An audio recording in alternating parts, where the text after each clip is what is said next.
A mysterious and powerful entity appears 30 years ago, surrounded by dark energy, marking the beginning of a cataclysmic event.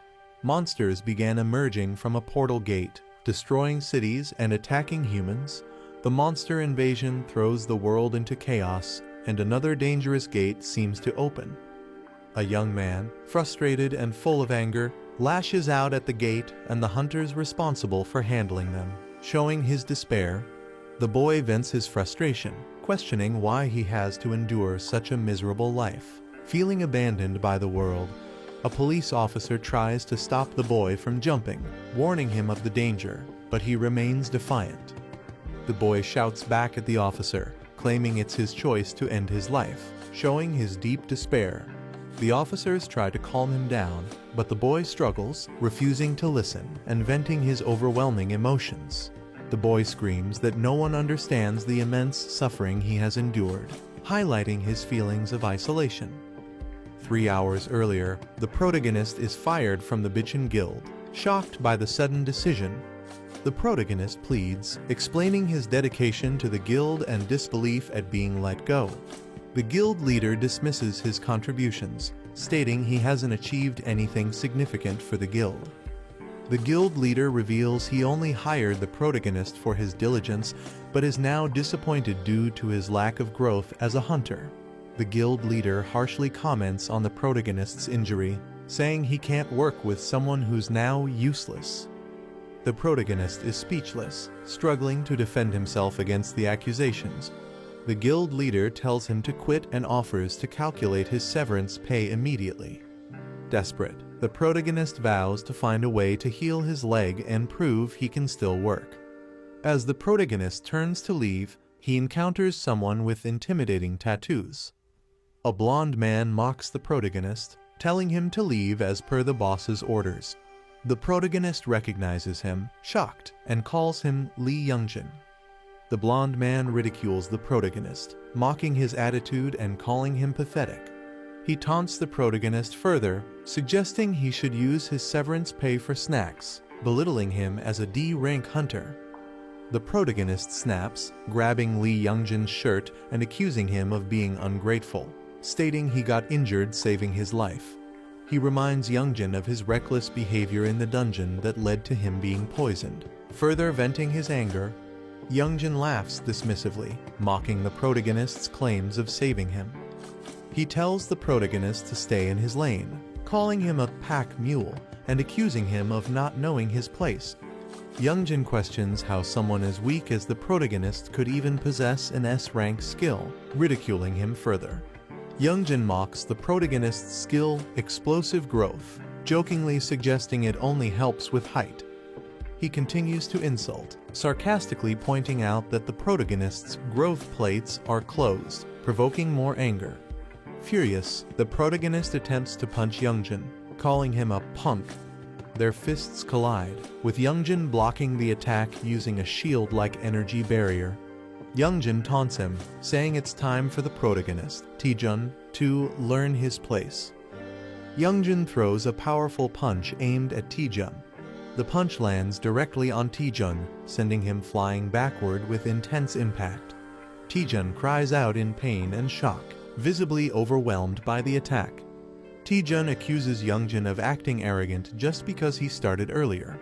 Taejun sees this confrontation as long overdue. Youngjin punches Taejun with full force, mocking him, saying, "Let's see how tough you are today." The guild leader mocks Taejun, sarcastically labeling his crime as standing up to someone of a higher rank. Other guild members ridicule Taejun for challenging the boss, mocking him for simply being Lee Taejun. Taejun is brutally beaten and collapses to his knees, injured and humiliated. Youngjin looks smug and satisfied, breathing heavily from the confrontation. Taejun lies on the ground, battered and bleeding. A severance envelope is thrown at him with a mocking remark, thanking him for his past 7 years of work. As Taejun sheds tears of pain and humiliation, the final insult is delivered, but let's not see each other again. Taejun leaves a convenience store late at night, carrying a bag, while the clerk bids him goodbye. He walks through the empty, quiet streets under the moonlight, reflecting on his situation. Taejun opens a bottle, likely filled with alcohol, showing his desire to escape his emotions. He drinks deeply, sitting alone, visibly distressed, trying to drown his sorrow. Taejun gazes at the cityscape, enjoying the taste of the alcohol, though it seems bittersweet. He pulls out the severance envelope he received earlier, staring at it with a heavy heart.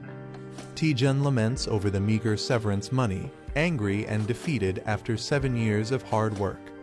Feeling there's nothing left for him in the world, Taejun steps onto the edge of a bridge, considering ending it all. Taejun stands on the edge of the bridge, ready to jump, when a holographic window suddenly appears in front of him. The window displays a warning. The user's life is in danger. Please step back from the bridge. Taejun sarcastically responds, questioning why the system suddenly cares about his life now. He angrily addresses the system, blaming it for his suffering over the past 7 years. Taejun punches the holographic window in frustration, blaming the useless skill it gave him. He continues to vent his rage, criticizing the explosive growth skill for failing to improve his stats and questioning how he's supposed to survive with it. The warning reappears, urging him to step back from the bridge, but Taejun remains furious. A red warning appears, stating, "Initiating strike due to baseless violent actions by the owner." Taejun breathes heavily, his emotions boiling over. Laughing hysterically, he mocks the red warning from the system as rain pours down. Taejun challenges the system, sarcastically inviting it to strike him, calling it useless for failing to explain skills properly. In a fit of rage, Taejun hurls his bottle and attacks the holographic warning, shouting for it to disappear. He slumps in defeat, trembling from the overwhelming emotions.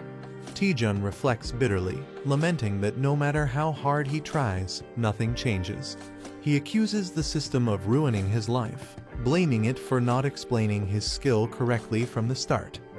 Taejun screams at the system, enraged that it dares to dictate his actions, even denying him control over his own life. The police are trying to calm Taejun, urging him to come down and talk. Taejun yells at the officers, venting his frustration and expressing his suffering, standing on the edge of a railing. Taejun loses balance, his foot slipping off the railing. Taejun begins falling, looking shocked. As he falls from the bridge, he contemplates his imminent death, thinking, "This is how I die." Taejun reflects that maybe dying is better, given the misery of his current life. A mysterious system or entity acknowledges Taejun's complaint and initiates his transfer to the administrator's server. Taejun is enveloped by a glowing light, likely signifying his transportation to a different realm or scenario. Taejun is surprised and confused as glowing blue digital patterns start surrounding him. Taejun panics, asking what is happening, as the situation becomes more chaotic. Status windows appear, indicating that his system is being updated. Taejun is engulfed in a surge of bright blue energy, seemingly in the middle of a transformation or upgrade. The progress bar shows the update nearing completion, reaching 99%. The update is complete, confirmed by a glowing yellow status message. Taejun wakes up with a bandage on his nose, clearly feeling the aftereffects of something troubling. Sitting on a bench, he holds his head, complaining about a headache. Reflecting on his actions, he regrets drinking too much alone the previous night and vows not to drink again. Taejun recalls falling and suspects something unusual happened. He experiences strange sensations, as if a status window update is happening, confusing him. Laughing at the absurdity of a status window update, Taejun dismisses it as nonsense. He laments being jobless and wonders how he'll make a living. Considering doing day labor, Taejun is suddenly addressed by a glowing girl who knows his name. Shocked by her appearance, Taejun asks who she is, panicked and confused. A glowing girl introduces herself as Miri from the Status Window Management Department. Taejun is shocked and questions if such a department is real. He realizes that the strange events of the previous night were not a dream. Miri explains they investigated his case regarding explosive growth. She humorously admits his outdated status window wasn't working properly. Taejun is stunned, questioning if this was the reason for his struggles.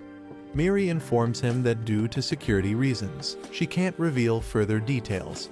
She assures him that the issue is now fixed, but Taejun wonders if all his effort was wasted. Taejun gets angry, realizing that all his hard work may have been for nothing. Taejun accuses Miri of making him train in vain for 7 years due to an outdated status window. Enraged, Taejun demands compensation for his suffering and threatens her in anger. Miri panics and explains that she has restored his stats and healed all his injuries to calm him down. Taejun, surprised, realizes that his body has been completely healed. He checks his condition and finds himself in perfect shape, questioning how Miri achieved it. Miri hints that a special trigger is required to activate his explosive growth but cannot explain fully yet. She proposes a partnership to help Taejun achieve his potential. A sudden disturbance occurs as a massive gate opens in the city. A terrifying monster emerges from the gate, and people scramble to call the suppression team to handle the threat. Taejun is shocked and questions how he is expected to deal with the massive monster.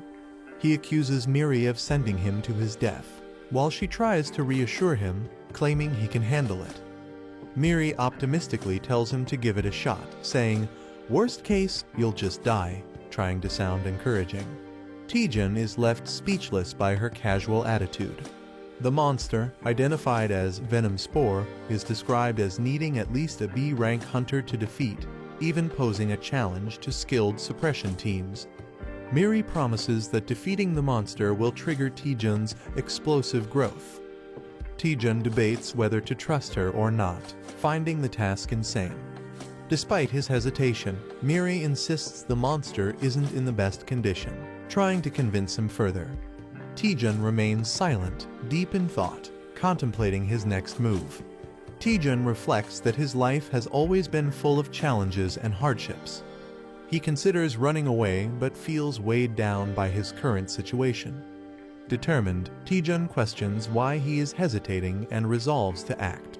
Accepting the chaos in his life, he prepares himself for what's to come, reasoning that it can't get any worse. With newfound determination, Taejun confidently declares, "Fine, let's do this."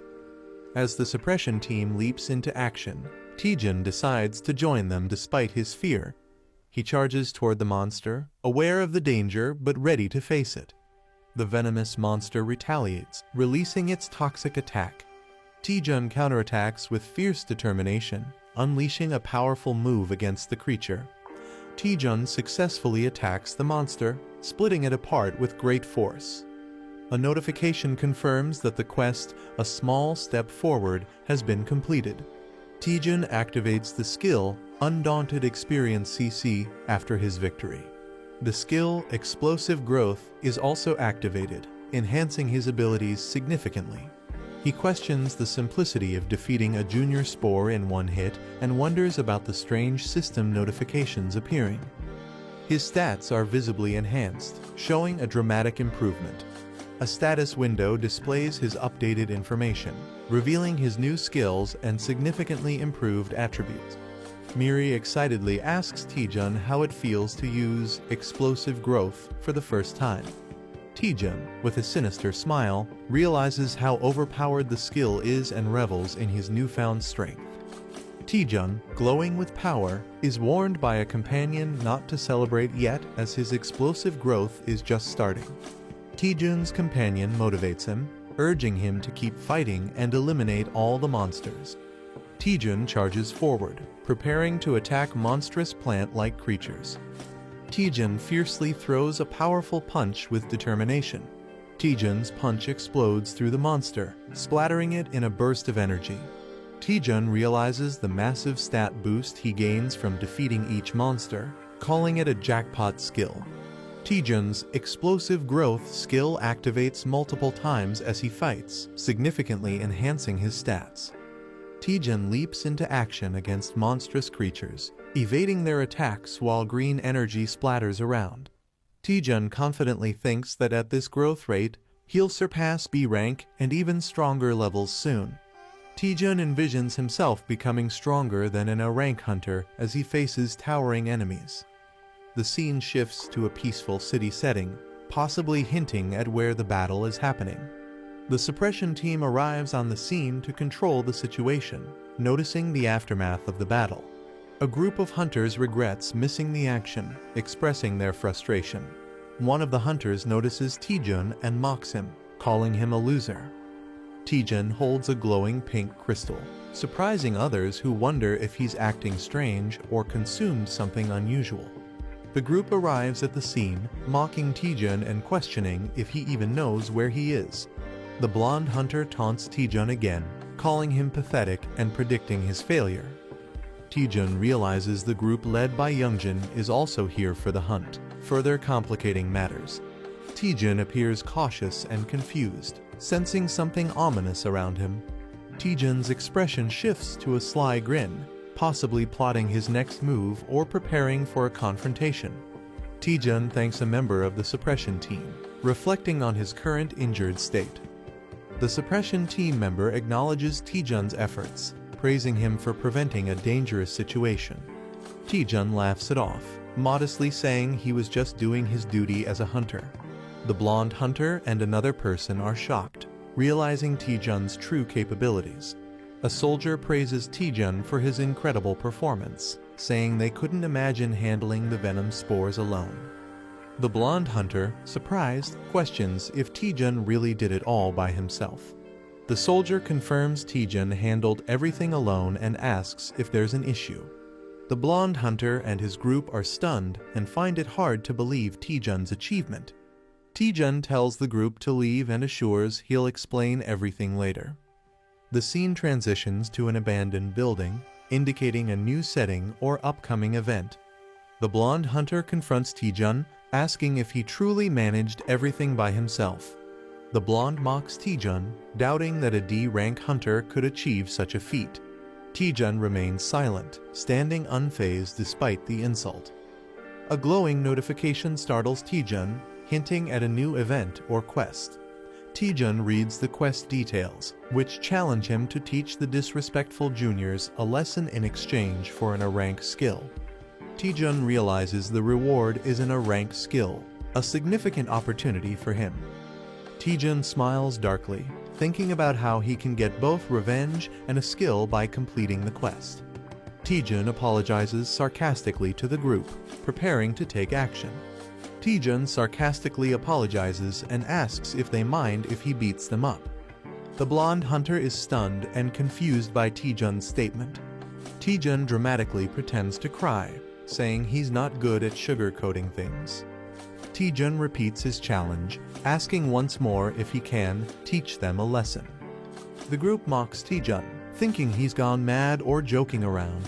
One of the group members angrily lunges at Taejun, demanding he stop talking nonsense and answer. The attacker emphasizes that in this world, those who commit crimes should be punished, delivering a strong blow. Taejun is grabbed by the head as someone questions if he's serious. The attacker prepares to punish Taejun but realizes something is wrong as he can't move properly. Taejun, with a dark smile, taunts the attacker, telling him to take his punishment like he deserves it. The attacker is shocked, unable to understand what's happening. Taejun strikes the attacker, sending him collapsing with one blow. Taejun easily overpowers the attacker, leaving him stunned and collapsing to the ground. The others are shocked, questioning what just happened. The others are confused, questioning why the attacker collapsed so suddenly. Taejun casually gestures for the rest of the group to come at him, inviting them one by one. Taejun menacingly smirks, daring them to endure just one flick on their foreheads for bullying their senior.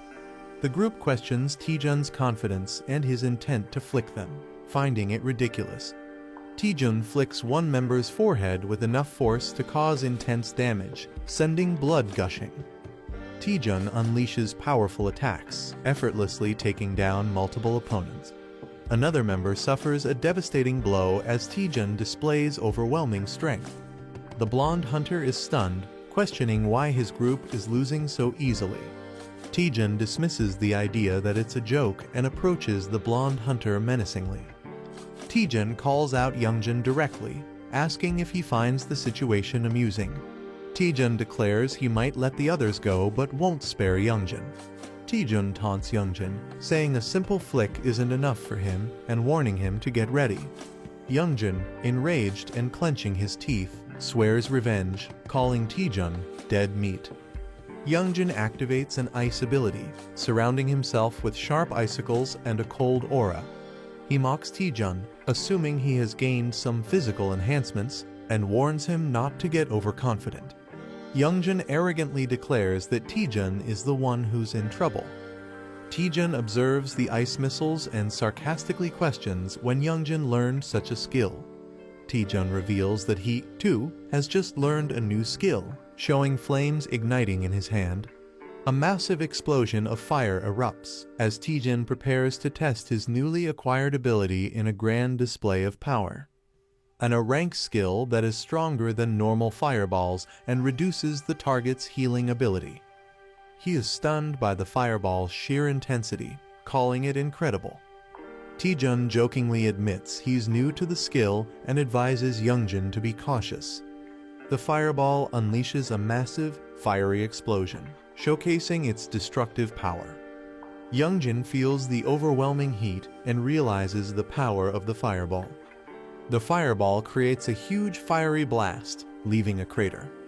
Youngjin, charred and exhausted, struggles to breathe and process what happened.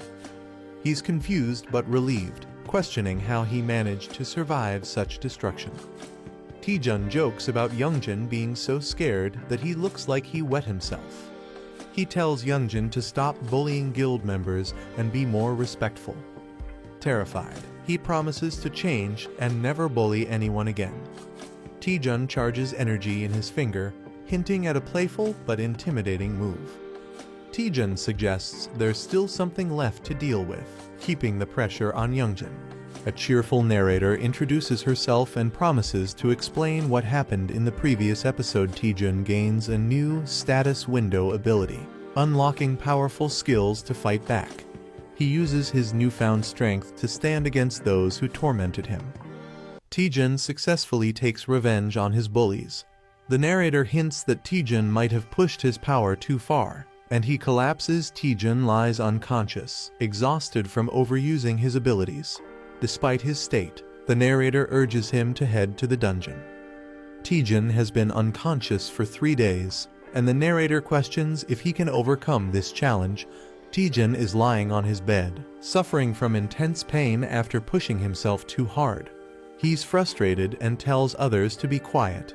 The narrator is relieved Taejun is awake, but he explains he overused his mana, leading to his current state. Taejun admits he was reckless and got carried away with his newfound strength. He resolves to focus on improving his mana. The narrator acknowledges Taejun's rapid growth, but questions whether he truly needs to focus only on mana. Taejun clarifies that his extraordinary growth boosted all his stats except mana, which is now his priority. Taejun explains that his skills, like the fireball, consume a lot of mana, forcing him to prioritize increasing it to avoid future collapses. The narrator wonders if there's a specific way to raise just his mana more efficiently. Taejun notices that he has a set recovery time of 8 hours and 30 minutes before he's back to full strength. A massive tower designed for training and improving mana is shown. Taejun explains to the narrator that the Tower of Training is a well-known dungeon where beginners go to boost their mana.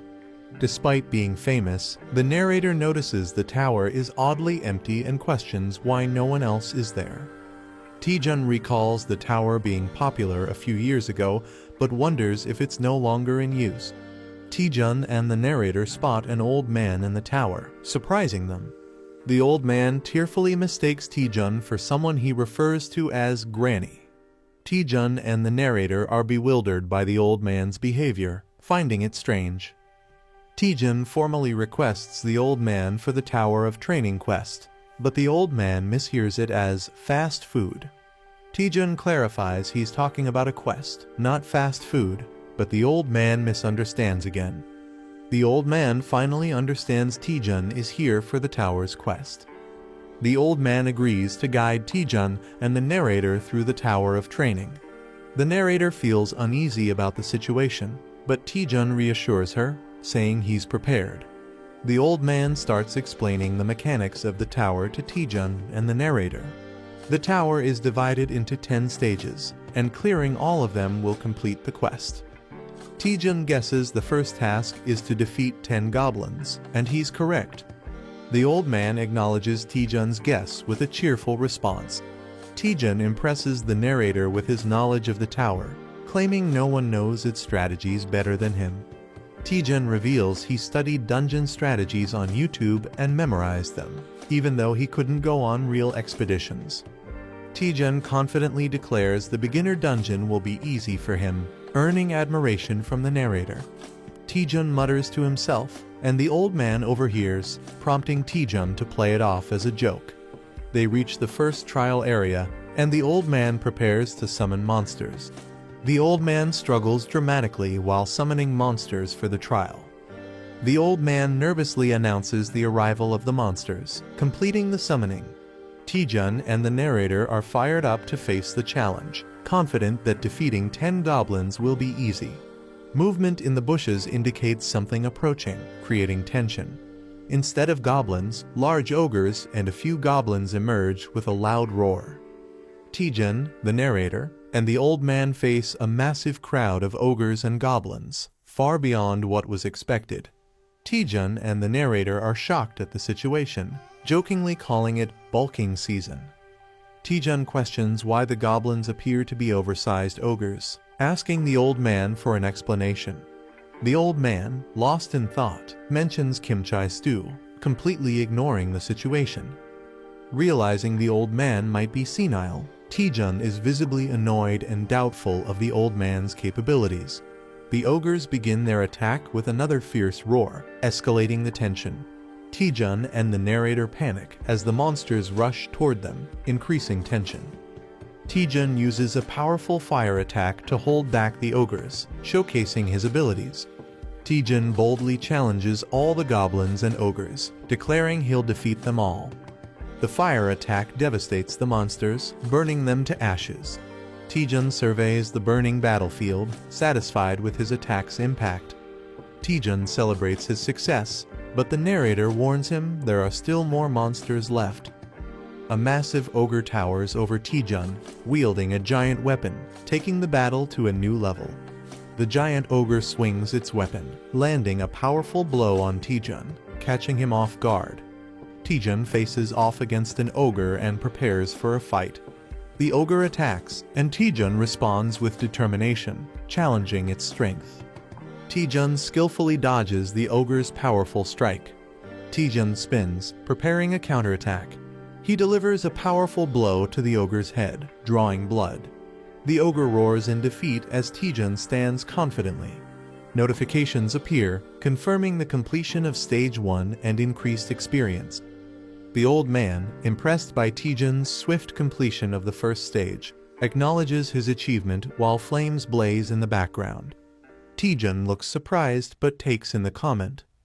The old man teases Taejun, suggesting the first stage was easy. Taejun nervously pretends it was harder than it seemed, masking his frustration. The old man casually suggests moving to the next stage, frustrating Taejun. Monsters appear, stronger and in overwhelming numbers, challenging his mental resilience.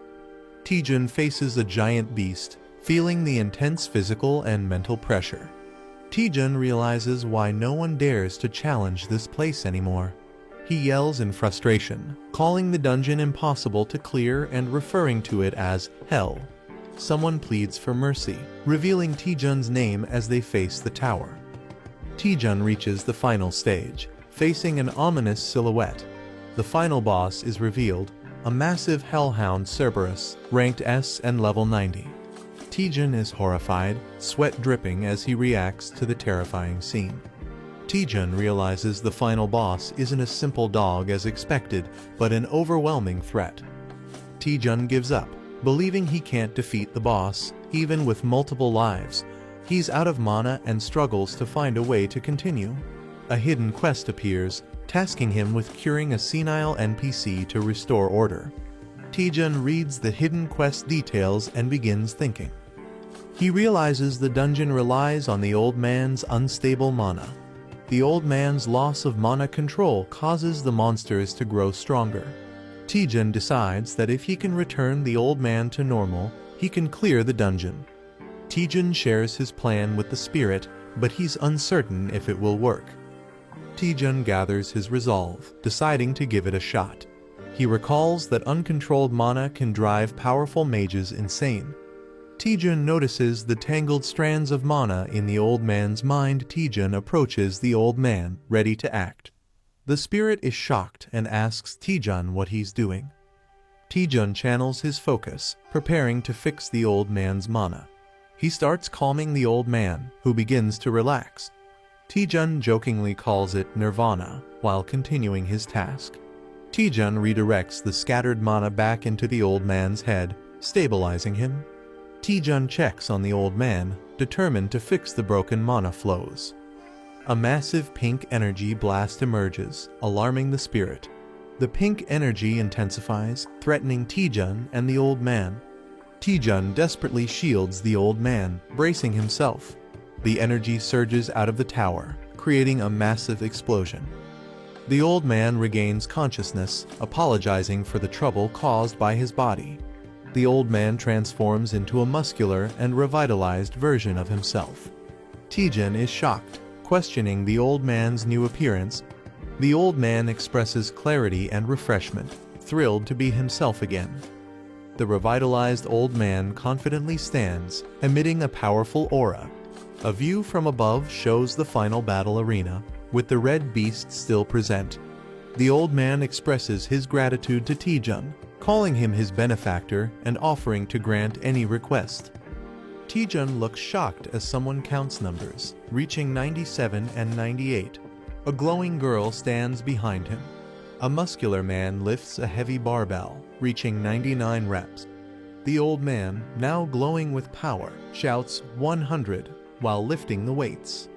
The weights slam into the ground, cracking it. The man explains that physical strength is needed for high-intensity mana use. His muscles flex, and he begins revealing something important. He proudly announces that his secret to becoming an archmage is intense physical training. The old man flexes and asks if they can feel the mana radiating from his muscles. He invites Taejun to touch them, but Taejun nervously refuses, questioning if this kind of power is necessary. The old man insists and then asks Taejun what he truly wants. Taejun hesitates to answer. Taejun complains about his low mana and asks if his mana capacity can be increased. The old man easily accepts the request and activates the mana body technique. He unleashes the mana technique build-up on Taejun. Taejun screams in pain as his mana increases dramatically to 500. Taejun coughs and complains that he almost died from the process. The old man observes that Taejun's issue isn't a lack of mana. Taejun, confused, asks what the old man means. The old man explains that Taejun is using too much mana for his Fireball skill. Fireball is supposed to be a basic skill. The old man explains that Taejun's Fireball is much stronger than normal but consumes too much mana. He reassures Taejun and offers to help him recreate his Fireball. A large modern cityscape appears, showing a tall building. A woman named Lee Seon-ah, a grade hunter from the Myth Guild, waves and calls out. Taejun's companion is surprised and asks if he knows her. Taejun says she's an old friend from Hunter's Den. The glowing girl teases Taejun, shocked that he has a female friend. Taejun gets annoyed. She asks why Taejun called Seon-ah. He explains it's to test his new Fireball technique. The Myth Guild has the largest training facility in the country. Taejun's previous Fireball was powerful enough to destroy a building. The new one will be even more dangerous. Taejun suggests they need a safe training area for testing his new Fireball. The glowing girl teases Taejun, surprised that he has more connections than she thought. Seon-ah hears something and asks what Taejun said. He nervously laughs and denies saying anything. In the elevator, Seon-ah comments that it's been a long time and asks how Taejun has been. He replies that he has just been doing his usual hunter duties. Seon-ah gives Taejun a curious look, making him wonder if there is something on his face. She smiles and tells him he seems different from before. Seon-ah tells Taejun that he used to rely on her, but now seems more confident. Taejun is surprised. She mentions that another person requested to use the training ground today. She hints that Taejun will be excited to see who it is. Taejun is shocked that someone arrived before him. Choi Jin-hyuk, a grade A hunter from Bichon Guild, appears riding a massive beast. Taejun and Jin-hyuk exchange intense stares, recognizing each other. Seon-ah notices the tension and wonders why they are acting like rivals after a year. Inside the training facility, Seon-ah activates the system. She explains that the strength of the training monsters depends on how much mana is used.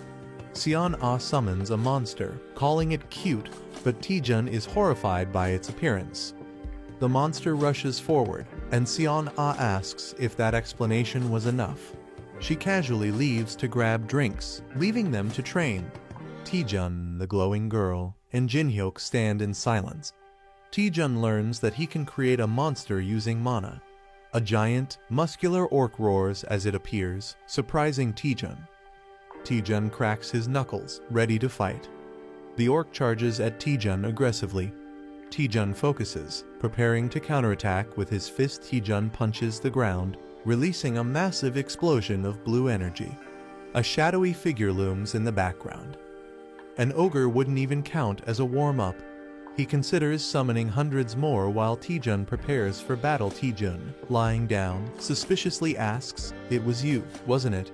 The other person responds in confusion. "What?" Choi Jin-hyuk glares at Taejun and accuses him. "Don't play innocent. You're the one who messed up the guild juniors, aren't you?" A battle scene flashes in the background. Taejun stands silently, looking slightly concerned or confused. Someone walks forward and says, "At first, I didn't want to believe it, but now that I look at it, it's true." Their steps echo in the empty space. Choi Jin-hyuk confronts Taejun. "Have you awakened some new power? What are you doing now that you're so strong?" He looks frustrated. A furious Choi Jin-hyuk accuses, "You're beating up your own family members who used to eat from the same pot." His face shows anger and disappointment. Taejun's face darkens as he mutters, "Choi Jin-hyuk."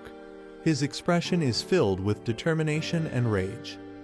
A flashback shows Taejun, Choi Jin-hyuk, and Lee Seon-ah enjoying a meal together at Hunter's Den. The text reveals that Choi Jin-hyuk was once one of Taejun's few trusted friends. Choi Jin-hyuk distances himself from Taejun as he joins the Bichon Guild and climbs the ranks, symbolizing their growing gap. Choi Jin-hyuk, now more powerful and confident, surrounds himself with strong allies. Taejun watches from afar, feeling left behind. His expression is colder, showing that he has become someone different from the friend Taejun once knew. Taejun, carrying a large backpack, looks troubled. The text states, "I'm no longer a friend," indicating his bond with Choi Jin-hyuk is broken. A deformed man arrogantly admits, "Yeah, I did it. So what are you gonna do about it?" His expression is mocking and unbothered. Choi Jin-hyuk is shocked as the same man dismisses the situation, saying, "So I roughed those punks up a bit, big deal." The deformed man continues to justify his actions. "They were the ones who messed with me first, weren't they?" His face is unsettling and intense. Choi Jin-hyuk gets angry, clenching his teeth. He confronts someone, "And you? While I was getting beaten to a pulp, what did you do besides watch?" He believes the person should have fought alongside him. Choi Jin-hyuk grabs Taejun aggressively and yells, "Hey, you've got some nerve." Taejun is taken aback, responding, "Excuse me." Taejun stays calm despite being choked, saying, "You're strangling me. It's hard to breathe. I feel my life is at risk, so this is self-defense." His expression is indifferent. Lee Seon-ah enters the scene cheerfully, saying, "Sorry to keep you waiting. This sister has something for you." She holds a bag, possibly with supplies or weapons. Lee Seon-ah looks shocked. possibly reacting to the fight between Taejun and Choi Jin-hyuk. Seon-ah yells, "You two, what are you doing?" as Taejun and Choi Jin-hyuk clash fiercely. Choi Jin-hyuk swings his spear, sending a powerful red energy attack at Taejun, who dodges just in time. Taejun nervously calls for a timeout as he tries to escape. Choi Jin-hyuk responds, "There's no timeout." Taejun gets hit hard and is sent flying backward, crashing to the ground in pain. Choi Jin-hyuk acknowledges Taejun's growth, saying, "You've really become stronger, Taejun," while gripping his spear. Choi Jin-hyuk powers up with electricity and says, "I'll face you seriously." His aura crackles with intense energy. Taejun smirks and playfully says, "Should have done that from the start, tilde haha." He downplays his injuries, calling it just a scratch. Choi Jin-hyuk gets frustrated and thinks, when did this punk get so good at taunting? As his electrified power surges, Choi Jin-hyuk activates the Bitchin Spear technique, first form. His spear crackles with powerful yellow lightning. He fully unleashes Thunder Spear, surrounded by electric energy, showing his strongest attack. Lee Seon-ah is shocked and yells, "You're crazy, Choi Jin-hyuk," pulling out the Thunder Spear here. Taejun smirks and casually says, all right, tilde, I knew you'd use that technique, tilde." He seems unfazed by the attack. Taejun steps forward confidently, saying, "Then I'll go all out too." He prepares to counter Jin-hyuk's attack. Lee Seon-ah and the spirit next to her look surprised, reacting to something unexpected. Wait, is that? Taejun begins charging a powerful energy blast, glowing blue. He unleashes a massive fireball attack, engulfing the battlefield in bright blue flames. A system message appears, revealing the attack's name, Archmage's Fireball S. It reduces the enemy's healing ability on impact. Choi Jin-hyuk is stunned, thinking, that's just like an energy blast, as Taejun's attack threatens to overwhelm him. A character gathers immense energy, forming a glowing orb in his hands. He unleashes a massive blue fireball attack, sending it towards his opponent. The skill used is Archmage's Fireball S, which reduces healing upon impact. An enemy, wielding a sword, looks in shock, realizing the immense magical power of the attack. He panics, thinking he can't block such a powerful attack. The fireball explodes, creating a massive shockwave and engulfing the area. A mysterious mechanism activates, possibly a defensive tool. The explosion spreads, shaking the battlefield. Taejun, Lee Seon-ah, and Fighter all look in shock and fear *** at the overwhelming destruction. A mysterious figure appears, radiating powerful energy, and Taejun asks, "Who are you?" She is revealed to be Cha Soo-hyun, an S-rank hunter and the vice president of Myth Guild.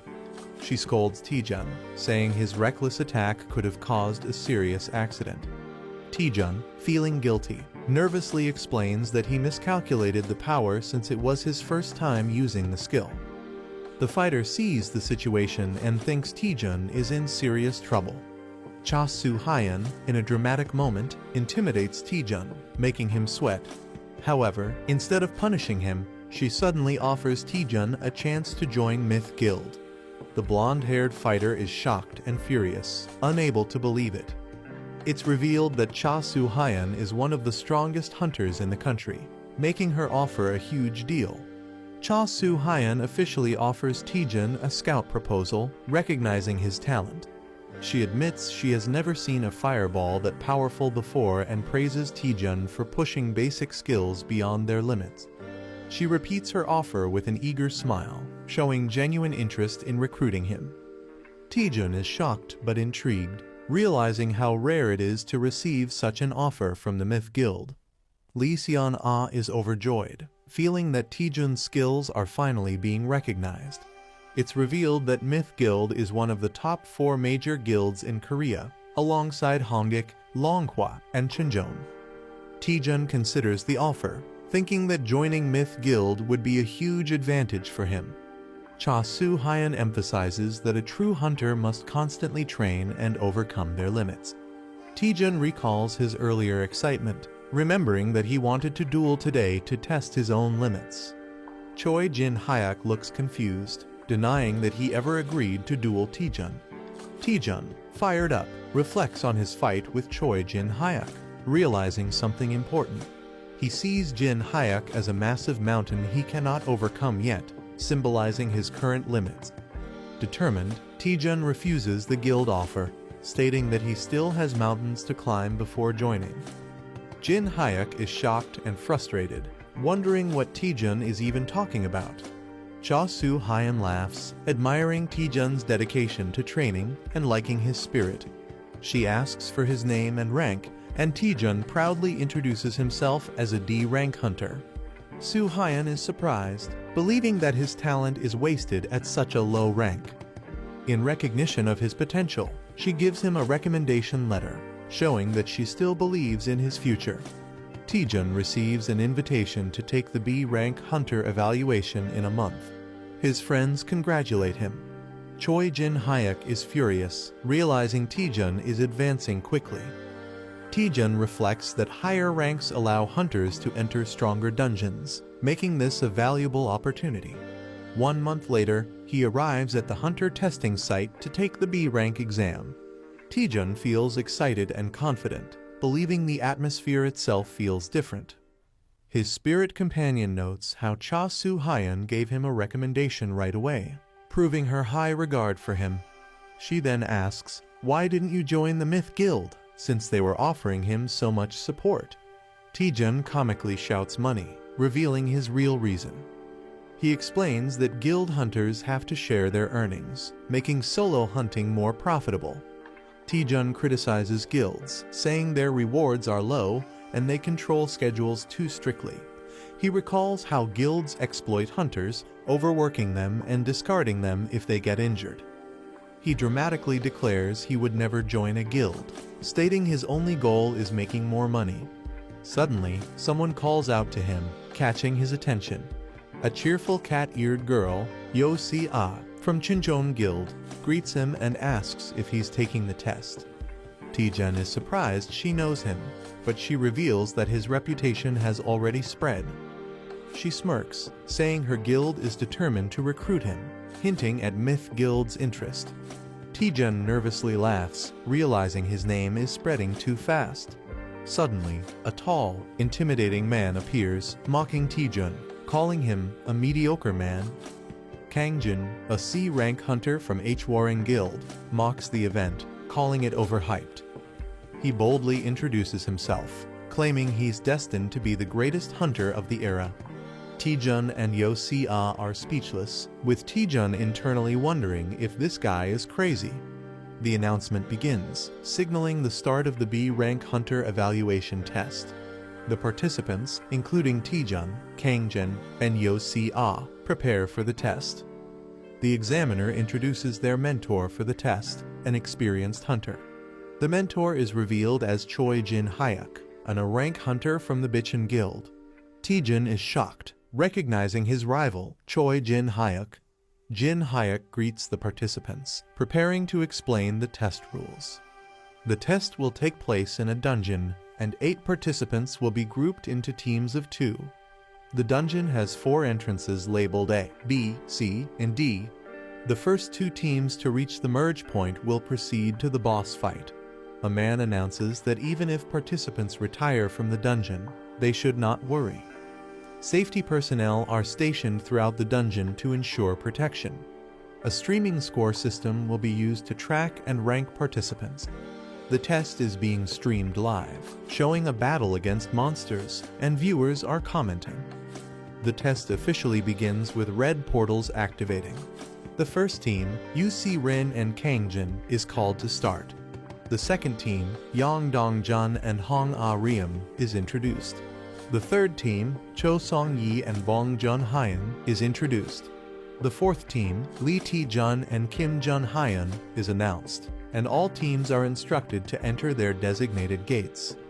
Tae-jun recognizes Kim Jun-hyun and is surprised to see him, while Jun-hyun happily greets him. The teams begin entering the red portals, with Tae-jun leading the way. Someone watches Taejun closely, saying his name with suspicion. A man smirks darkly, realizing that Taejun is using him for his own advantage. Kim Jun-hyun clenches his fist, determined not to be underestimated. Taejun confidently steps into the portal, fully prepared for the test. A dark and eerie dungeon scene appears, with someone in the shadows vowing revenge, saying, "I'll make you regret it." A member of Bichon Guild is shocked when asked to participate in the B rank assessment. A heavy-built man and a young hunter with blue hair discuss something. The man is confused, while the young hunter seems uninterested. The young hunter is asked to disrupt Taejun during the assessment. The D route is much harder than the standard path, so interfering would make it difficult for Taejun to pass. The heavy-built man is reminded that his mother is sick, implying pressure on him. The blue-haired hunter tempts him with money for his mother's surgery. The man looks nervous, but the blue-haired hunter assures him he'll be rewarded if he cooperates. Taejun and his teammate enter the D route and encounter monsters. A giant snake with red eyes appears, roaring fiercely. Taejun easily defeats the monster, shocking his teammate. Taejun complains about the weak opponent, but his experience points slightly increase due to an ability. The heavy-built teammate is shocked at Taejun's sudden strength. He reflects, realizing that Taejun became much stronger in a short time. Taejun and his teammate were both in a weak position within the Bichon Guild, but Taejun never gave up. Taejun praises his teammate's skill to absorb attacks, calling it amazing. Taejun encourages him, saying he'll shine one day as a great hunter. Taejun's words gave his teammate hope when he had none. The teammate now struggles with guilt, realizing he's being forced to sabotage Taejun, despite how much Taejun supported him. The heavy-built man feels conflicted, but believes he has no choice because he needs money for his mother's surgery. He convinces himself that betraying Taejun is necessary for his family. He hands Taejun a bottle, acting innocent. He tells Taejun that it will help him, making it seem like a friendly gesture. Taejun accepts it, unaware, and the man explains it's a buff potion used in expeditions. Taejun happily drinks it, thanking him. However, the potion is actually poisoned, meant to paralyze Taejun. The man thinks this will quickly exhaust Taejun, making him fail. Taejun suddenly feels the effects, realizing something is wrong. Taejun starts feeling the effects of the potion, thinking something is awakening inside him. He suddenly realizes there's no bathroom, making him panic. His teammate confirms there's no bathroom, forcing Taejun to clear the dungeon quickly. The teammate is confused, wondering why the poison isn't working. Taejun's poison resistance ability activates, making him immune. Taejun investigates the dungeon's layout, noticing something is off. They reach a dead end, forcing them to turn back. Taejun complains about going in circles, while his teammate sees an opportunity. The teammate considers pushing Taejun into the pit to sabotage his assessment. The heavy-built man nervously calls out to Taejun. Suddenly, he lunges forward, apologizing as he tries to push Taejun off the cliff. However, he loses balance and falls instead, screaming. Taejun is shocked, watching him plummet. Both of them are confused as they realize what just happened. The man keeps falling, panicking. He crashes into the cliffside, hitting the rocks hard. Taejun shouts at him, thinking he's trying to die on purpose. Hanging upside down, the man breaks down, calling himself garbage and saying he deserves to die. A shocked Taejun reacts angrily to being called trash. A man confesses he tried to sabotage the assessment for his own benefit. The man, feeling guilty, wants to die, but Taejun refuses to let go. Taejun panics, realizing the situation has become serious. Taejun considers moving closer, thinking no one is watching his live stream. Taejun is surprised to see 10 viewers on his live stream. Taejun scrambles, not wanting viewers to see him in a humiliating state.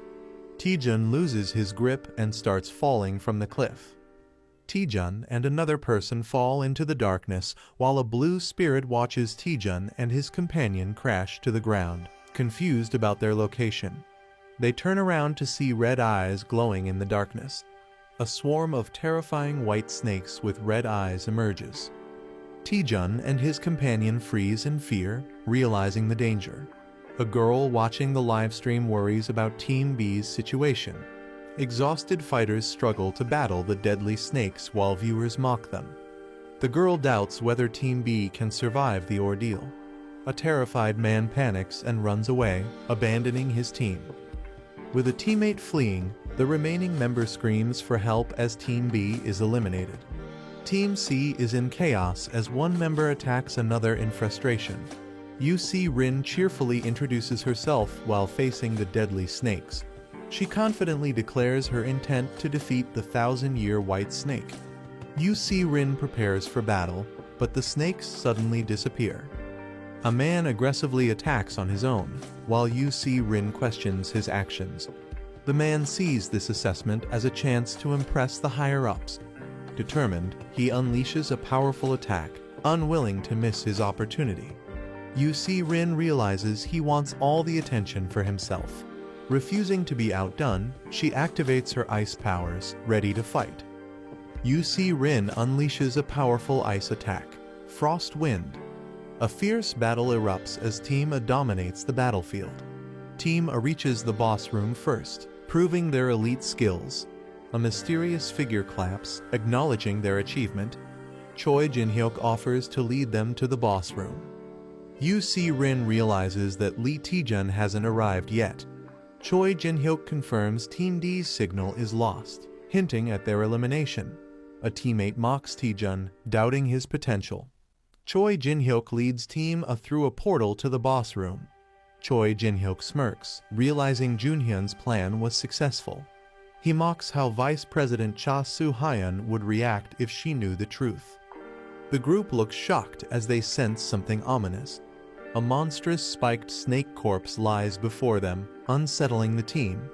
A skeletal figure sits on a throne, exuding a terrifying aura. The Skeleton King awakens, its eyes glowing with dark energy. The absorption skill allows the user to absorb magic attacks and return them. The more magic absorbed, the stronger the attack, but it depends on the user's limits. A comedic moment shows the absorption skill leading to an unexpected fiery result. Lee Taejun and Kim Jun-hyun use their combined attack, Hell Train. Taejun pushes Jun-hyun to absorb more power as they charge forward. Determined, they rush straight to the boss room. Team A is confused, realizing the boss should be the Emuji. The team wonders how things took a drastic turn. Suspicion rises as they question the mysterious lick before them. The lick fully awakens, its glowing eye radiating dark energy. Team A realizes the danger as they recognize the powerful lick. They are shocked to see a lick instead of the expected dungeon boss. Choi Jin-hyuk urgently commands everyone to retreat. The lick and the monstrous Emugi stand side by side, ready to attack. The lick launches an attack as the Emugi roars fiercely. Choi Jin-hyuk prepares to counterattack with determination. He leaps into action as the Emugi strikes with force. UC Rin and her teammate refuse to stay idle and prepare to assist. UC Rin and Kang Jin launch their combined attacks against the Emugi. The Emugi retaliates, injuring UC Rin as she screams in pain. Choi Jin-hyuk panics as he sees his teammates wounded. He realizes that the lick is controlling the Emugi. He determines that taking down the lick is the key to victory. Choi Jin-hyuk prepares to strike but is caught off guard. The Emugi launches a surprise attack, hitting him hard. He regrets recklessly charging in without a proper strategy. The Emugi roars, ready to finish him off as he faces near death. The girl regrets not saying something before dying. A hunter is violently thrown back by a powerful attack. A shocked boy feels fear as he senses something terrifying. The team celebrates reaching the boss room. A man is relieved to be alive but realizes something is wrong. Urgent warning is given to Lee Taejun and Kim Jun-hyun. A massive monster, Imugi, looms over them in danger. Taejun and Jun Hyun barely dodge a devastating attack. They realize facing a lick and an Imugi is too much for a B-class test. The man suspects someone is sabotaging the evaluation. The team speculates that a powerful guild member might be involved. Taejun acknowledges the situation but finds it complicated. Taejun confidently suggests taking down the Imugi. Taejun and Man reluctantly agree to work together. A warrior with dual swords charges forward as something powerful descends from above. A fighter holds a glowing energy orb, declaring a temporary alliance. One character asks if Jun Hyun can take more fireballs, but he seems exhausted. A large, wounded serpent-like creature appears, still moving. A character warns Lee Taejun to be cautious as a dangerous attack approaches. The fighter with the glowing orb confirms that he also sees the danger. A massive 20% fireball attack is launched toward the enemy. A massive blue energy dragon appears, roaring fiercely. A warrior activates Divine Spear Technique, second form, preparing to attack. The warrior unleashes a powerful spear technique, cutting through the air. A lick with a flaming purple staff stands atop a defeated beast. You see Rin and Hangjin see the lick is vulnerable and prepare to strike. Hangjin charges at the lick while it casts an attack. Hangjin declares he won't miss his opportunity to attack. He delivers a powerful ice punch straight at the lick. A fighter asks Jun Hyun for one last favor, believing they can't lose as a team. Lee Taejun and Kim Jun Hyun activate a collaborative attack. Hell Train attack is unleashed, surging with immense energy. The enemy is frozen solid, trapped in ice. A fighter questions if they've finally defeated the enemy. The entire group looks shocked, realizing something unexpected. The lick survives the attack, unaffected by their efforts. The lick counterattacks, summoning deadly energy spikes. Two fighters are impaled, unable to escape. More allies are struck, screaming in pain. The team is injured and trapped by ice spikes, realizing the lick seems immune to damage. A fighter questions their lack of knowledge about the lick, wondering if they missed something. A mysterious manager appears, glowing with energy. The manager jokes about struggling to download an app. She suggests using a map hack key to fight more effectively. Taejun is shocked by the mention of a map hack as dungeon information starts loading. The system analyzes the dungeon, revealing details about its structure and enemies. Parsley navigation activates, displaying a virtual map. Taejun is confused by the new system's function. The manager explains that Parsley navigation reveals dungeon secrets, enemy patterns, and rewards. She has also installed more apps, advising Taejun to use them in battle. Taejun realizes this is beyond a normal map hack, calling it a game-changing ability. The dungeon's original boss was supposed to be a B-class Imugi, but something changed. Taejun questions what the lick really is, as it wasn't supposed to exist. The Parsley translator activates, revealing that the lick, Iratus Chan, is excited. Taejun senses something terrifying, feeling uneasy. He asks the manager what's happening, suspecting a system bug. Iratus Chan thanks a contractor, hinting someone summoned it. Taejun realizes the translation is working fine, but something feels off. He questions if someone forcibly summoned the lick. Taejun checks on Choi Jin-hyuk, who barely avoided a fatal injury. Taejun claims he found the lick's weakness. Jin-hyuk is shocked but doesn't get a full explanation. Taejun asks him to trust and cooperate. Jin-hyuk hesitates, but the situation forces him to follow Taejun's lead. Jin-hyuk agrees to cooperate, asking what to do first. Taejun smirks, deciding to provoke the enemy first. The group taunts the lick, calling it out. Taejun makes a crazy face, mocking the lick. The lick gets enraged, preparing to attack. It unleashes a powerful dark spell, vowing to kill them. The group prepares for a counterattack, seeing this as their moment. A massive energy strike is unleashed, aiming at the enemy. The team survives the lick's deadly attack.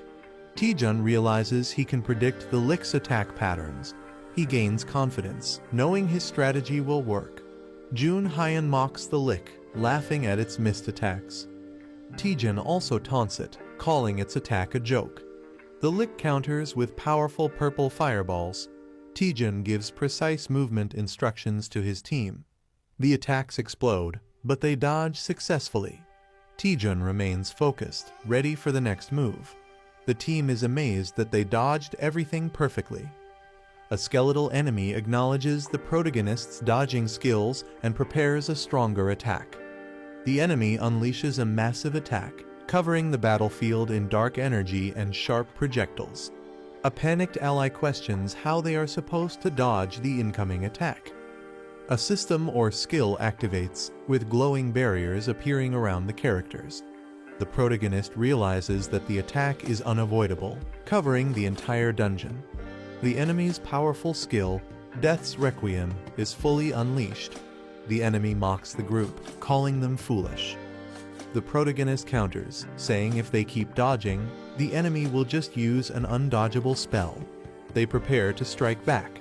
Someone realizes the enemy is on skill cooldown, a crucial moment for counterattack. The enemy is shocked, realizing they won't survive the counterattack. Chaos unfolds as the powerful attack shakes the battlefield, with everyone struggling to understand what's happening.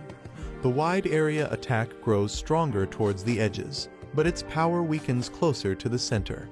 Taejun realizes the attack's weak point using his parsley navigation ability. Using this knowledge, he moves toward the center, reducing the damage taken. Yu-Si Rin steps in, using her ice magic to counterattack. She casts Frost Wind, freezing the skeletal enemy. The enemy acknowledges their effort but remains unfazed.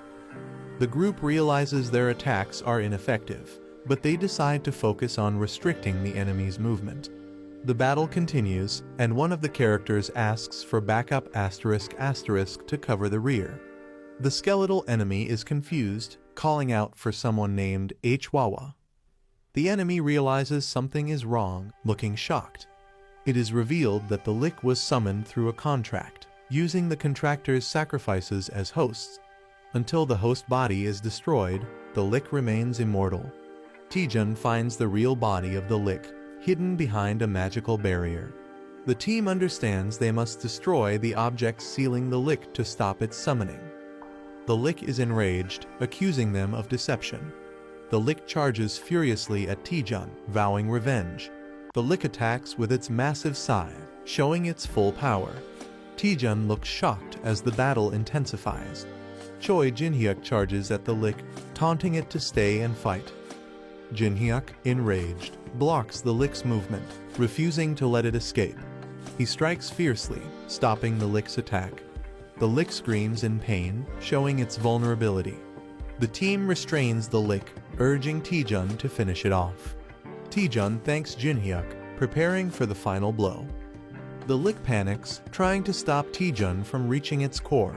Taejun delivers a powerful punch, aiming to destroy the lick's true body. The punch lands with massive force, shaking the entire battlefield. The lick is weakened, gasping in exhaustion. The sealed chest, which is the lick's true core, remains intact. Taejun finally finds the chest, preparing to destroy it. Bloodstained, dual-wielding spears, fighting skull with purple flames. Mystery, potential weakness mentioned by Taejun. Injured, shocked, searching for something inside. Speaking unknown language, reacting, resisting attack. Skull reacting aggressively, chaotic energy, others affected. Surprise discovery, secret exposed. Observing, mysterious presence, tension rising. Holding a treasure chest, taunting with excitement. Reacting to Taejun's unexpected ability to understand ancient language. Holding a treasure chest, smug expression, spirit companion behind. Explaining contract-bound status, reacting nervously. Dismissing concerns, confident in contract control. Doubting Taejun's abilities, disbelief. Questioning his ordinary status, asserting dominance. Sacred relic, magical significance, hidden knowledge. Doubting Taejun, realization setting in. Overwhelming presence, contract breaking possibility. Reluctant agreement, forced cooperation, offering wishes, tempting, complaining about stomach, uneasy, ordering skeletons to be released, questioning control, skeletons attacking, blue-haired man and green-helmeted man fighting back. Anomaly detected, unknown disturbance. Martial artist Hangjin and cat-eared girl UC Rin destroying skeletons. Accepting negotiations, communication success. Asking for Taejun's wish. Demanding everything. Confused by Taejun's sudden demand. Pressuring for items, accessories. Holding mysterious power, crucial item. Realizing Taejun's target, resisting. Pretending to break treasure chest, manipulating. Handing over staff, distressed. Holding staff, demanding contract release. Pretending ignorance about contract release. Realization hitting, caught off guard. Mocking, pretending ignorance. Intense red energy, furious reaction. Furious, overwhelming force, striking Taejun. Raising treasure chest, intimidating. Intense counterattack, explosion. Last struggle, refusing to fade. Declaring Eratus Chan's rebirth, sinister confidence. Mocking Skull's dramatic exit. Examining broken weapon, questioning its significance. Investigating summoning method, questioning target. Thrilled about new item, materialistic attitude. Observing Taejun's greed. Newly discovered item, unexpected find. Speculating value, linking it to the skull. Concerned, checking on him. Assuring he's fine, activating interface. Doubting Taejun's victory against the lick. Declaring victory, dismissing concerns. Hangjin acknowledges Lee Taejun's skills and calls him an impressive hunter, while UC Rin cheers him on. A shocked reaction as Lee Taejun stands bloodied, and someone calls out his name in concern. A remorseful Choi Jin Hyuk says, "I'm sorry," looking down at Lee Taejun. The helmeted Choi Jin Hyuk admits to poisoning and throwing Lee Taejun into the pit, revealing they ordered Jun Hyan to do it. The guilty Choi Jin Hyuk admits they resented Lee Taejun for working hard despite lacking talent. The Choi Jin Hyuk sincerely apologizes to Lee Taejun. He smiles and mockingly tells them to do it properly next time, acting like he wasn't even affected. Taejun calls out the deception, questioning what's really going on. The Choi Jin Hyuk suggests moving forward, inviting Lee Taejun for a meal as a celebration for becoming a B-class hunter. Kim Jun Hyan admits to poisoning and throwing Lee Taejun into the pit, revealing that he ordered Jun Hyan to do it. Taejun awkwardly asks a secretive question. Taejun whispers, "Do you like Lee Seon Ah?" catching the other person off guard. Taejun's question about Lee Seon Ah causes a hilarious shocked reaction. The accused character frantically denies it, while another teases them. A glowing green gate appears, signaling their way out. UC Rin and Kim Jun Hyan celebrate being able to leave, dreaming about food. Taejun smiles and tells everyone to go back together. The group walks toward the portal, feeling the relief of survival. Taejun hesitates for a second as he steps through the gate. They successfully exit, and a mysterious figure watches them. Taejun is officially promoted to B-class hunter, greeted by some intimidating figures. Lee Taejun is shocked to see Seo Yeon HWA Clear Sky Guild representative and Maddie Pyong Hwarang Guild representative. Maddie Pyong, a powerful and imposing figure, raises suspicion as Taejun wonders why the strongest hunters are present. The elegant yet authoritative Clear Sky Guild leader enters. Seo Yeon HWA reveals that someone interfered with their test, manipulating the results. She explains that monsters, including the Lick and an undead Emugi, should not have appeared. The investigation suggests that a powerful force was trying to disrupt both the Clear Sky Guild and Hwarang Guild. Revealing the culprit, Seo Yeon HWA finally points to the responsible party. She looks directly at Lee Taejun and says, "It's you." Lee Taejun is left utterly dumbfounded, unable to comprehend how he could be the culprit. UC Rin and Hangjin defend Lee Taejun, insisting there's no way he could be responsible. She smirks and points out that Taejun seemed to handle everything alone. The high rankers reveal they witnessed everything live, including Taejun's leadership and strategic decisions against the Lick. She suggests that the Lick's weakness was concealed somewhere, and Taejun somehow knew about it. Seo Yeon HW questions how a D-rank hunter like Taejun knew so much critical information. Even Hangjin and UC Rin start to hesitate, considering the possibility. Seo Yeon HWA steps up to Lee Taejun, pressing him for answers. She outright claims that Taejun knew about the Lick in advance. He freaks out, denying it completely, but his shocked reaction only makes him look more suspicious. Taejun looks nervous as someone questions his hesitation, likely in a high-pressure situation. A warrior unleashes intense energy, warning Taejun that he will cut him down if he doesn't answer quickly. Taejun panics, realizing that the threat is serious and his life is in danger. Taejun, sweating and desperate, tries to think of a way to explain or defuse the situation. Taejun recalls something important related to a Lick, a sacrifice, and a contractor, possibly a key mystery. Someone interrupts, asking everyone to listen, possibly to prevent a fight or explain something. A new character excitedly reveals that his dream has always been to become a necromancer. The warrior and the blue-haired girl are surprised by the sudden statement. The character explains that he has studied undead creatures since childhood, knowing their abilities and weaknesses. Taejun proudly reveals that he figured out the Lick's hidden weakness. A woman doubts Taejun's claim and questions its validity. The others, including the red-haired warrior, react in surprise to what Taejun shows them. Taejun presents a severed finger found in a sarcophagus, proving someone made a contract with the Lick. Taejun explains that the Lick wasn't a natural dungeon boss. Someone summoned it to interfere with the test. Taejun argues that the Lick obeys its contractor, meaning he and the other attacked hunters aren't responsible. The woman acknowledges Taejun's logic and accepts that the real culprit must be someone else. The warrior demands to know who the culprit is, suspecting the Dark Magic Guild.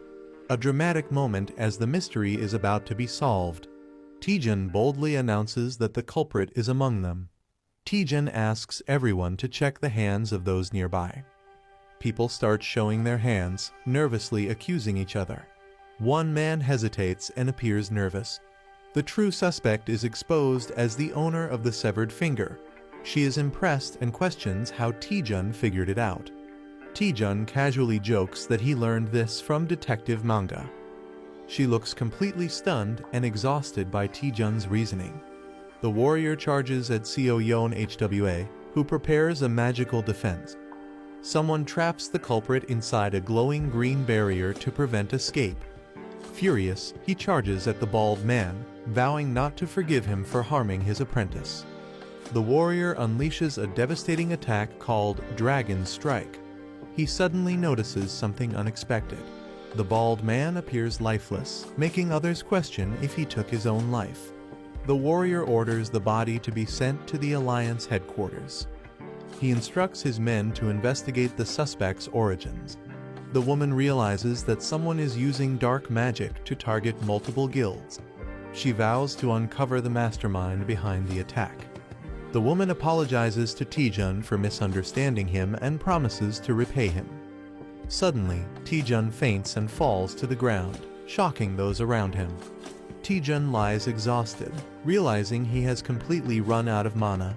He starts regaining consciousness, wondering where he is. Taejun sees Choi Jin-hyuk and Lee Seon-ah looking at him with concern. Taejun wakes up in a hospital bed, surprised to see them there. Seon-ah says she came because she was worried, while Jin-hyuk jokingly says he just wanted to see if Taejun was still alive. She questions how much he pushed himself to collapse like that. They mention that Taejun made a huge impact in the B-rank exam, surprising him. News about Taejun defeating the Lick spreads all over the internet. He is surprised to see himself being praised in online discussions. Jin-hyuk feels overshadowed and claims Taejun wouldn't have succeeded without him. Seon-ah playfully argues that the video clearly shows Taejun doing all the work. Taejun enjoys the friendly banter, realizing it has been a while since they talked like this. The representative makes an unexpected entrance.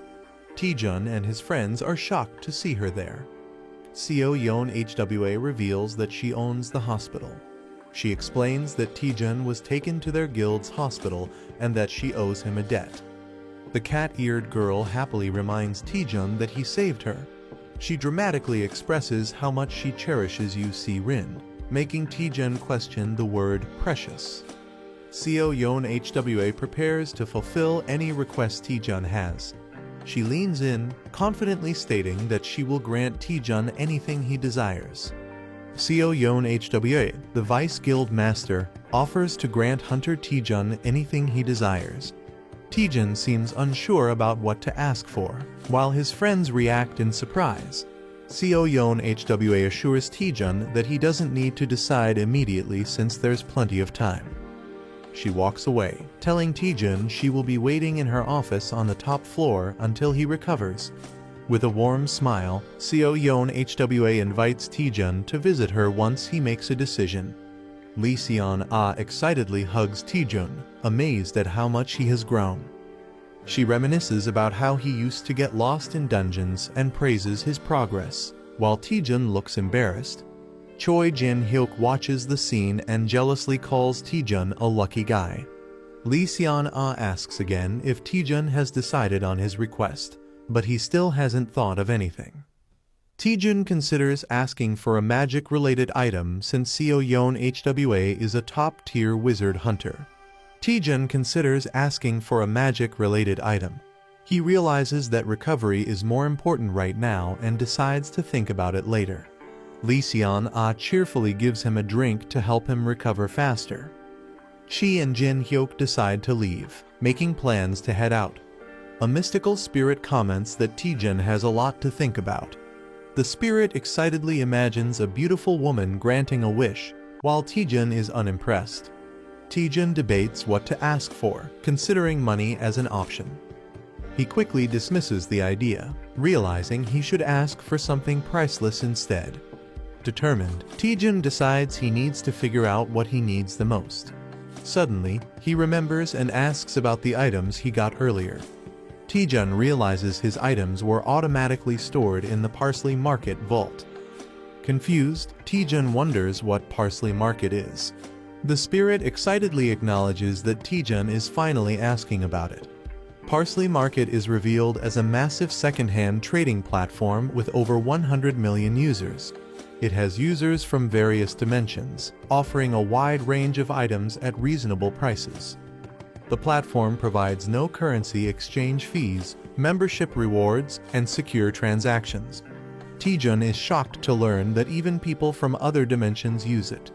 The spirit encourages him to try it out, while Taejun realizes he has unique access on Earth. Taejun understands his advantage. He can buy artifacts from other dimensions and sell Earth items exclusively. Excited, Taejun realizes he has the opportunity to monopolize the market. Taejun gets greedy, imagining the money rolling in, while the spirit looks unimpressed. Excited, he decides to connect to Parsley Market and collect amazing items. Taejun initiates the connection, pressing the screen. The system begins analyzing his body and player data as he connects. Taejun is amazed as he enters a bustling marketplace filled with unique beings. A dwarf vendor offers a fully enhanced dragon skin shield for 1.8 likely currency. Another seller offers arcana gems, asking for offers first. Taejun compares it to a generic mobile game, while the spirit encourages him to explore. He approaches the dwarf vendor and asks to check item prices. The dwarf happily invites Taejun to take a look at the dragon skin shield.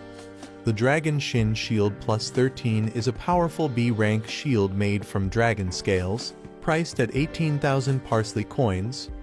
Taejun questions the currency value, asking how much 18,000 parsley coins is worth. The spirit excitedly reveals that 18,000 parsley coins equals 240,000 magic stones. Taejun is shocked, realizing that 240,000 magic stones is worth over 1 billion won. He wonders if there's a cheaper item, but the spirit explains that 18,000 parsley coins is the market average. Disappointed, Taejun realizes he can't afford anything.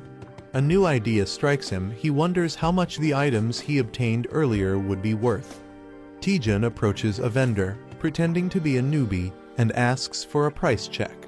He shows the vendor an unusual item and asks for its value. The vendor examines it closely, getting ready to determine its worth. The vendor declares the staff unsellable, surprising Taejun. The staff is cursed, making it difficult to use unless someone is a powerful mage. Taejun is shocked to learn the staff is completely unusable for him. He shows another item, a crystal he obtained from the same monster, for appraisal. The vendor values it at only 10 parsley coins, leaving Taejun frustrated at how worthless it is. Taejun feels disappointed, but the spirit encourages him to take things slowly. A mysterious figure approaches, asking Taejun for a trade. A demon lord offers a trade, requesting to examine the crystal. Taejun thinks it's just junk, but the demon lord insists he accepts the trade. The demon lord is pleased, revealing that with enhancements, the crystal will become valuable, and he even offers to cover the costs. Taejun excitedly accepts the demon lord's offer, thinking it's a great deal. The demon lord reveals a condition: if the enhancement fails, Taejun must cover all costs. Taejun and the spirit are shocked by the risky condition. The demon lord adds that if the enhancement succeeds, it's completely free, tempting Taejun. The spirit warns Taejun, whispering that the demon lord looks like a scammer and they should ignore him. The demon tricks new players with high enhancement costs, calling it a classic scam. A character sees through the scam, thinking only a fool would fall for it. Something unexpected happens, making the character hesitate. The demon reassures that the player can stop enhancing anytime. With confidence, he prepares to begin the enhancement. A girl tries to stop Taejun, fearing he'll lose all his money. He reassures her, saying he has a winning strategy. She questions his plan, but he tells her to watch and see. He declares he'll prove that luck-based mechanics can be broken. The demon lord explains the game rules, where Taejun can keep enhancing until he decides to stop. If Taejun succeeds, all costs are covered by the demon lord. If he fails even once, Taejun must pay everything himself, making it a risky gamble. The higher the success, the bigger the risk, making it a high-stakes game. The demon lord gives Taejun 100 parsley coins and materials for enhancement. The demon lord offers to show a perfect spot, but Taejun remains skeptical. Taejun confidently starts the enhancement, ignoring the demon lord's trickery. The obsidian crystal begins glowing, signaling something unexpected. The enhancement of the obsidian crystal was successful, granting +1 strength. The demon lord is surprised by the success rate and admires the player's boldness. The demon lord taunts, questioning if the player will stop at just one enhancement. The player smirks confidently, hinting at his next move. With a crazed look, the player declares he's going straight to +9, daring others to back out. The demon lord is shocked and questions if going straight to +9 is a wise choice. The player mocks the demon lord, laughing and asking if he's scared. The demon lord mocks the player, calling him an idiot for attempting a +9 enhancement with a near impossible success rate. Seeing the challenge, the demon lord decides to take the bet and commits his money. The player confidently confirms the deal with a smirk. He presses the Enhance button, ready to take the risk. A rapid sequence of enhancements begins, filling the screen with energy. A character panics, calling out to Taejun in disbelief. The demon lord laughs hysterically, believing the player has doomed himself.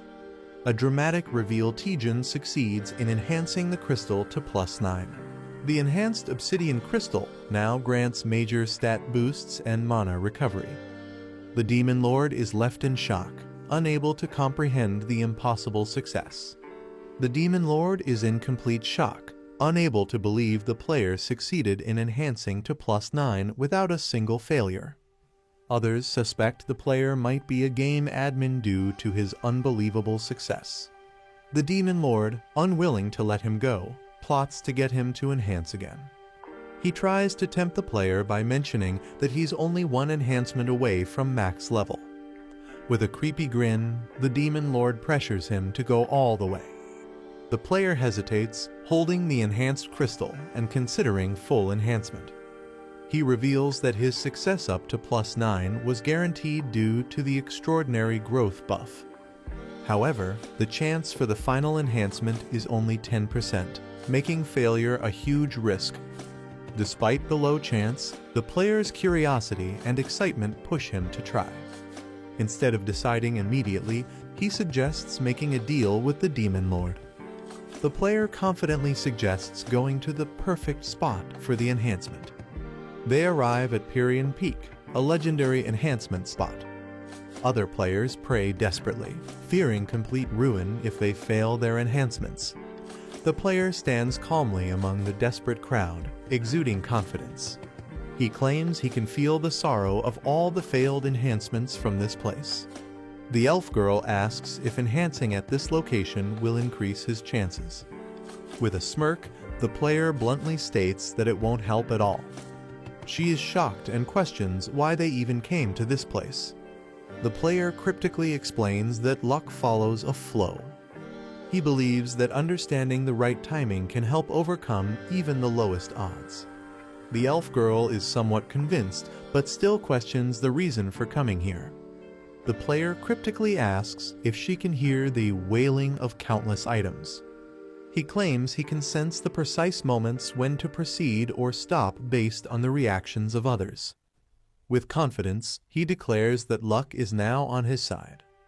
He prepares for his final enhancement attempt, pouring all his energy into it. The enhancement process begins with a powerful surge of energy. The Demon Lord is stunned, unable to believe he's actually attempting full enhancement. He doubts the success rate, believing it's statistically impossible to succeed from 0 to +10 without failure. Everyone watches in suspense as the outcome is about to be revealed. The crystal glows intensely, marking the decisive moment. A man is screaming intensely, sweat dripping from his face. The same man shouts "See you" with excitement, while a demon and a cat-like character watch. A notification announces that the obsidian crystal of Passing Porter has been enhanced to +10, glowing with twilight energy. The star-shaped Demon Lord and others are shocked, realizing they are seeing a fully enhanced item, calling it National Power Level material. The Demon Lord angrily accuses someone of being a con artist, suspecting they used an illegal program to achieve the impossible. The man sarcastically questions who the real scammer is. He mocks the Demon Lord, accusing him of trying to extort a newbie while pretending to help. The Demon Lord, furious, threatens to report him to get him banned from the game.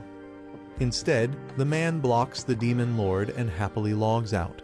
The Demon Lord screams in frustration, demanding his resources back as the market logs out and synchronizes with Earth. Taejun, lying in bed, laughs about getting a maxed-out item for free, while his companion sighs in relief. The elf girl worries about what would have happened if he had failed and how he would repay all the coins. Taejun casually responds, saying he would have just run away if he lost. He then laughs menacingly, mocking the real scammer, while the elf girl wonders if he is a demon. Taejun reveals that he also got valuable intel from the Parsley Market, holding up a mysterious item. Taejun holds a mysterious staff, realizing he might be able to use it. The scene shifts to the Clear Sky Guild's office, located at the top floor of a hospital. Seo Yeon HWA, the Vice Guild Master, is working at her desk and allows someone to enter. Taejun arrives, greeting her and being asked if he has recovered. He smiles, saying he isn't fully recovered yet, but is able to move. Seo Yeon HWA smiles, assuming Taejun has come because he has made a decision. She reflects on Taejun's impressive performance, ranking first in the last assessment. She believes that if her intuition is correct, Taejun will become one of Korea's top hunters. Taejun takes a determined step forward, about to make an important statement. He suddenly grabs her hands and boldly declares, "I want you." A large building with a medical cross symbol is shown.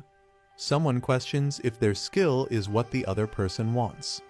Seo Yeon HWA teases Taejun about his way of speaking, while he looks confused. Taejun is puzzled, but the woman laughs it off, saying it was just a misunderstanding. Taejun wonders if he said something that could be misinterpreted, while a girl observes him. Taejun and the Seo Yeon HWA arrive at the 3rd basement level. Seo Yeon HWA confirms that Taejun wants to lift the curse from his item, finding it simpler than expected. Taejun hands over a skull-shaped cursed item to the Seo Yeon HWA. Seo Yeon HWA examines the item, confirming that Taejun obtained it when he was a D rank hunter. Seo Yeon HWA prepares to analyze the curse, confident that it won't take long. She activates her magic, generating a glowing green spell circle. Taejun and the girl recognize it as one of Seo Yeon HWA's powerful S-rank skills. The skill, Spell Dispel, nullifies and breaks down the structure of the targeted spell. Since a curse is just a complex spell, Spell Dispel is effective against it. A sinister man reveals that he wants that exact skill and holds a glowing crystal. Perfect Mimic's Obsidian Crystal Plus 10 allows the user to scan and store another person's skill. A man confidently declares that he won't just lift the curse, but will also steal the skill. Holding a glowing triangular artifact, he prepares to initiate something powerful. Seo Yeon HWA performs a mysterious ritual, copying the skill using green magical energy. Seo Yeon HWA, now focused, looks ahead with a serious expression. A terrifying shadowy creature suddenly appears, shocking the Seo Yeon HWA. Covered in blood, she looks exhausted while a young man reacts in horror. A monstrous entity emerges, wielding dark energy and exuding a threatening aura. The young man runs toward the woman, calling her Vice Guild Master Seo Yeon HWA.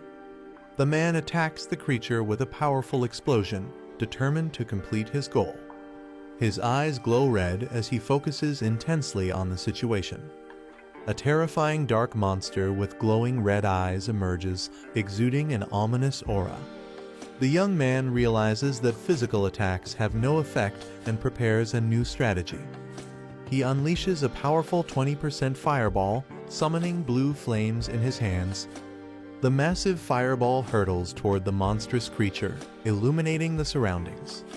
The young man checks on Vice Guild Master Seo Yeon HWA, who admits she let her guard down but isn't fatally injured. The young man is shocked and confused, wondering where the monster suddenly came from. Seo Yeon HWA corrects him, revealing that the entity is not a monster, leaving him puzzled. She explains that the eerie figure is actually a cursed spirit, a manifestation of the curse itself. They realize that the curse is attached to the staff and can only be lifted using spell to spell. Seo Yeon HWA, wounded and struggling, reveals that she has been hit with a debuff skill, preventing her from using spell to spell. Seo Yeon HWA decides to forcefully dissipate the curse using her magic. Surrounded by intricate magical symbols, she acknowledges the loss of the staff but promises to grant a wish next time. The young man panics as he realizes something is about to go wrong. He shouts in frustration, realizing that he won't be able to lift the curse or obtain spell dispel.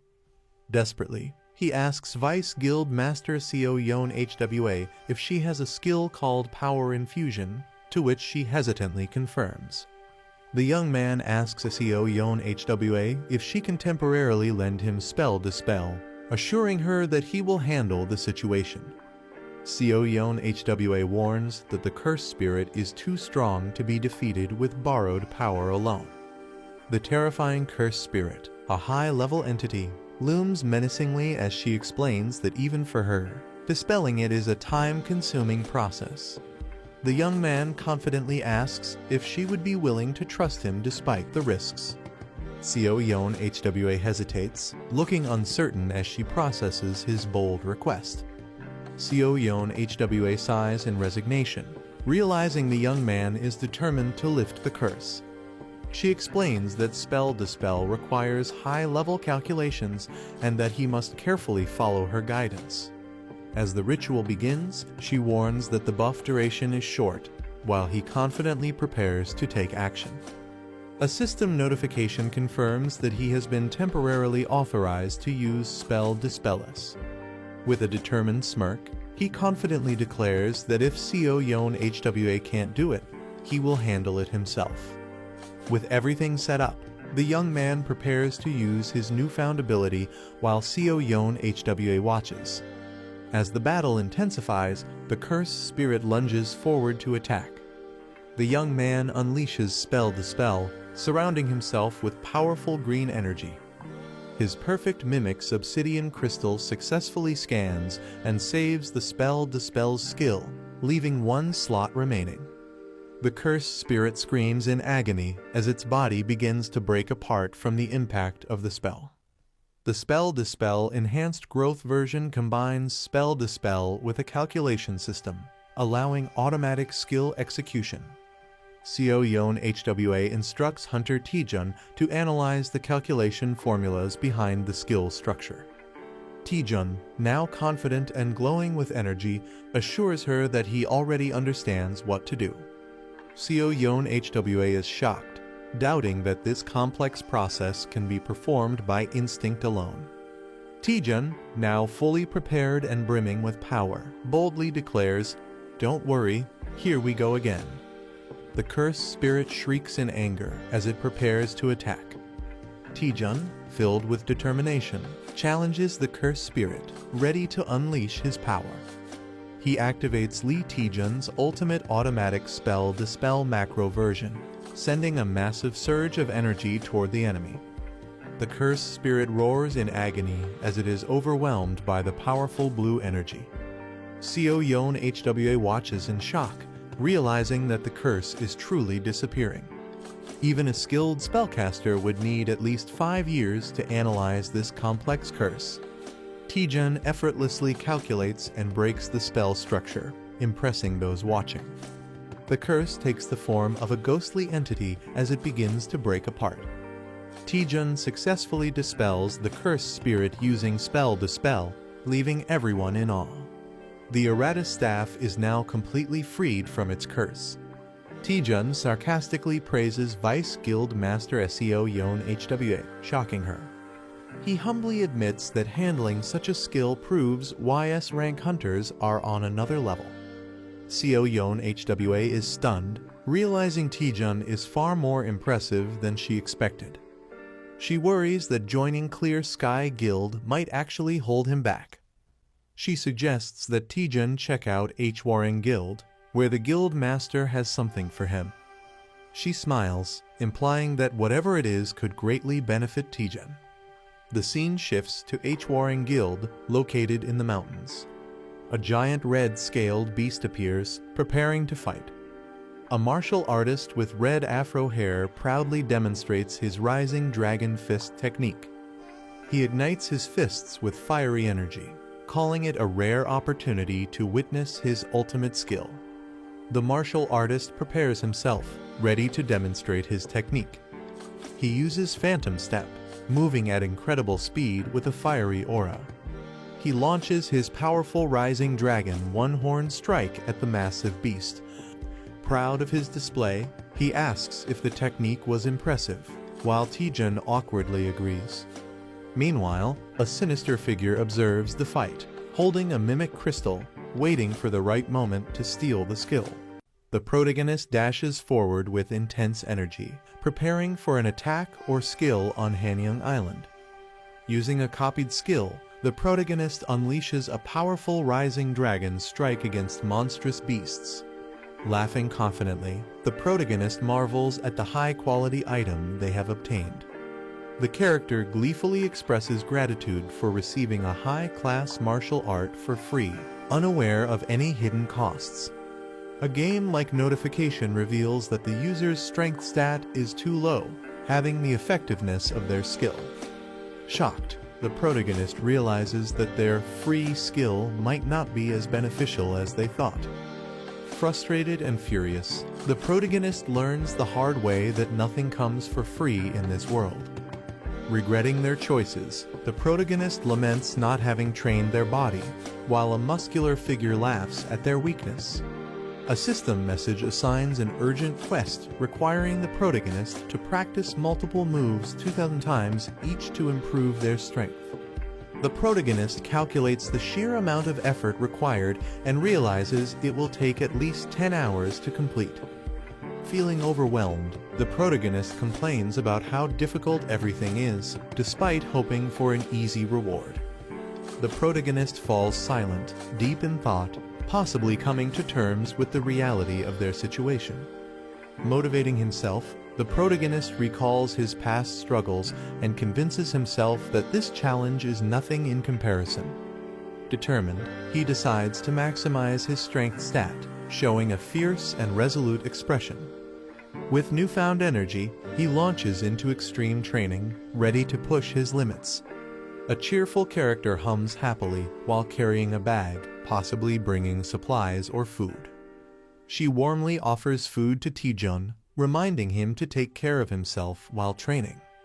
She is shocked or confused by something unexpected.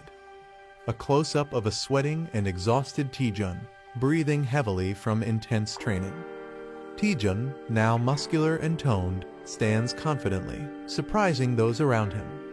The female character observes Taejun's unusual behavior, suspecting something has changed about him. The narration reveals that Taejun, once ordinary, is excelling in the B-rank hunter exam and gaining attention from guild leaders. Taejun's rapid and unnatural growth is compared to a butterfly emerging from a cocoon, highlighting his transformation. Lee Xian-ah feels conflicted about someone's growing recognition, sensing they are drifting apart. She is startled when addressed, realizing she might be caught for unauthorized training. She nervously tries to cover up, fearing punishment for using the training room without permission. Instead of scolding, the other person reassures her, patting her head. They notice an unusual aura, which turns out to be Taejun fighting inside the training room. The observer recognizes Taejun's martial arts style and seems intrigued. Taejun, surprised, greets the observer, who acknowledges their past acquaintance. The man acknowledges Taejun's success in passing the B-rank hunter exam. Taejun humbly thanks him for the compliment. The man asks if Taejun is still working as a freelancer, and Taejun confirms. The man decides to make an offer to Taejun. He explains that an expedition is planned, but a member dropped out due to injury. Lee Xian-ah panics and interrupts, concerned about something. She expresses her worry that the expedition might be too difficult for Taejun. Taejun asks about the dungeon's difficulty, and they reveal it's a grade 2 dungeon with little information available. Lee Xian-ah worries about the unknown dangers in the dungeon and is concerned about Taejun's safety. Taejun is surprised by her concern and calls her name. Internally, Taejun feels frustrated, believing she is underestimating him.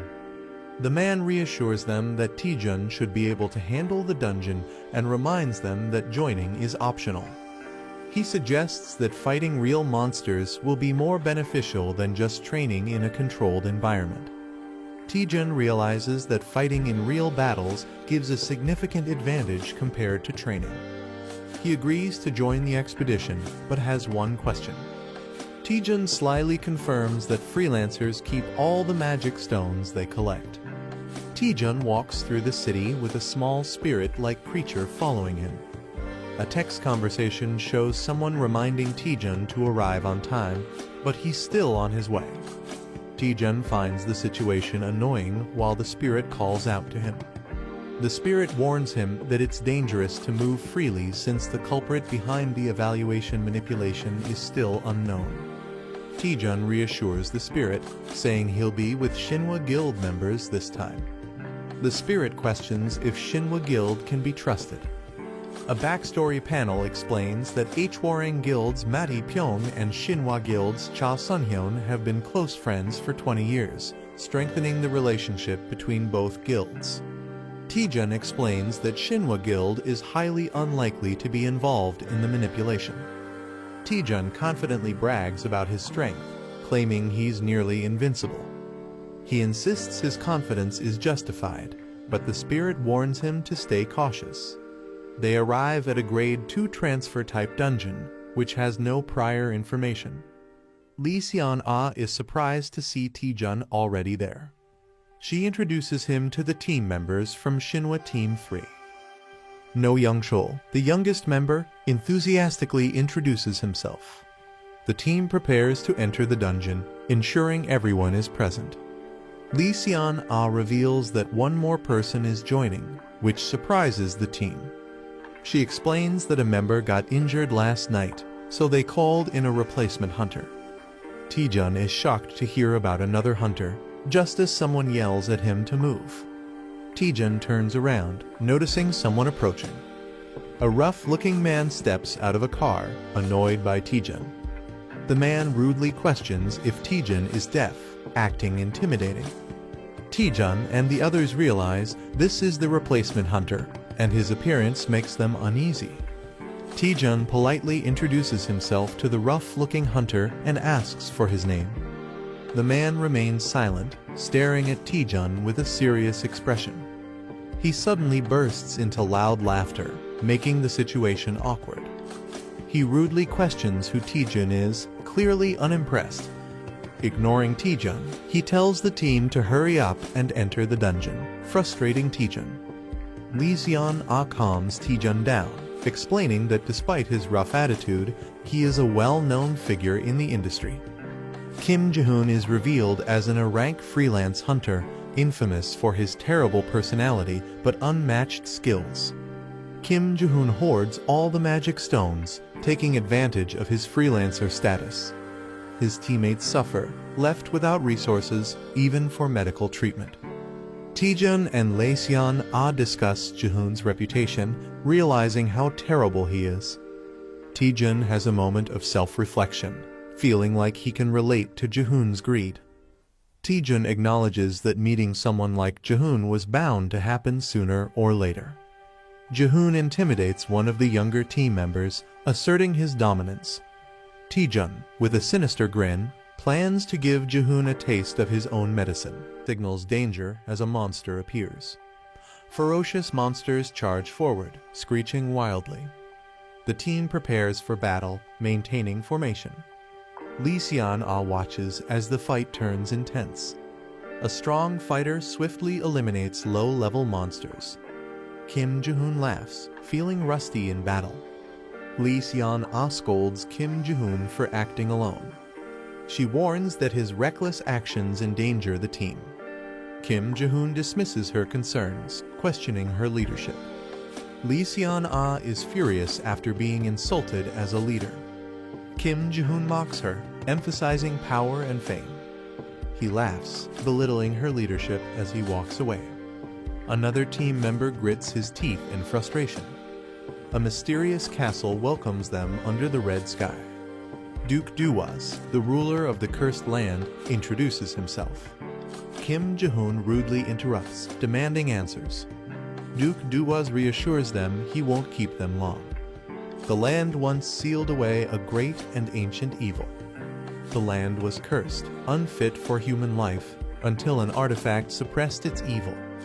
The artifact purified the land through consecration. Someone has stolen the sacred artifact, causing concern. Duke Duwas explains that restoring the artifact could revive the land. The invaders broke the artifact into pieces and scattered them. Kim Ji-hoon laughs, thinking the quest is too easy.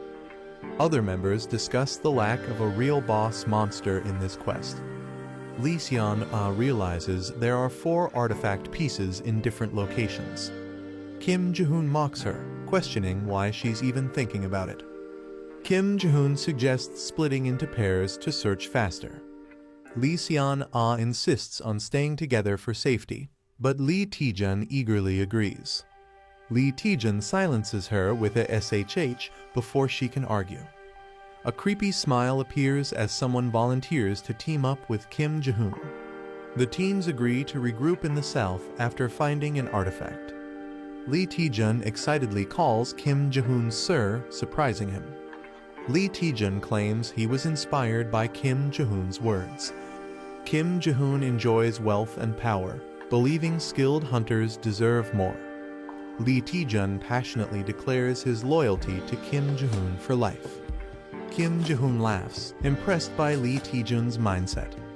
He tells Taejun to stick with him, offering to help. They arrive at a graveyard, sensing eerie tension. Taejun asks about the artifact, but Jae-hoon smirks knowingly. Jae-hoon suspects monsters are lurking nearby, protecting the artifact. He prepares to fight, while Taejun requests a favor. Taejun pretends to be nervous, asking for a small task. He requests to handle a small area alone. Jae-hoon laughs and agrees without suspicion. Jae-hoon allows Taejun to handle the small area alone. Jae-hoon grows impatient, demanding the monsters to appear. Taejun swiftly eliminates the incoming monsters. Taejun pretends to be lucky after obtaining high-grade magic stones. Jae-hoon complains about not getting any loot as more monsters are spotted. Taejun effortlessly takes down 3 monsters at once. He reassures Jae-hoon, claiming he'll handle the endless monsters. Jae-hoon realizes all the monsters are appearing near Taejun. Jae-hoon starts suspecting that Taejun knew about the monsters all along. Jae-hoon laughs, doubting Taejun is smart enough to plan ahead. Jae-hoon activates a special skill he didn't want to use. He unleashes a powerful area-wide taunt, challenging all enemies. Taejun grins, knowing exactly what's happening. Lee Seon-ah observes Jae-hoon's skill but isn't impressed. She recalls that Jae-hoon possesses a taunt skill. Taejun suspiciously shows interest in Jae-hoon's skill. He smirks, realizing the skill could be useful. Taejun manipulated Jae-hoon into activating the skill, making monsters gather. A radar shows a large number of monsters hidden in the area. Someone plans to take advantage while another person lures the monsters. A man turns around in surprise, sensing something. A huge wave of terrifying monsters rushes toward him. He panics upon realizing the overwhelming number of enemies. He desperately calls for help as the monsters surround him. A calm young man reminds him that it's his assigned area. The young man sarcastically hesitates, pretending to be unsure about interfering. The desperate man yells in frustration, demanding immediate help. He smirks and agrees to fight. He activates his power, surrounded by blue energy. Using Phantom Step, he leaps into action. He unleashes Rising Dragon's Strike, causing a massive explosion. The shocked man doubts if he's really just a B rank hunter. He wipes his sweat, relieved that all the monsters are gone. He happily counts the magic stones he gained. He jokingly credits the other man's taunt skill for his victory. He suggests leaving since they've completed their mission. The other man hesitates, wanting to gather more magic stones. A bloody battlefield is filled with the remains of defeated monsters. The team celebrates finding the artifact with Taejun's help. Taejun completes the emergency quest and masters new skills. A teammate is surprised by how many enemies Taejun defeated. They discover a massive pile of glowing magic stones. Taejun acknowledges the large number of magic stones as a problem. Taejun decides to share the magic stones with his teammates. Others hesitate, feeling that Taejun is being too generous. Taejun insists that everyone deserves a reward for their efforts. Taejun smiles as he thanks Jae-hoon for sharing his magic stones. Taejun announces that he will split his and Jae-hoon's stones with the team. Jae-hoon hesitantly agrees, but looks regretful about losing his stones. The team praises Jae-hoon, mistaking him for being generous. The team gratefully accepts the shared magic stones. Jae-hoon is confused but nervously goes along with the situation. Lee Seon-ah acknowledges Taejun's clever move. Taejun reveals to his companion that his generosity is just for appearances. A mysterious castle looms under a blood-red moon. The team returns with the collected artifacts. The Lord thanks them, saying the land may be restored. The Lord requests the artifact, saying he will offer it himself. The girl hesitates while holding the artifacts. She questions the Lord before handing over the artifacts. She recalls how the artifact was lost to barbarians. The sealed evil was unleashed, destroying everything. The Lord confirms the story but gets interrupted. The girl suspiciously asks how the Lord survived. The Lord remains silent, deep in thought. He laughs, impressed that someone finally figured it out. The artifacts react with dark energy as he reveals it's too late. The Lord transforms into Duke Duwas, a high-ranking vampire. The girl realizes something is wrong with the dungeon. She suspects finding the artifact wasn't enough to clear the dungeon. She deduces that handing over the artifact triggered a new quest. Duke Duwas acknowledges the duplicate quest's true nature. The team realizes that the Lord was the final boss all along. The vampire demands the artifacts to complete his resurrection. Xian-Ah stands in a trance, clutching the artifacts. A teammate shouts in panic as Xian-Ah moves forward. An ambush interrupts the situation with a sudden attack. A mind-controlled ally attacks with a blade. Charm's evil eye is revealed as a powerful mind control ability. The vampire's charm skill has taken control of an ally. Taejun realizes his spell nullification skill protected him. The vampire mocks Taejun, questioning his resistance to the power. Taejun mocks the vampire with a rude gesture. He taunts the vampire, who is visibly irritated. The vampire begins the ritual to restore his full power. He commands his mind-controlled servants to attack. Taejun finds the situation troublesome as his allies turn against him. The vampire laughs, knowing Taejun values his comrades. He predicts Taejun's downfall at the hands of his allies. Taejun prepares a counterattack, activating a skill. With a powerful strike, an enemy is taken down.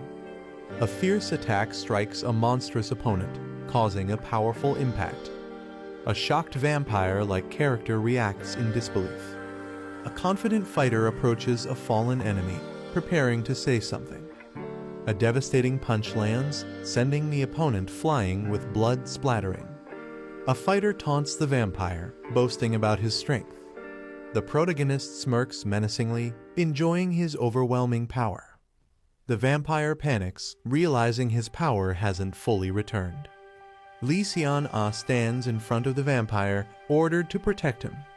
Xian-Ah is launched into the air by a powerful attack. Taejun, injured and sweating, warns Xian-Ah about the opponent. Xian-Ah moves at an incredible speed, making it difficult to stop her. Taejun considers using a powerful attack, but worries it may be too deadly. The vampire laughs and taunts Taejun, understanding the situation. Someone accuses Taejun and Xian-Ah of being in love, shocking both of them. The vampire enjoys the drama, calling it a tragic love story. Taejun is confused by the vampire's words while a small spirit warns him. Xian-Ah suddenly stops moving, appearing hesitant. Taejun realizes that the charm controlling Xian-Ah has weakened. The vampire angrily orders Xian-Ah to kill Taejun, but she hesitates. Taejun realizes that Xian-Ah reacted to the vampire's words about love. He suspects strong emotions can help Xian-Ah break free from the charm spell. Taejun urgently calls out to Xian-Ah, preparing to say something important. A flashback shows Taejun receiving a wallet from Xian-Ah as a gift last Christmas. The wallet, now a significant memory, is highlighted. Taejun awkwardly confesses that he sold the wallet on Carrot Market. He explains that financial struggles forced him to sell it, but Xian-Ah is furious. Taejun realizes that making her angry is actually working to break the charm. Taejun angrily confronts the vampire, vowing to stop his powers. Taejun activates his spell nullification technique, preparing to counter the vampire's magic. Taejun unleashes his attack, targeting the vampire's evil eye while the vampire screams in pain. A powerful roar shakes the air as blue lightning surges wildly. The enemy screams in pain as a hand forcefully presses into their eye. The attacker laughs maniacally, refusing to let go. He declares that the enemy will stay like this until death, acquiring a new skill. The Eyes of Enchantment skill has been nullified. The enemy howls in agony as lightning surges through them. The enemy growls in frustration, confused about what happened to their eyes. Someone reacts in shock, while another grins and flashes a victory sign. Two fighters feel as if they were struck, questioning if their powers were broken. The enemy is in shock, unable to believe what just happened.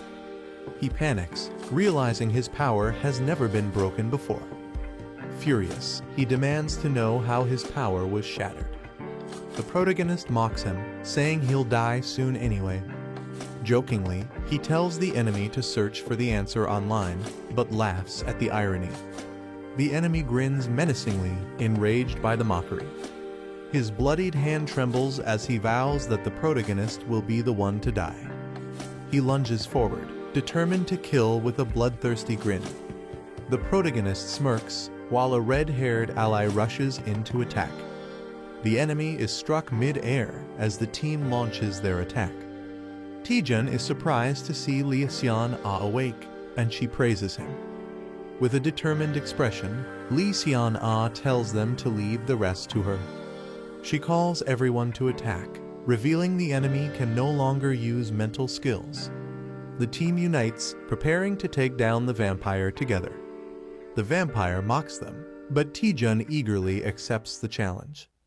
Taejun grins confidently, declaring that the enemy will be beaten. A cowboy-style fighter leaps in, ready to attack alongside his brother. No Young Chul fires his weapons, determined to prove himself in battle. The vampire is struck by powerful energy blasts, staggering backward. The team calls out to Taejun, telling him to let them handle the fight. The fighters attack together, causing the vampire to scream in pain. The vampire realizes their teamwork is flawless. He acknowledges that they are not just ordinary fighters. Lee Seon-ah prepares a powerful sword technique. She unleashes Shattering Strike, creating a massive wave of destruction. The battlefield is covered in mist, leaving an eerie silence. One of the fighters nervously asks if the battle is over. The protagonist counters with a swift, determined strike as his eyes flare with energy. An enemy combatant is blasted backward by the force of the attack. The heroine charges forward, her mystical sword gleaming amid swirling light. A burst of radiant magic overwhelms the enemy, leaving him staggered on his knees. The team quickly regroups, seizing the moment of the enemy's vulnerability. A surge of inner power is visible as one fighter channels his strength into a powerful blow. The battlefield erupts with rapid strikes, each clash echoing the intensity of the fight. Two rivals engage in a fierce duel, their clashing weapons showering sparks around them. In the dramatic climax, the protagonist stands tall as the dust settles, his resolve unshaken. The group celebrates, but Lee Seon-ah suddenly realizes someone is missing. They find Hunter Kim Jae-hoon unconscious on the ground. The team questions Taejun, who awkwardly avoids answering. They confirm Kim Jae-hoon's injuries are not serious and decide to head back. The group invites Taejun to join them for a meal, but he declines. Seon-ah is curious about Taejun's other plans, but he brushes it off. Taejun explains he wants to analyze the dungeon more before leaving. He considers it part of his training, looking at the mysterious dungeon. The team admires Taejun's dedication and commitment to his goal. Lee Seon-ah sighs, acknowledging Taejun's extreme passion. She admires his dedication to staying in the dungeon for research. A mysterious warning is given with a gentle touch on the face. Seon-ah warmly tells Taejun not to push himself too hard.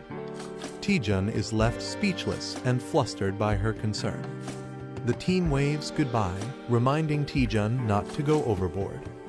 Taejun stands alone as a spirit questions his unfinished business. The spirit correctly guesses his real intent to study the dungeon. Taejun reflects on his past struggles, recalling how hard he worked to survive.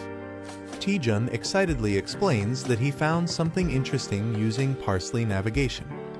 The navigation points to a mysterious jackpot treasure.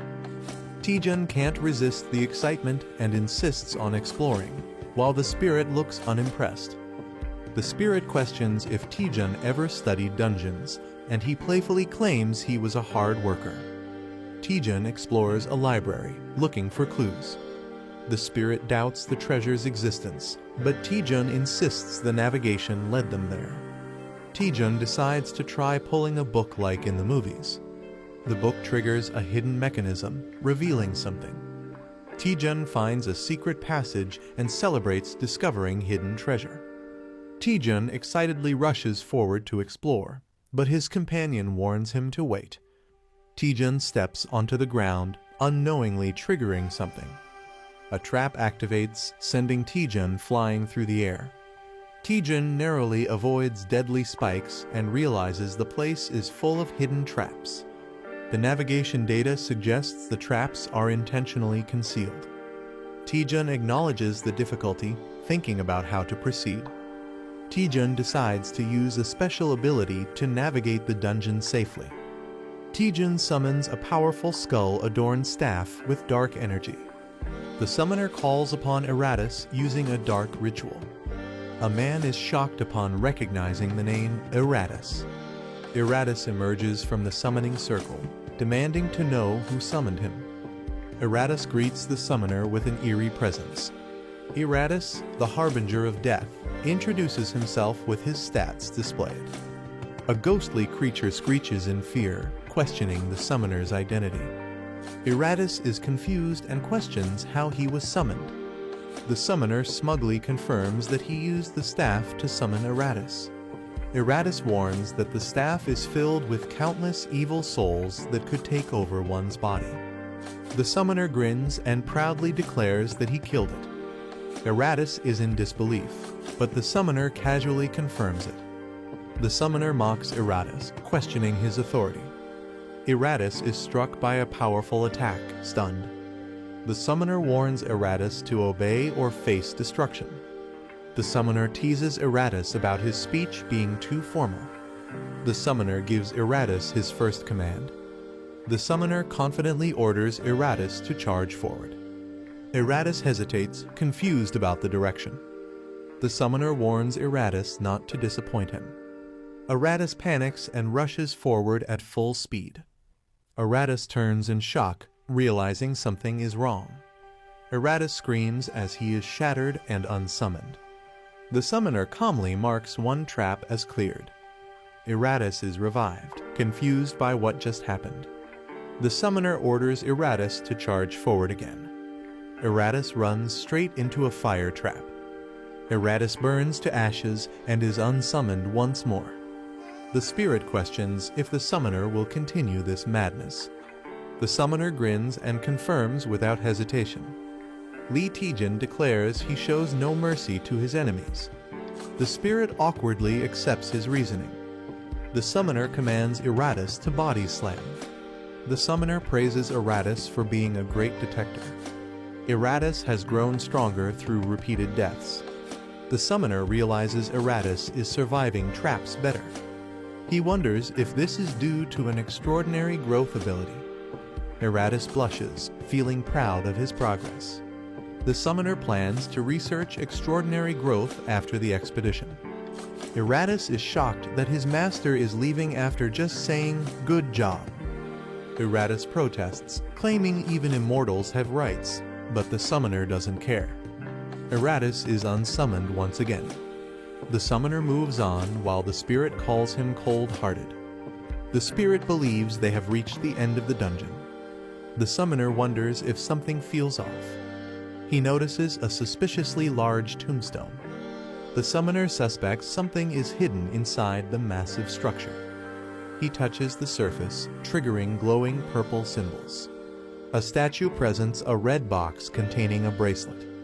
The spirit recognizes it as a bracelet made from previous relics. The summoner considers appraising it, but worries about the cost. He hopes it turns out to be a powerful, world-class item. The elf girl excitedly explains that items don't need to be appraised one by one. She introduces the Item Analyzer app that makes analyzing items easy.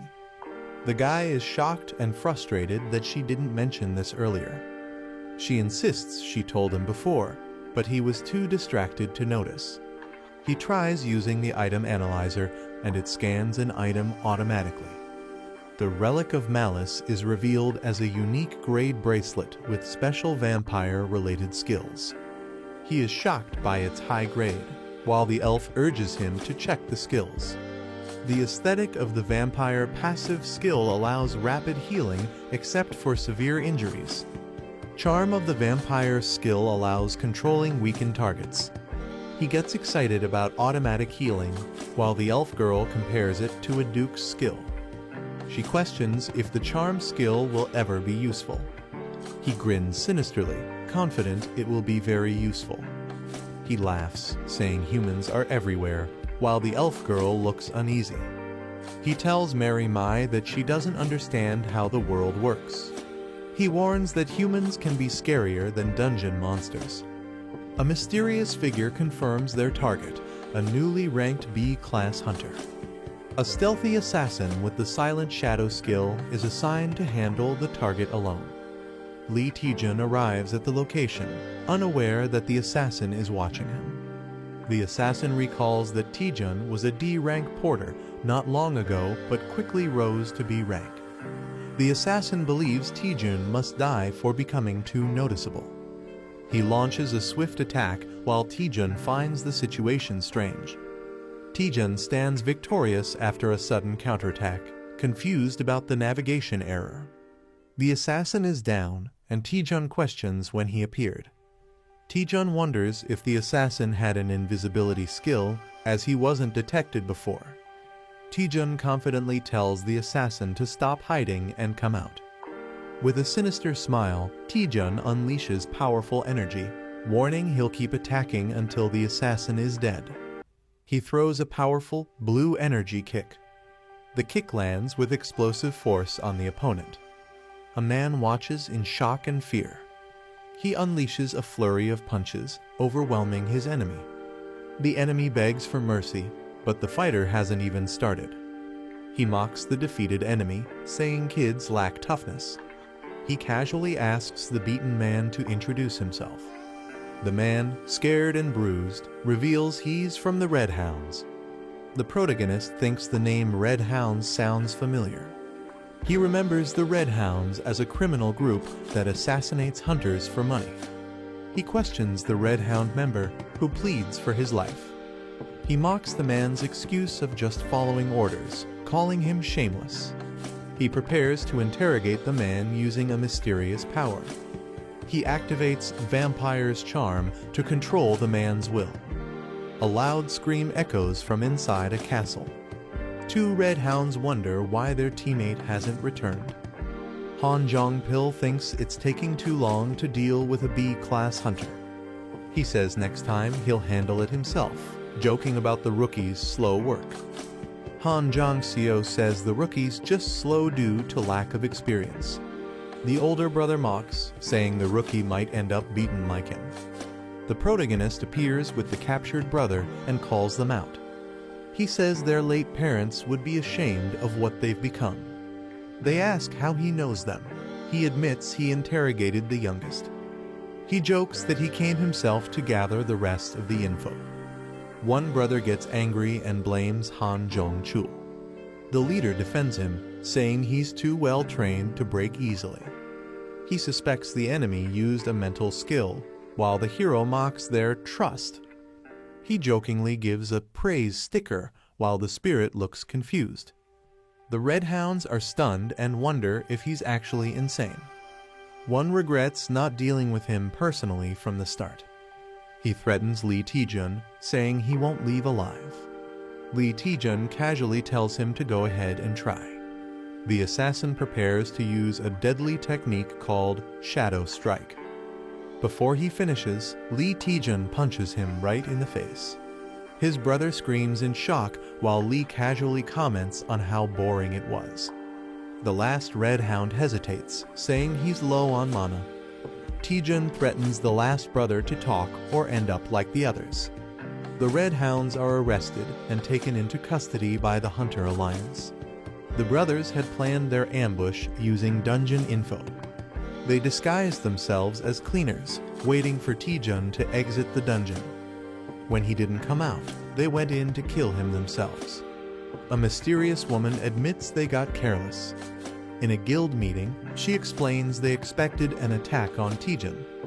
She didn't expect them to sneak into a dungeon owned by Shinhwa Guild. She blames herself, but someone reassures her there's no need to apologize. Taejun sensed trouble coming but didn't expect it so soon. An angry ally yells that the enemies targeted Taejun, Kangjin, and Yu Si-rin. He wants to go interrogate them by force, but Taejun stops him. Taejun calmly reveals he already knows who's behind it all. They're surprised how easily the enemies talked during the interrogation. With serious eyes, she demands to know who's responsible. She's furious about the attacks on multiple hunters, including Taejun. Taejun silently stares, ready to expose the truth. He names the culprit, Bi Hyun-soo, the head of the Seong Guild. They're shocked to hear that Bi Hyun-soo is the culprit. The man claims he knew it just by Bi's suspicious face. Seong Guild rose rapidly in rank, known for dirty and ruthless tactics. Until now, they only had suspicions Taejun brought real proof. They trust Taejun's judgment, completely no room for doubt. The guild leader decides to bring elite members and retaliate. The man vows to protect his disciple and join the fight. He gets fired up to storm the enemy HQ and Taejun asks to come too. Taejun smiles and says he wants to see the face of the man who tried to kill him. The Seong Guild building shakes as the heroes arrive to confront Hyun-soo. The man powers up and calls out Hyun-soo, saying it's been a while. He smashes the ground, demanding Hyun-soo to come out. Guild members rush in, shouting at him and calling him insane. Someone reminds them they already know why this is happening. The woman from the Chunjeon Guild demands Bi Hyun-soo be brought out now. She threatens to burn the whole building down if he doesn't show up. She orders her guild to begin the attack. The guild unleashes powerful magic, striking the building with green energy. A man desperately bangs on a vault door, calling for his boss. The boss is panicking as he's told 2 guild leaders have broken in. He curses his situation, blaming himself for hiring incompetent people. He angrily questions where everything started to go wrong, blaming Lee Taejun. Planning to flee, he decides to take the money and escape unnoticed. He hears a sudden noise and looks back, startled. Someone finds his hiding place and taunts him. Shocked, he recognizes the intruder. A creepy man introduces himself as B-class hunter Lee Taejun with a chilling smile. A surprised man asks how Lee Taejun got there, and Taejun casually replies he walked. Taejun enters confidently, saying he's great at finding people. The seated man suspects Taejun wants something for showing up secretly. He offers Taejun a suitcase full of money, asking if that's what he wants. Taejun is stunned by the cash, but his spirit companion warns him to stay focused. Taejun refuses the money, saying he's not after dirty cash. He steps closer, saying there's just one thing he wants to confirm. Taejun accuses him of rigging the promotion exam and suspects another person is involved. The man is shocked, but Taejun insists he already knows most of the truth and wants honesty. The man angrily claims he acted alone in rigging the exam. Taejun laughs, realizing his bluff didn't work. Taejun decides to just beat him up and take him in. The man glares furiously, insulted by Taejun's confidence. He mocks Taejun, summoning dark power to intimidate him.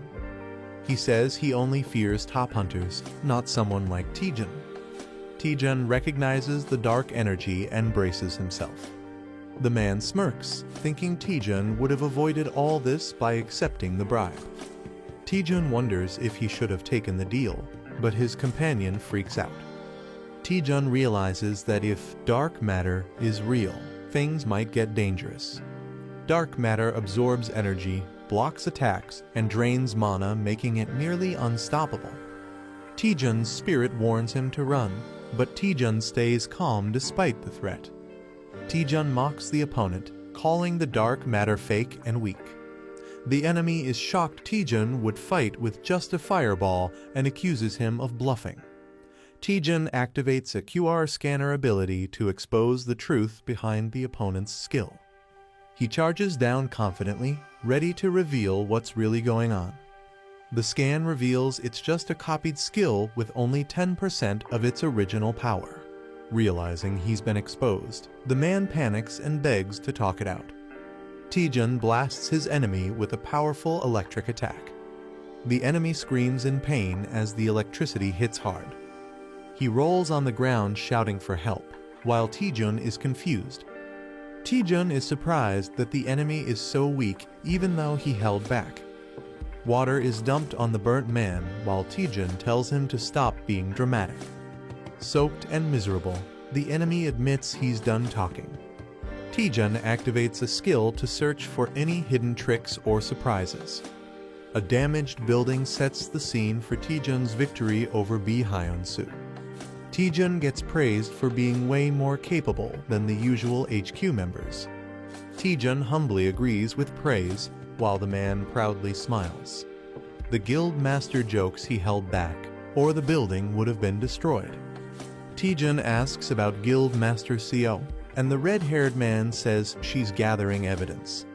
A portal opens, and Guild Master Seo arrives just in time. Seo Yeon HWA confirms she found solid proof of exam tampering at the main office. She says some officials were involved, but they've already escaped overseas.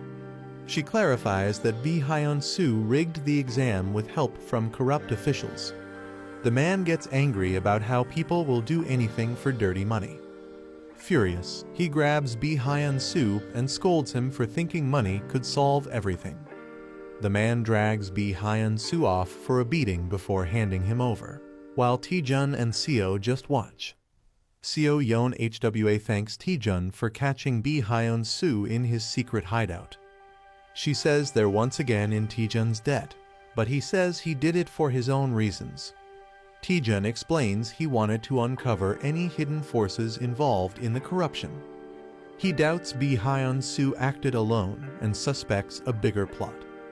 Taejun lists dark magic, liches, and assassins too much for one person to manage alone.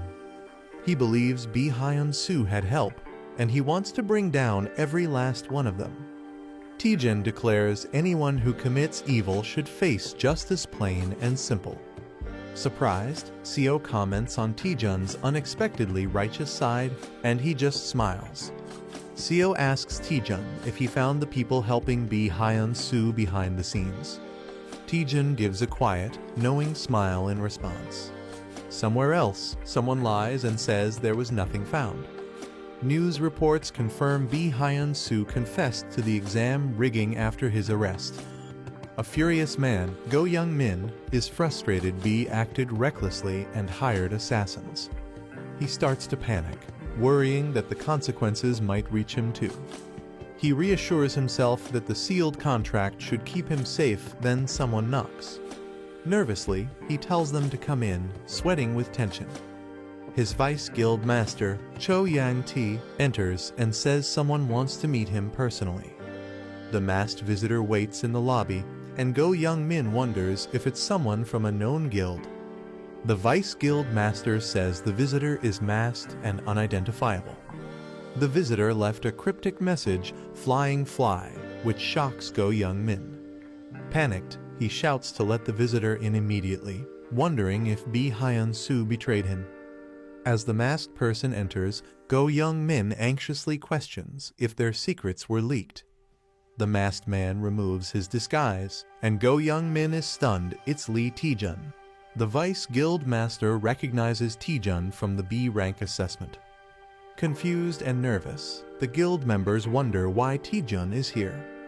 Go Young-min puts on a fake smile, wondering if Taejun came to blackmail him. Go Young-min suddenly bursts into maniacal laughter, completely losing it in front of everyone.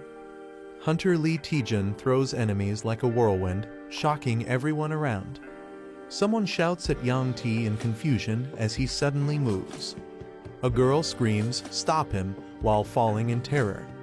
Taejun charges wildly through the hall while others rush to stop him. Someone screams, begging Taejun to stop and questioning his sanity.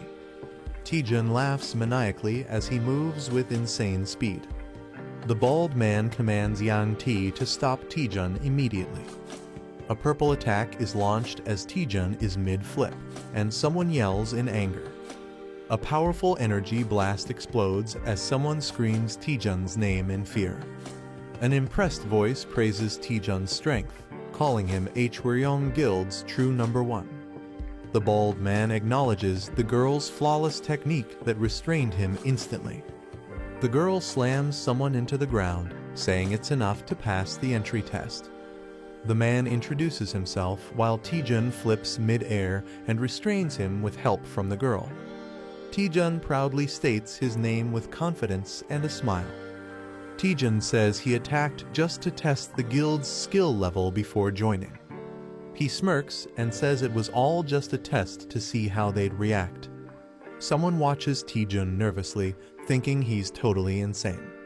The man is stunned by Taejun's behavior, calling it beyond crazy. He warns Taejun not to act foolish, reminding him of where he is.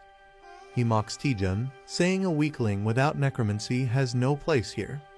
Taejun mocks back, laughing at how obsessed they are with necromancy. The Hwaryeong Guild was built by Go Jin-ho, a master of uncontrollable blood magic. He changed how people saw necromancy and dark magic, making the guild one of Korea's top 5. But now, after the first guild master retired, it's nearly bankrupt. Taejun says they can't afford to be picky and should see crisis as opportunity. He boldly declares that joining him will revive the Hwaryeong Guild. The man hesitates, unsure, while Taejun prepares to reveal more. Taejun hands him a paper, saying, "Take a look at this." The man reads the document in shock, realizing its significance. A dramatic gasp bursts out. Whatever he saw left him horrified. Go Young-min panics and hides the document when asked what it is. He realizes Lee Taejun had known everything from the very start. The paper reveals shady deals and manipulation in the B-rank assessments. Taejun grins smugly, asking if they've changed their mind yet. He leans in creepily, pressuring Young-min to sign the contract. Angrily, someone slams their fist on the table, shouting, "You little." Yang T yells at Young-min for letting a non-necromancer into the guild. Young-min nervously tries to calm Yang T down. He nervously argues Taejun is weird, but his skills are top-notch. Yang T complains that Taejun is only here to drain the guild's resources. He warns that Taejun must learn necromancy no matter what. If not, Taejun will face a brutal lesson during initiation. A peaceful city view sets the scene for a calm moment. Taejun enjoys his coffee, finally feeling relaxed. Guan Rimi teases him, saying he's living the good life. She reminds him that bounty hunters were just after him, urging caution. Taejun says he has a plan and wouldn't sit around carelessly. He shows a special ring, saying it helps assassins avoid being caught. Wearing the ring changes Taejun's appearance so most people won't recognize him. The ring is called the Ring of the Hidden Hunting Dog and disguises the user randomly. Guan Rimi feels relieved Taejun can now move around safely. She wonders why Taejun chose Hwaryeong Guild over the better-known ones. Taejun says other guilds are fine, but dealing with their demands would be too much trouble. He doesn't want to deal with constant international expeditions. He also dislikes being dragged into political events by top guilds. Since Hwaryeong is ranked low, it lets him freely profit from monastones. He even gets to set his own contract terms. Guan Rimi now fully understands his reason. Taejun casually says he might go shopping since it's been a while. Guan Rimi is surprised by his sudden interest in shopping. Taejun says splurging now and then is worth it. Let's go waste some money. They arrive at a huge, impressive building that leaves Taejun in awe. Taejun laughs, saying he never imagined this life before money really is powerful. Guan Rimi questions the place, feeling it's not an ordinary mall. Taejun explains it's the largest marketplace for hunters, packed with all kinds of gear. The mega mall has everything from weapons to armor, updated weekly with rare items. It's called Gwimuljeon, a massive hunter-only shopping complex in Korea. Taejun is about to shop when someone suddenly recognizes him. A girl says she barely noticed him with the item on. She says she's heard of him from her brother. Taejun is confused. She introduces herself as Cha Yerin, leader of the Shinhwa Guild. Taejun greets her and realizes she's the sister of Cha Soo-hyun. He asks why the Shinhwa Guild leader is at a mall, and she's surprised he doesn't know. Cha Yerin reveals she runs the mall and visits to check new items weekly. Taejun is shocked the biggest mall in Korea belongs to Shinhwa Guild. He apologizes for not recognizing her, and she says it's fine since she avoids media. A girl asks Taejun if he has some free time, catching him off guard.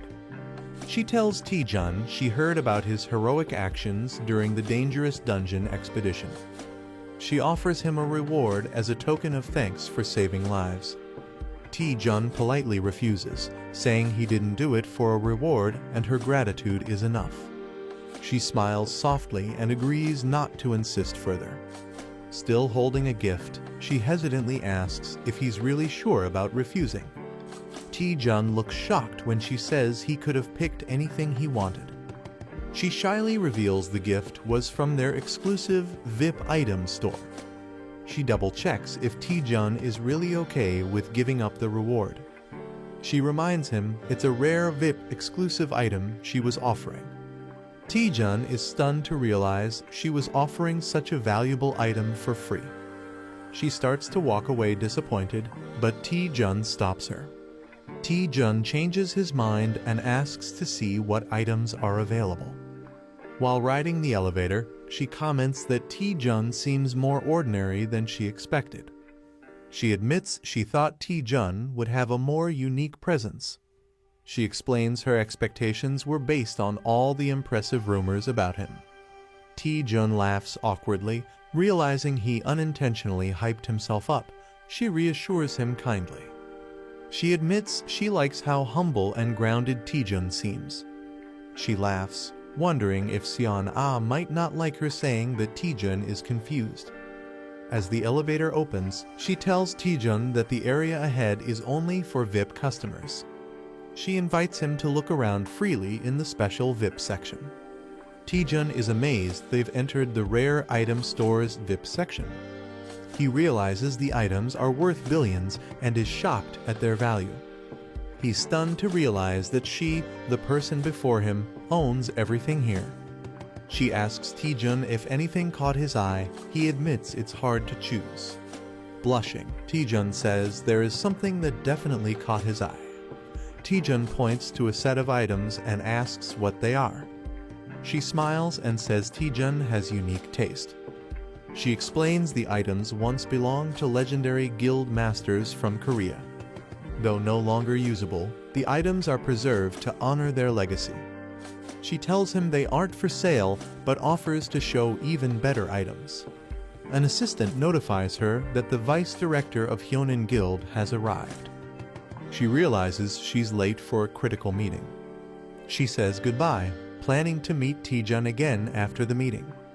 The spirit warns Taejun about his deep bowing, but he says it's part of work life. The spirit is confused why Taejun is interested in such an old, useless item.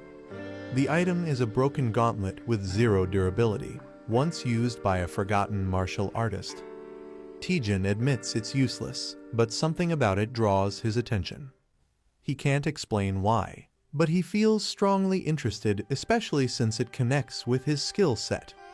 He receives a quest: obtain a synergy item to unlock a new status window function. He recalls that the system never gives him impossible quests, always something he can handle. He realizes there must be a way to restore the broken gauntlet somewhere. Taejun dramatically pleads with the director to help him fix it, desperate for a solution. He even gets on all fours and barks like a dog to show how serious he is, leaving the spirit speechless.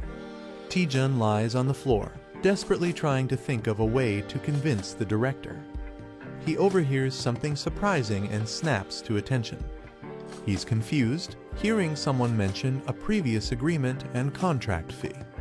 Director Cha Yerin appears surrounded by guards. Someone seems to be causing her trouble. Taejun realizes something: he might have a chance here. He sees an opportunity to help the director and earn her favor, and maybe that item too. Determined, he dashes off to help her like a dramatic hero. He dramatically declares himself as the loyal hound, ready to serve Director Cha Yerin. Cha Yerin, unimpressed, expresses her disappointment and asks how long he'll keep being stubborn. Kang Young-seok sarcastically praises the director's boldness while defending his high pricing. He smugly says it's only fair business to charge what something's worth. Director Cha Yerin is visibly annoyed by his attitude. He's pushing her buttons. Taejun rushes in after hearing the commotion, ready to help. Young-seok dismissively tells Taejun to move aside, not knowing who he is. He claims they're in the middle of an important business meeting. Cha Yerin tries to stop Taejun, but he plays along, pretending to respect the business. Taejun throws a cheeky line, saying he enjoys business, especially business class flights. With a smug grin, Taejun takes a seat and suggests they talk business. Kang Young-seok asks who Taejun is, and Director Cha hesitates to respond. Taejun looks at the weapons and begins to piece together the situation.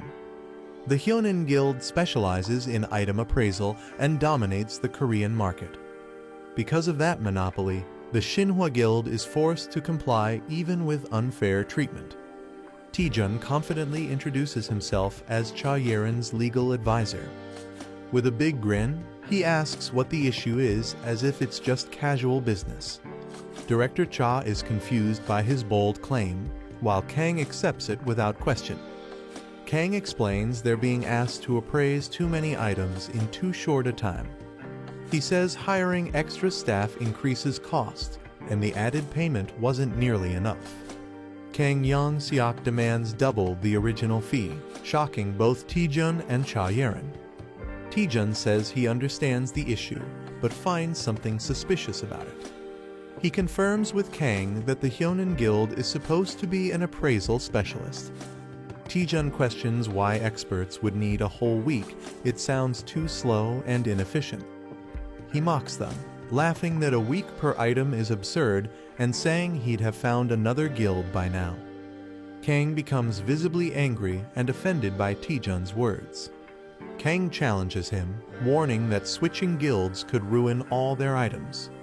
He explains that a wrong appraisal can permanently destroy an item's value. Taejun listens as Kang insists that taking a chance with another guild is too risky. The director questions if any other guild can handle the job. The woman tells Taejun to back off before things get worse. Taejun apologizes for stepping out of line and disturbing business. Taejun leaves quietly, and the director feels satisfied.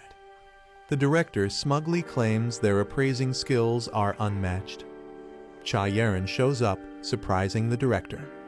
Lee Taejun cheerfully introduces himself as the new item appraiser. A man nervously greets Director Cha Yerin for the first time. Lee Taejun proudly introduces himself as the new item appraiser. Taejun excitedly examines the weapons laid out on the table. Taejun confidently assures Director Cha the appraisal will be quick. Taejun eagerly suggests starting, surprising Director Cha. Taejun asks the other appraisers to leave, calling it a trade secret. The older appraiser is shocked and mutters that this is ridiculous. He angrily warns Taejun that lying could lead to legal trouble. He mocks Taejun and tells him to stop pretending and leave. The appraisers mock Taejun for claiming he can finish in 1 hour. Taejun pulls out a necklace and asks them to look at it. He says he already checked this item earlier out of curiosity. Taejun reveals he finished the appraisal in just 10 seconds. He jokes that even he could become an appraiser at this rate. The boss tells his assistant to confirm if the appraisal is real. As the assistant reaches for the item, Taejun stops his hand. Taejun grabs and twists his arm, warning not to act without certainty. The assistant, shocked and hurt, says he doesn't want to be treated like this. Taejun tells the deputy director he must also risk something if he wants proof. The deputy director bursts into laughter, amused by the situation. He agrees to the bet, saying Taejun finally makes sense. The condition: if Taejun can't appraise all items in 1 hour, he loses. The deputy director wagers 1 billion won and asks what Taejun will risk. Taejun laughs and praises the director's boldness.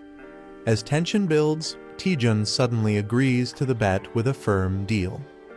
Taejun ups the stakes dramatically by adding 10 billion won more. Everyone is shocked, and someone yells out, questioning Taejun's sanity. Director Cha questions how Taejun plans to appraise everything and handle 10 billion won. Taejun confidently says he already has a plan. Taejun asks Director Cha to check the item's appraisal status. She's shocked to see the cape is already fully appraised. She's stunned and wonders how it's possible, while Taejun smiles. The spirit reveals the secret Taejun used the new Item Analyzer feature. She wasn't sure it would work for others until now.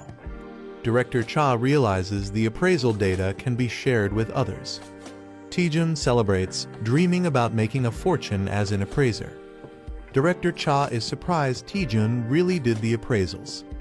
Taejun proudly announces all the items have been appraised. Shocked, Director Cha is told to check the items herself. She places her hand over the weapons to verify. She sees detailed information about each item instantly. She's amazed the data appears instantly, unlike normal appraisals. She asks Taejun in awe how he pulled this off. The deputy director stands frozen, shocked by what he sees. Taejun laughs and teases the stunned deputy for looking shaken. Taejun smugly reminds the deputy he warned him not to bet without certainty.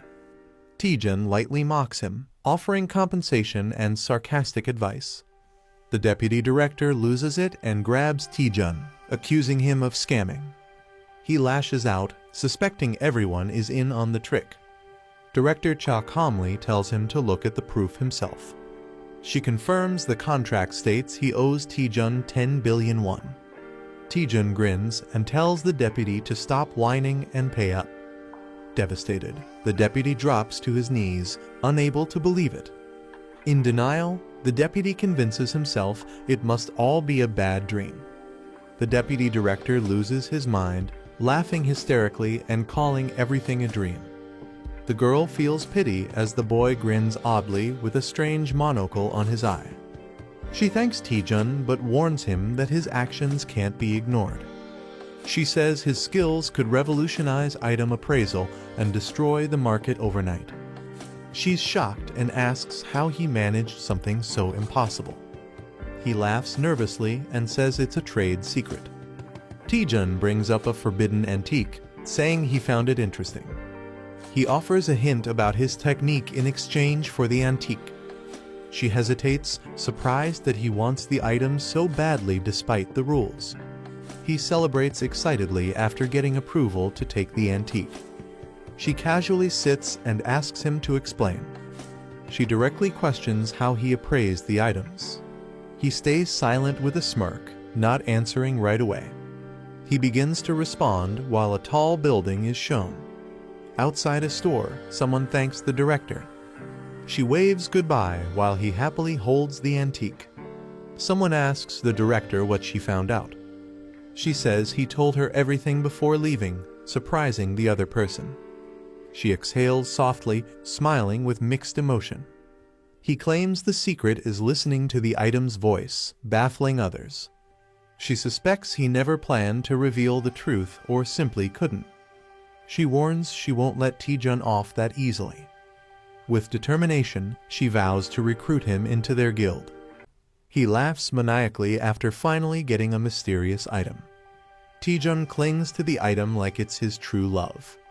The girl tells him the item is now just useless junk.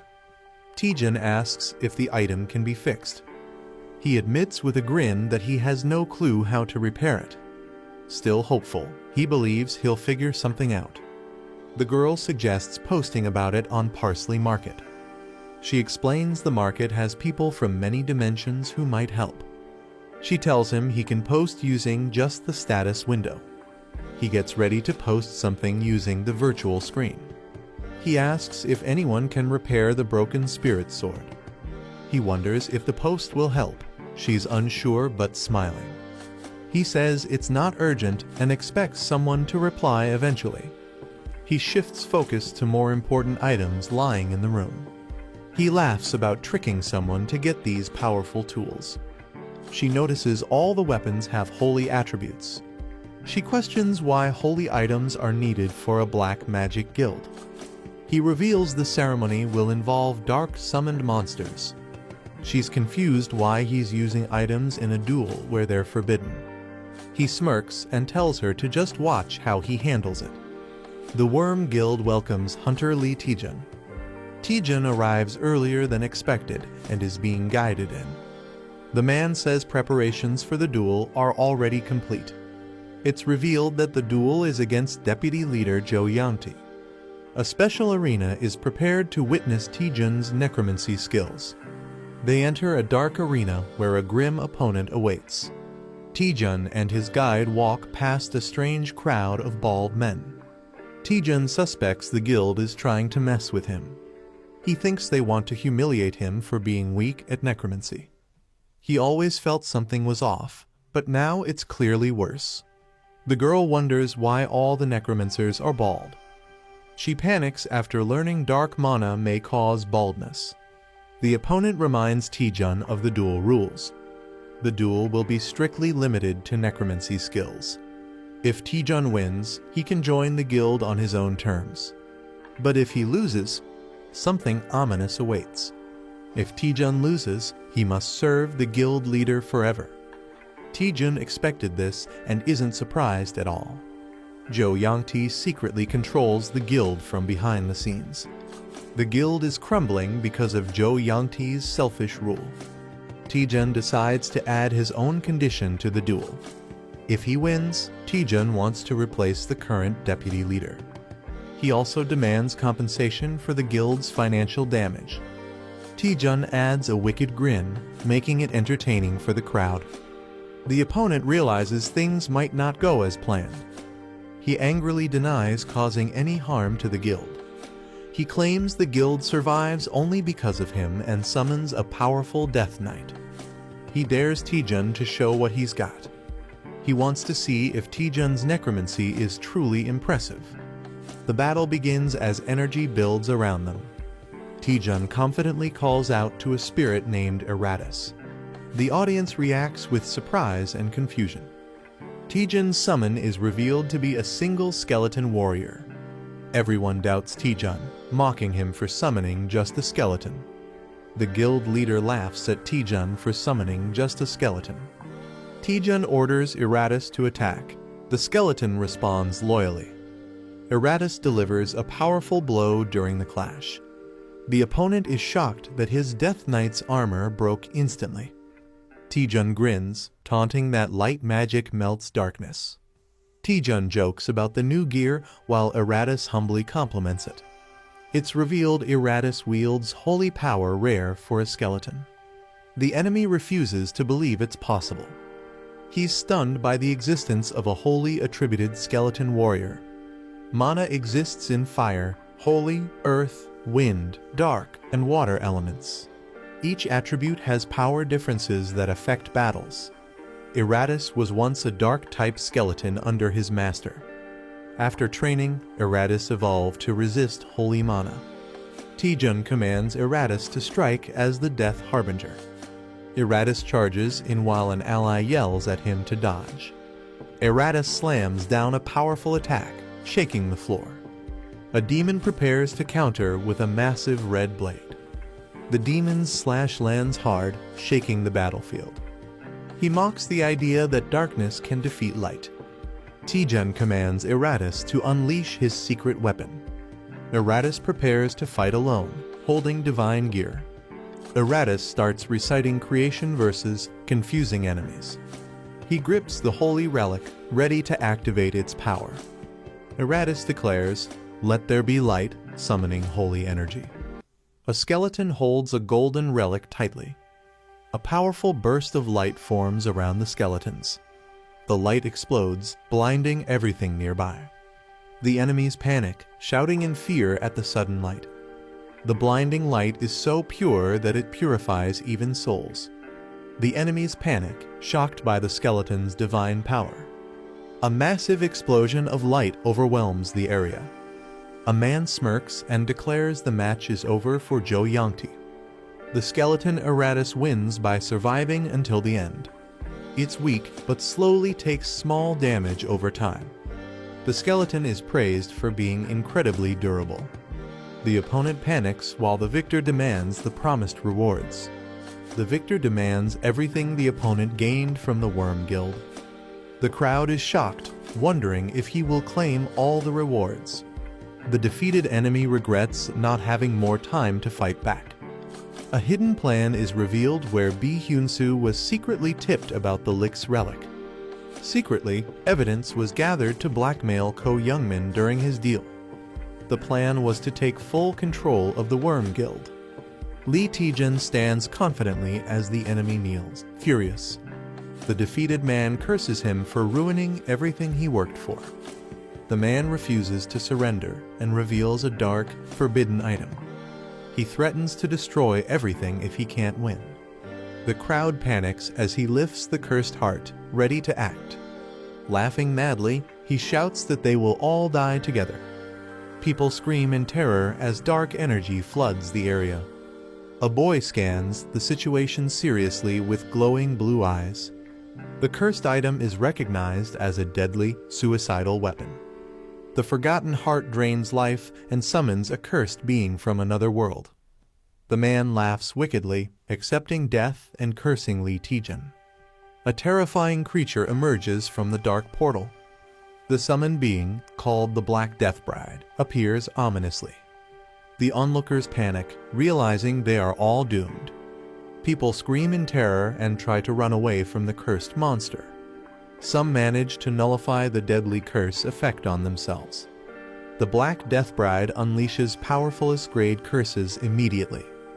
Witnesses stare in horror, questioning what kind of monster it is. An old man steps forward and offers help to Hunter Lee Taejun. He introduces himself as Go Jin-ho, the former guild leader. Taejun is surprised, asking when Go Jin-ho arrived. Go Jin-ho comments that the summoned skeleton is no ordinary one. Go Jin-ho notes that the summoned skeleton feels more like a lick due to its high intelligence. He tells Taejun they need to handle the evil spirit before it worsens. Blood magic bursts out as they attack the Black Death Bride. The monster screeches in pain, caught in a fierce assault. The Black Death Bride shrieks in agony but remains strong. Go Jin-ho observes that a demon summoned with a life sacrifice is incredibly sturdy. He decides to escalate the attack using stronger blood magic.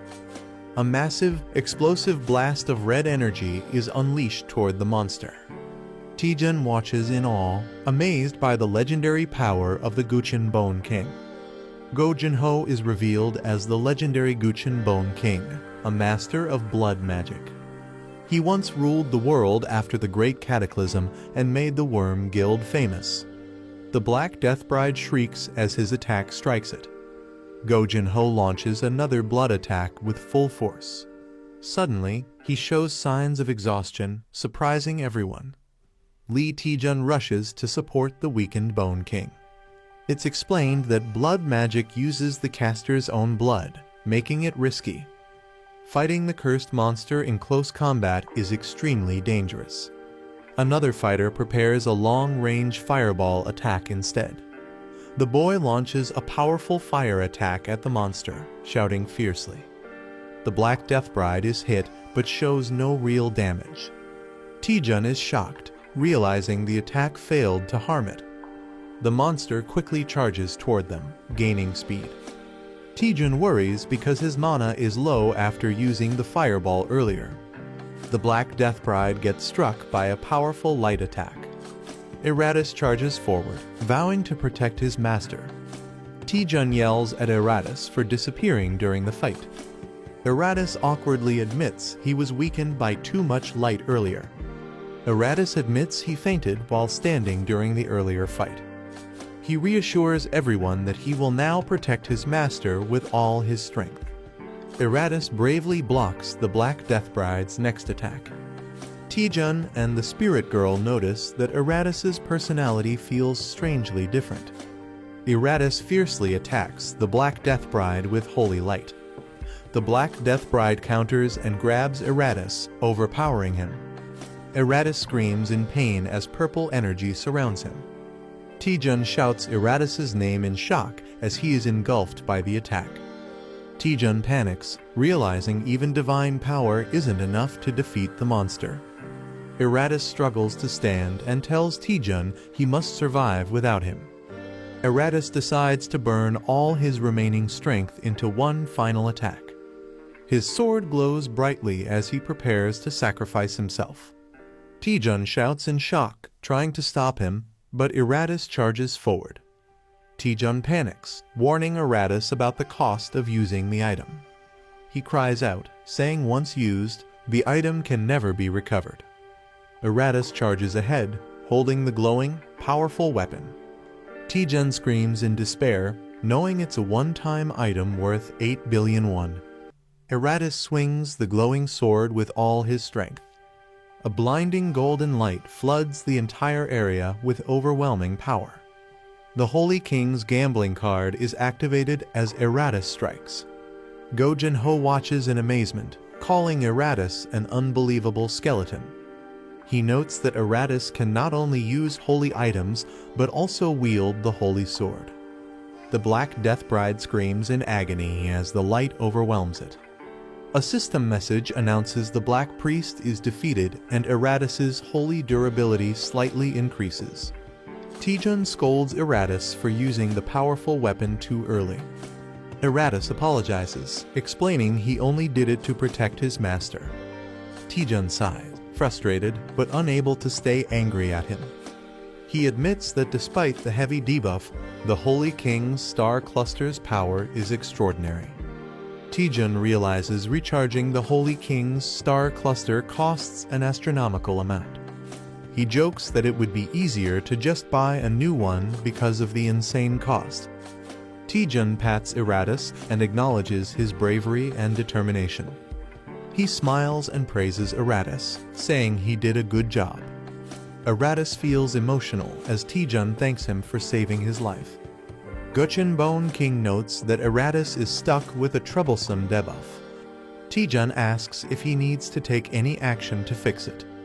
Guchin advises him to simply release the summon and let it rest for a while. Guchin admits it's the first time he's seen a skeleton wield holy weapons.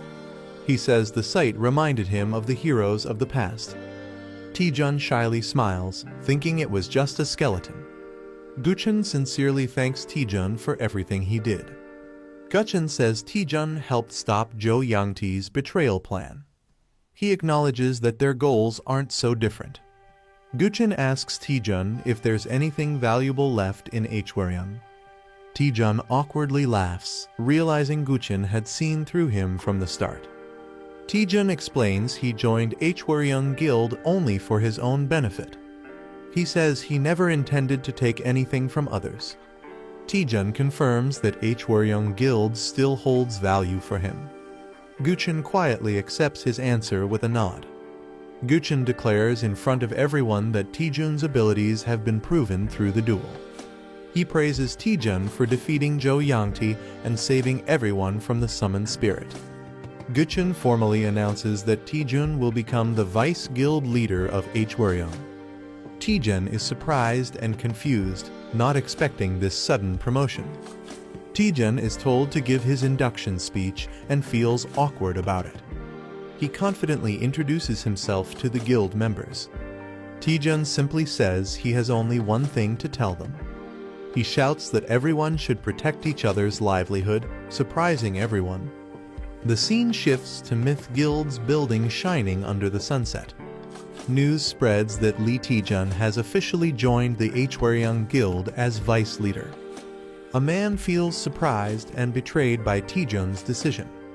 He blames another man for being careless and losing talented people again. The woman scolds her brother for losing talented people like Lee Taejun. She regrets not bringing Lee Taejun into their guild earlier. She can't understand why someone with his talent would join Hwaryeong Guild. She decides to ask Seon Ah, who is close to Taejun, for help. The girl says she's unsure if asking Taejun to join Myth Guild will work. She explains that although they're close, even she doesn't fully understand Taejun's thoughts lately. The woman wonders why Taejun suddenly joined Hwaryeong after insisting on freelancing. The girl admits that despite 10 years of friendship, Taejun remains unpredictable. Taejun arrives at the guild, determined to keep getting stronger. Guild members welcome him warmly with a red carpet and cheer for the new vice guild leader. A bald guild member insists on personally guiding Taejun to his office. Taejun, a bit overwhelmed, casually waves and tells him to proceed. Taejun feels awkward, noting how polite everyone is compared to what he expected. The spirit asks how he feels about becoming vice guild leader, and Taejun starts doubting if it's what he truly wanted. Taejun reflects that success feels lonelier than he imagined. Finally, he lies down exhausted, unsure about his new path. Taejun reflects that he's been chasing his goals non-stop without thinking much. After clearing many difficult quests, he's grown rapidly and caught up with strong hunters. Although he's gotten stronger, he feels a strange uneasiness inside. He questions if it's really okay to grow this powerful so quickly. Taejun starts doubting the manager, realizing he knows too little about her and the system. He recalls that it was strange he had a unique status window that no one else on Earth had. The manager panics after discovering something shocking while investigating the dramatic growth. Taejun urgently asks what's wrong, and she reveals she found critical information. Taejun asks what kind of information the manager found, and she begins reading it to him. She explains that users of dramatic growth quests must follow strict quest rules. If users fail to complete quests in time, their growth effects will be immediately invalidated. Taejun is shocked and panicked after hearing the serious consequences. Taejun panics after learning that the dramatic growth system limits user growth and could erase everything he's gained. The quest window appears, showing that Taejun has only 2 days left to complete the mission. The boy is shocked, realizing everything they worked for might be lost. The elf girl nervously confirms the bad news. He screams in frustration, while she defends herself saying she only found out by stealing the info. Another boy suspects she was sent just to secretly monitor him. The boy is stunned after seeing how insanely overpowered the hidden skill really is. The elf girl hesitates, saying there's information she still can't reveal. He complains about how she always avoids giving straight answers, frustrated by her secrecy. She clenches her fist with determination and assures him that she is always on his side. The boy asks if he can trust her, and she responds with a cheerful yes, calling him a friend. He thinks deeply, concluding that she doesn't seem like a bad person. Remembering her concern during past dangers, he decides to give her the benefit of the doubt. Gaining some trust, they shift focus to check the remaining time on their quest.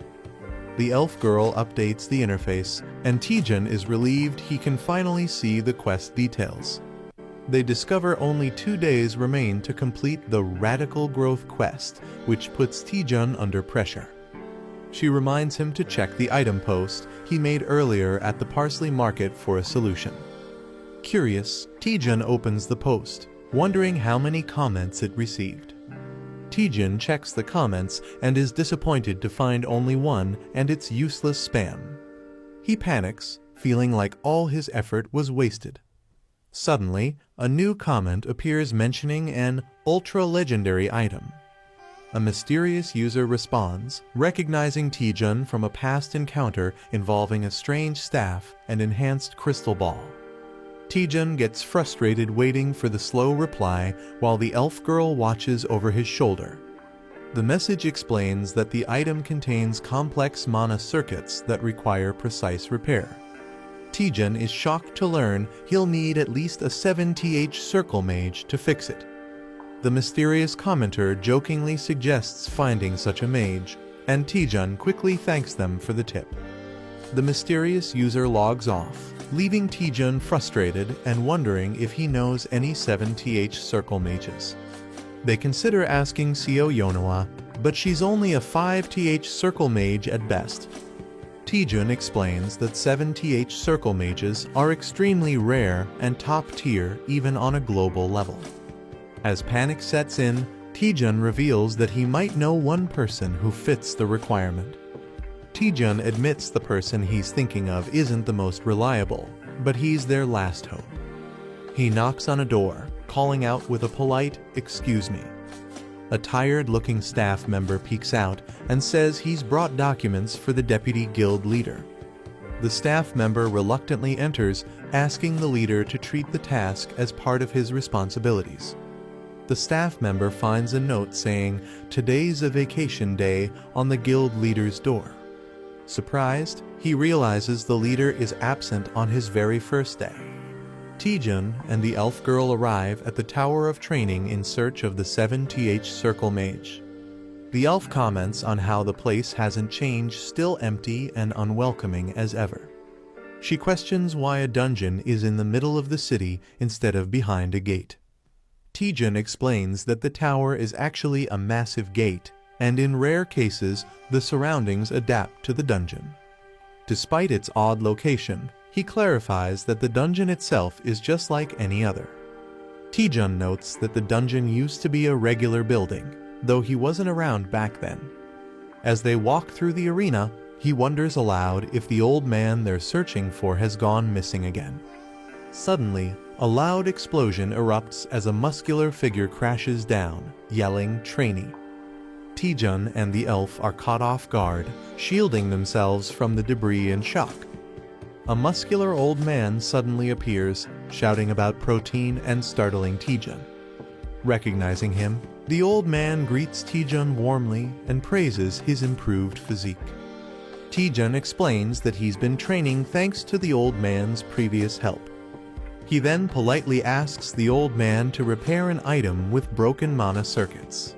The old man gladly agrees to fix the item as a favor to his lifesaver, surprising Taejun. Before starting, he says he wants to ask Taejun an important question. Standing tall, he asks Taejun what strength means to him. Taejun is caught off guard as the old man explains that true strength is about upholding one's convictions. The old man explains that some pursue strength by building their bodies, while others dedicate themselves to training their skills. These people devote their lives to chasing great ambitions with conviction. Pointing directly at Taejun, he demands to know what Taejun wants to become strong for. Taejun sheepishly admits he never thought about it, prompting the old man to call him a foolish youth. The old man shouts that strength without purpose is poison and leaps toward Taejun. He launches into a surprise move called practical compressed muscle training. Taejun barely dodges the explosive punch, shocked by the sudden attack. As the dust settles, he stands up, stunned, realizing he just barely avoided death. Taejun yells at the old man, calling him crazy, but the old man calmly says Taejun's body moves fast while his heart is uncertain. He compares Taejun to a lost, aimless beast with no direction. Taejun tries to fight back, but the old man easily counters and offers to give him a valuable lesson. With a confident pose, the old man assures Taejun that he'll take it easy on him despite his overwhelming strength. Taejun, clearly annoyed, glares at the old man and accuses him of provoking him on purpose. He launches into an attack, jokingly warning not to report him for hitting an elder. Using a powerful skill, he charges with intense force toward the old man. The old man blocks the move effortlessly, impressed by the weight and force behind Taejun's strike. Taejun, filled with determination, declares the fight isn't over yet. He unleashes his powerful technique, the Rising Dragon Divine Fist. His glowing fist charges forward, bursting with intense blue energy. The old man braces himself as the attack comes crashing down from above.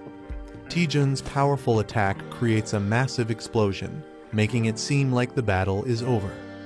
Excited, Taejun and the elf girl wonder if they've actually defeated the old man.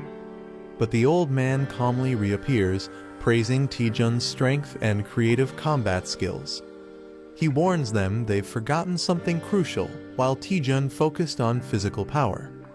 The old man reveals a glowing magical attack and reminds them that he's also a mage, casting Elkeroid's Fireball X. The old man confidently states he's a wizard and prepares to cast a powerful fireball. Taejun is shocked, wondering if the spell is the same as his own fireball technique. The old man explains that the fireball's power varies infinitely based on the caster's mana. He demonstrates how mana strength and quantity shape countless versions of the same spell. He then tells Taejun that while his fireball has improved, it still lacks the essence of ultimate power. The old man explains that mana is fueled by one's desires and inner cravings. He unleashes his ultimate fireball, an embodiment of his dreams and willpower. He shouts that mere desire to grow stronger isn't enough to reach the highest level. Taejun panics as the massive attack barrels toward him, accusing the old man of not going easy. The old man urges Taejun to block it with everything he has and discover his true self through the clash. Taejun questions his true reason for wanting to become stronger in the first place. He recalls the silent years he spent climbing from the bottom with no recognition. The more others belittled him, the more determined he became to improve. Even without acknowledgement or support, he pushed himself forward through pure persistence. Taejun realizes that he sought strength to prove all his effort and pain hadn't been meaningless. Still unsatisfied, he channels the frustration of years of struggle into a new surge of power. As he charges forward, he vows to keep pushing ahead no matter what. The old man is stunned by the burning intensity in Taejun's new flame. Though it's still weak, he can feel the raw, genuine desire, the spark of Taejun's true purpose behind the attack. As their clash ends, the old man wonders if Taejun has finally discovered his true answer. Taejun stands firm, glowing with newfound power and purpose after unleashing his full strength. The old man acknowledges Taejun's progress, saying he's finally found the right path. Although Taejun isn't yet ready to fully wield that power, the old man sees great potential in him if he continues training. Taejun collapses from exhaustion, relieved he survived the intense ordeal. The old man examines the mana circuit and confirms it's as complicated as he expected. He estimates the repair will take between 8 to 12 hours due to its intricate structure. Taejun is shocked by how long the process will take. The old man explains that restoring the circuit demands deep concentration, and he'll be unable to do anything else during that time. He places crystals around the item, channeling all his focus and energy into the restoration. He asks Taejun to guard him in case anything goes wrong during the process. Taejun casually agrees, brushing it off as something easy and not a big deal.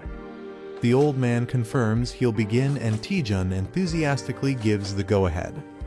He starts focusing his energy, placing his hand over the item surrounded by glowing runes. Suddenly, he erupts into a dramatic chant and intense ritual, surrounded by pink magical energy. Taejun and the spirit girl are left speechless, stunned by how extreme the process is. Taejun wonders what he's even guarding since there's no danger around, and the girl awkwardly realizes he has a point. Bored, Taejun decides there's nothing else to do but take a nap while the old man continues his intense ritual.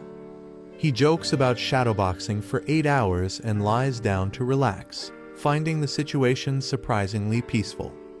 The girl agrees and joins him in resting, reminding him to wake her when it's over. Taejun mumbles in his sleep, dreaming about receiving a gift and happily accepting it. Meanwhile, a monstrous spider-like creature creeps toward his unguarded body. Just as the creature gets dangerously close, it growls, breaking the silence. Taejun slowly opens his eyes in confusion, sensing that something is wrong. Taejun wakes up screaming as a monster nearly bites him, reacting in pure panic and smashing it in self-defense. After the loud screech and impact, he looks around in confusion, wondering when monsters even appeared. He realizes something's off. The tower was supposed to be cleared of monsters by the old man. More creatures begin to emerge from the shadows, and his spirit companion urgently checks if he's okay. Taejun realizes the monsters are not ordinary, they're void creatures invading through a dimensional shift. He recalls that such beings sometimes target strong mana sources in dungeons. Observing the old man deep in concentration, he connects the dots. They've come for the old man's powerful mana. It now makes sense why he was asked to guard him during this ritual. Energized and excited, Taejun powers up, ready to fight back with a grin finally shaking off his laziness. Taejun unleashes his Dragon Fang Slash, violently slicing through the wave of void monsters. His companion urgently warns him to watch his back as more creatures approach. Taejun sharply turns, realizing he's surrounded from behind. Facing the incoming threat, he braces himself with frustration, calling the monsters disgusting. Taejun casts a barrage of multi-fireballs to stop the monsters from reaching the item. His attack causes the void creatures to screech and fall, seemingly defeated. He cautiously asks if it's finally over while observing the aftermath. With a proud expression, Taejun declares that above all, he's someone who will always protect his items. Taejun wonders where all the monsters came from, and the spirit explains they're void creatures drawn by mana. Suddenly, a massive swarm begins pouring out from a dimensional rift with a loud screech. Taejun freezes in shock as he realizes just how many enemies are incoming. The spirit panics, warning Taejun about the overwhelming number of monsters, and he snaps back in frustration, already aware of the threat. Overwhelmed by the void spiders, Taejun realizes he can't fight them alone. He summons Eratus, his skeletal ally, to defend the old man during the battle. Taejun urgently commands Eratus to guard the area, and Eratus eagerly obeys without question. The intense fight against the void spiders drags on for nearly 2 hours as they fend off wave after wave. As they keep fighting, endless waves of void spiders continue to pour in, each swarm stronger and more numerous than the last. After 4 grueling hours, the battlefield is filled with corpses, yet the attacks show no sign of stopping. Exhausted and terrified, Taejun begins to break down, pleading for the relentless assault to end. With fear consuming him, he cries out in despair, realizing they might all die at this rate. A massive void spider lunges toward Taejun, leaving him paralyzed with fear and exhaustion. Eratus warns him to move, but Taejun is too drained to react and accepts he can't dodge anymore. Suddenly, a powerful blast hits the spider mid-air before it can strike. Taejun, stunned and confused, wonders what just happened. As he looks back, he senses something familiar about the attack and realizes he's seen it before. A confident man steps forward, sarcastically asking who's causing chaos in the dungeon, and recognizes Taejun. Taejun is shocked to see Choi Jin-hyuk and Lee Seon-ah appear together. Jin-hyuk greets Taejun casually, smirking and asking how he's been after a long time apart. Lee Seon-ah hands a potion to an injured man while Choi Jin-hyuk casually responds, explaining how they got there. Jin-hyuk, looking frustrated, asks if they even know what's happening outside the gate. A visual flashback reveals a berserk dungeon unleashing monsters, forcing civilians to flee in panic. Still annoyed, Jin-hyuk vents about their bad luck, lamenting how a national emergency ruined their rare vacation. Taejun drinks a potion while recovering and realizes the situation after hearing the explanation. It's revealed that each dungeon has a limit to the number of monsters it can contain before becoming unstable. When that limit is exceeded, mana destabilizes, leading to a dungeon break, releasing monsters into the outside world. Lee Seon-ah, shocked by the scene, questions Taejun about what happened and asks about the mysterious old man. Taejun stands silently as he watches a glowing magic formation in the distance, sensing something ominous. Taejun hesitates, unsure how to explain the mysterious old man's presence to Seon-ah. He reveals the old man is actually an NPC who guards the dungeon and is currently recovering from an injury. Taejun believes the monsters are attacking because they're drawn to the guardian's weakened mana during his healing. He suggests they all join forces to eliminate the spiders and restore the dungeon's stability. Lee Seon-ah confidently tells Choi Jin-hyuk they already plan to take down the spiders. Taejun joins in, and everyone splits up to begin the fight, with Choi telling them not to get in his way. Choi unleashes a powerful electric move, Light Blade Art, 5th form, slicing through enemies. With a Tempest Slash, he effortlessly tears through the monsters with blinding speed and force. Confident in his strength, Choi mocks the threat level, but is suddenly warned to watch out as danger strikes from above. Choi Jin-hyuk is caught off guard by a sudden enemy strike. Lee Seon-ah slashes through enemies and warns him not to lower his guard. She explains that even weak monsters can be dangerous when they attack in overwhelming numbers. Embarrassed, Jin-hyuk denies being careless, but Seon-ah bluntly tells him he already let his guard down. Choi Jin-hyuk agrees with Lee Seon-ah's warning and urges everyone to stay alert.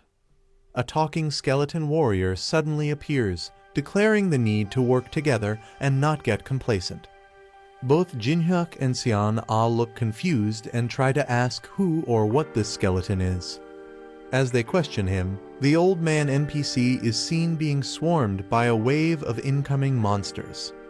Taejun unleashes a powerful strike that sends a wave of monsters flying. He notes that monsters targeting mana isn't unusual, but seeing such an overwhelming number of them surprises even him. Suddenly, Jin-hyuk senses a tremor and looks around, alarmed by the shaking ground. A sudden motion catches everyone's attention as a dark force stirs. Someone shouts to alert the group that something is emerging from the shadows. A powerful boss monster appears, towering with glowing red eyes and a fearsome presence. Taejun realizes the endless wave of enemies must be linked to this boss summoning them. The group realizes that the Queen Spider, an S-rank monster, is the source of the endless void spiders. Taejun figures out the spiders weren't being summoned endlessly, they were being spawned by her. He confirms the Queen was the first to appear and has been behind all the chaos from the start. Acknowledging the threat, he warns that the Queen won't go down easily and definitely revealed herself for a reason. Taejun warns that the Queen Spider might be baiting them into a trap. Choi Jin-hyuk argues they can't just stand by while it's exposed in the open. As the swarm intensifies, Choi fights back, saying they'll be overrun if they don't act. Taejun admits Choi isn't wrong, silently acknowledging the urgent threat around them. Taejun assesses the battlefield, realizing they can't attack blindly but also can't stay idle. He confidently commands Iratus to charge into battle as the best strategy. Eratus panics, questioning if his master is sending him to die, while Taejun casually shrugs. Taejun grins mischievously, reminding Eratus that he's immortal, so it's no big deal. Taejun laughs darkly, assuring Eratus he'll just revive him if he dies. He orders Eratus to stop hesitating since he's just a summoned being meant to charge ahead. Even Choi Jin-hyuk and Seon-ah join in, shouting at Eratus to go check if it's a trap, leaving him shocked. Eventually, everyone yells "charge," leaving Eratus speechless as he's pushed to lead the advance. Eratus realizes his true role and accepts his fate with a heavy heart. Feeling used, he laments that he was just a disposable tool from the beginning. Crying out to the heavens, Eratus bravely charges at the Queen Spider with all his might. He prays for strength as he clashes directly with the terrifying queen in a bold frontal attack. Eratus looks confused when nothing seems to happen after his dramatic attack. Sitting on the Queen Spider, he casually reports back that everything appears normal. Taejun mocks him for overreacting, calling him a drama queen with a laugh. Suddenly, something shifts, and Taejun shouts in alarm as Eratus notices a strange movement in the queen's body. Eratus panics as the Queen Spider starts absorbing his sacred mace mid-battle. Taejun and the others react with disgust and confusion, wondering why the spider is devouring the weapon. Taejun suddenly realizes that the Queen Spider is absorbing mana from anything magical. He urgently warns Choi Jin-hyuk and Lee Seon-ah to stop using skills and fight without mana-based attacks. Jin-hyuk is shocked at the idea of fighting without skills, calling it absurd, but admits Taejun is right. Lee Seon-ah recalls that stronger attacks only caused more spiders to spawn. She realizes the monster has been feeding off their mana all along. Frustrated, Jin-hyuk admits this dungeon is far more troublesome than any he's faced before. Jin-hyuk decides to fight without using any skills, determined to adapt to the situation. He charges forward boldly, declaring he doesn't need mana or flashy moves to win. Swinging his weapon with raw strength, he overwhelms the spiders and calls them weak pests. Taejun gives him a thumbs up and tells him to keep it up, impressed by his efforts. Taejun rushes ahead, declaring he'll take on the Queen Spider while the others hold the line. Jin-hyuk grumbles that Taejun is trying to steal all the credit again. He warns that if Taejun fails just to show off, it'll cost him his life. Taejun stays focused, confirming that the Queen's real target is mana, as proven by Eratus's earlier attack. Taejun realizes the Queen Spider doesn't absorb just any mana, it targets specific types.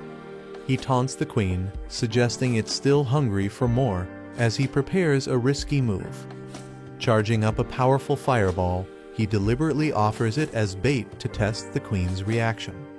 Seon-ah and Jin-hyuk are shocked, questioning why Taejun is using skills after warning them not to. Jin-hyuk yells at Taejun, warning that using magic will only spawn more spiders. The Queen Spider reacts as the blazing fireball hurtles toward her. Taejun watches as the Queen is overwhelmed, revealing that mana reflects the caster's desires. He concludes that the type and effect of mana vary depending on what the user truly wants. Taejun explains that if one can conceal their desires, they can mask the mana's attributes. A powerful greedy fireball skill is launched, confusing Jin-hyuk with its hidden nature. Taejun mockingly offers the fireball to the Queen Spider, pretending it's a harmless gift. With a mischievous grin, he calls it a perfectly roasted fireball prepared just for her. A fluffy void spider shivers and cries out, looking both strange and cute. The boy sits down, clearly disgusted by the creature's appearance. Despite the spider's odd looks, he realizes it's a valuable discovery. The system reveals that the spider produces high-priced silk called void silk thread. Overjoyed, the boy exclaims that it's like finding a spider that lays golden eggs. The boy realizes the spider requires a constant mana supply to keep producing silk. Someone knocks and asks to enter, calling out for Hunter Taejun. Taejun responds with a creepy smile, unsettling the small spirit beside him. A woman, exhausted by reporters, enters and demands to know what madness he's been involved in. The woman panics about a dungeon break, saying it's beyond her ability to handle. Taejun reassures her with a fake smile, saying the guildmaster is taking care of it. He wraps his arm around her, pretending everything is fine, while she questions if it's really okay. She worries the lie will be exposed soon, while Taejun mocks her for not understanding how the world works. Taejun says people care more about the outcome than the method. He highlights the guildmaster's prediction and his own role in stopping the disaster. He believes this incident will be remembered for a decade, and it will help restore the damaged reputation of the Hwaryeon Guild. Taejun emphasizes that all of this will ultimately benefit the Hwaryeon Guild. He flashes a greedy smile while the woman imagines piles of money and rewards. Though hesitant, she admits his logic is strangely convincing. She then grows suspicious and asks why he brought her to this unused, isolated area. Taejun tells Guildmaster Ko that he plans to set up a workshop and needs her help. He reveals a small creature, the offspring of the Void Swarm Lord, and places it in her hand. He explains that with a mana supply, the creature can endlessly produce valuable silk. He shocks her by revealing the silk sells for 1,000,000 won per gram, leaving her stunned. Ko is overwhelmed by the profit potential and asks how much it all adds up to. Taejun slyly asks her to take care of the spider, calling it their cute little poppy. The scene shifts to a dimly lit room now covered in spiderwebs. Ko nervously offers a tray full of mana crystals to support the spider's production. Ko gently offers the mana crystals, telling the spider to eat well. Suddenly, the spider growls menacingly, revealing its monstrous size. It roars and lunges at Ko, startling her and making her panic. Out of breath and terrified, Ko realizes the spider has grown far more than expected. Ko panics, realizing the spider might devour the whole building if it keeps growing. Someone on the phone checks in, asking how the workshop is progressing. Taejun proudly replies that they've already produced a full kilogram of silk and tells them to proceed. Relaxed and smiling, Taejun allows the caller to ask a question. Ko nervously asks if the spider creature is really safe to be around. Taejun casually assures her it doesn't bite, while the creature looms ominously. He then says he'll be away on a business trip and leaves the spider in her care. Shocked, Ko demands to know where he's going. Taejun replies with a smile, saying he's visiting Dihwado, where the former guildmaster lives. Ko is shocked to hear Taejun plans to visit Dihwado, a highly restricted danger zone. She explains it's a Class 1 area that requires special permission from the Union. Normally, only those with clearance from her uncle or an authorized escort can enter, but she can't reach him. Taejun casually acknowledges the issue, pretending to take it lightly while lounging in his chair. Ko assures Taejun that she has connections and will find a way to handle the situation. She asks if he has urgent business with his uncle and why he's suddenly going to Dihwado.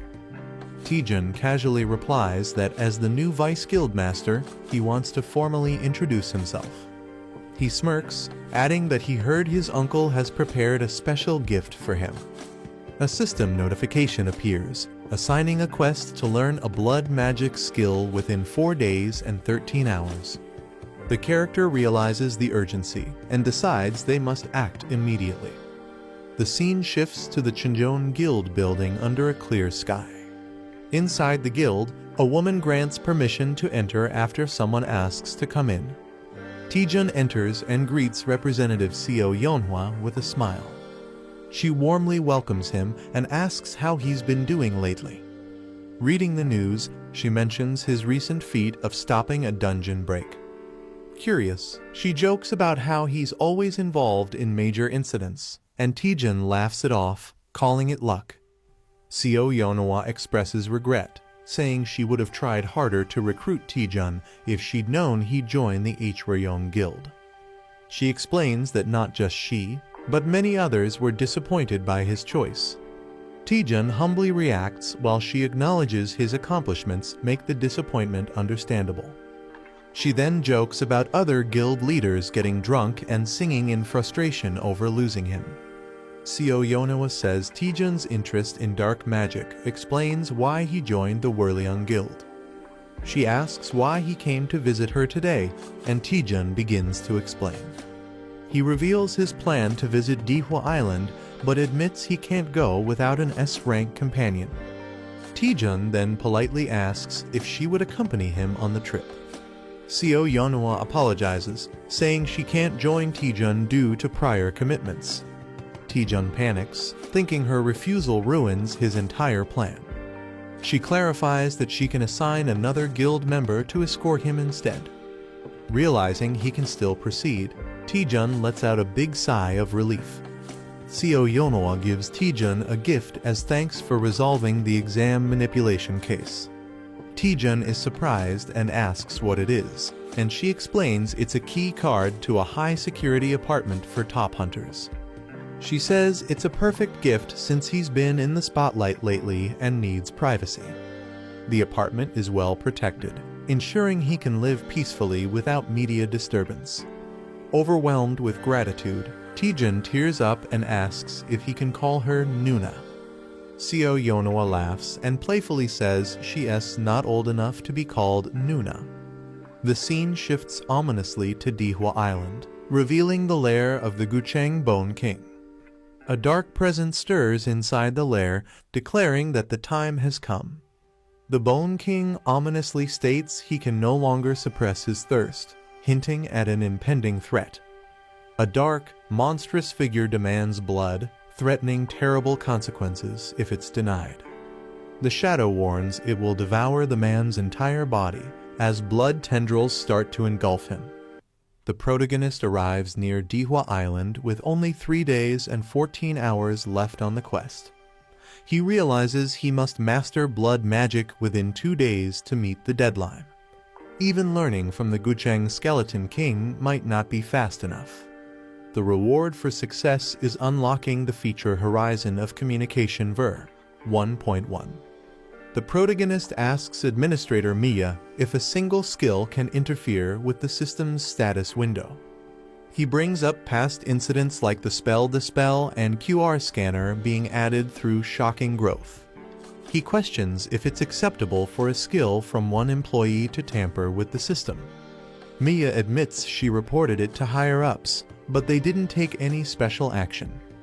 Her only instruction is to monitor the situation unless something unusual happens. The protagonist confirms that his skill isn't currently seen as a threat to the company. During a quest, he obtained an item that unlocked the Monman Wiki feature in his status window. This feature provides detailed information about monsters' traits and weaknesses. Shocking Growth not only boosted his stats, but also enhanced the overall functionality of his status window. The protagonist admits he doesn't fully understand his new skill, but plans to take advantage of it. UC Rin excitedly greets Taejun, saying he looks cooler than before. Taejun recognizes her as the representative from the Chinjon Guild. UC Rin happily volunteers to help him, saying no one else would. She smiles slyly, saying she can't miss such a rare opportunity, snapping a photo of him. UC Rin excitedly takes selfies with Taejun, praising him for stopping a dungeon break. Taejun is confused and embarrassed, especially as she calls him Appa despite not being close.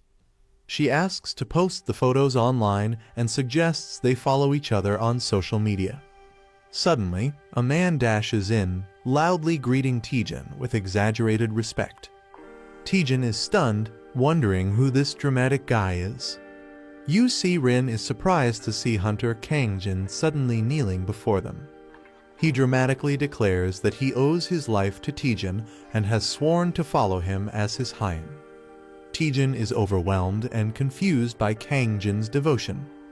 Just then, the boat captain yells at the group to hurry up because time is running out. Captain Kim Young-soo waves from the boat, ready to depart once everyone boards. The group travels by boat toward Dihwa Island. Captain Kim Young-soo grumbles that he wouldn't go there if it weren't for Yeon Hwa's request.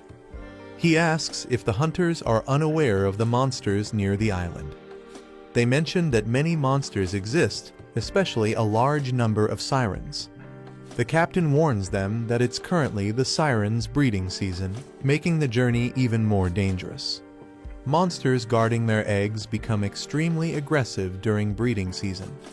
Even a slight intrusion into their territory can trigger a massive swarm. Captain Kim suggests taking a detour to avoid provoking them. Taejun, however, places a hand on his shoulder and says there's no need for that. With a creepy smile, he insists they head straight through instead. The captain is shocked by Taejun's order to sail straight into dangerous waters. Taejun confidently assures him that even a swarm of sirens won't damage the ship. He urges the captain to trust him and take the fastest route. Despite being convinced, the captain firmly refuses the risky plan. The captain refuses to risk his life, stating he has a family to provide for. Taejun offers to pay him double whatever Representative Seo Yeonhwa is paying. Shocked, the captain accuses him of trying to bribe him. Taejun ups the offer to triple the pay with a wild grin. The captain is left speechless and visibly shaken by the tempting offer. The captain yells, "Full speed ahead," as the ship charges forward at maximum speed. Taejun laughs excitedly, enjoying the smooth and fast ride. Rin questions whether he's being too reckless with such confidence. She warns that marine monsters could ambush them unpredictably. Taejun acknowledges the risk but tells her not to worry, assuring her he's got it handled. Taejun uses the radar system and confidently announces he knows the exact positions of the enemies. As the sea creatures approach, he quickly assigns Rin to cover the right side while he handles the left. Hostile monsters leap out from both sides of the boat in a sudden ambush. Rin is shocked that they appeared exactly as Taejun predicted. Empowered with lightning magic, she admits she doesn't know how he did it but prepares to fight. Rin launches a powerful ice arrow, committing to trust Taejun and fight. Taejun instructs her to wait until the monsters get close before attacking. As the creatures leap onto the ship, Taejun prepares a fiery counterattack. He activates a new attribute called Power Strike, added to his Rising Dragon Fist skill. This ability ignores 50% of the monster's physical defense, dealing massive damage. Smirking, Taejun remarks that it'd be a waste to just toss them back into the sea. Taejun grins wildly and decides to collect mana stones from the fallen monsters. As he hums while gathering them, Kangjin watches in awe. Realizing Taejun really uses the Rising Dragon Fist, Kangjin confirms the rumors were true. Taejun notices Kangjin staring and awkwardly wonders how long he's been watching. Kangjin explains that his Rising Dragon Divine Fist is different from Taejun's martial art. He suddenly declares Taejun as his official rival and pokes his forehead dramatically. Taejun is confused and annoyed, wondering why Kangjin decided this on his own. Without warning, Kangjin charges toward a dangerous area to prove his strength. The scene shifts to Dihwa Island, where a mysterious man stands on the shore. He is shocked to hear that Hunter Lee Taejun is arriving on the island today. Angrily, he demands to know why he's being informed so late. The woman on the call nervously explains she couldn't reach their great-uncle earlier.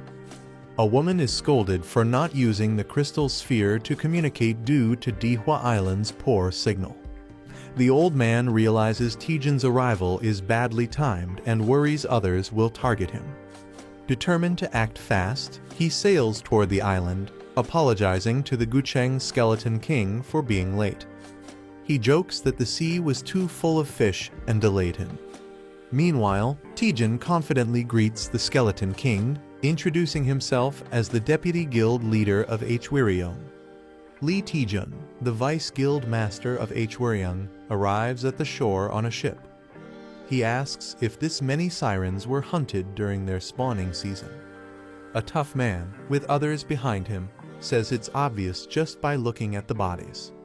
The battle against the sirens was intense, almost as if they had a detector to find every one of them. Though they hunted all visible sirens on the way to Dihwa Island, it's still uncertain if the threat is fully gone.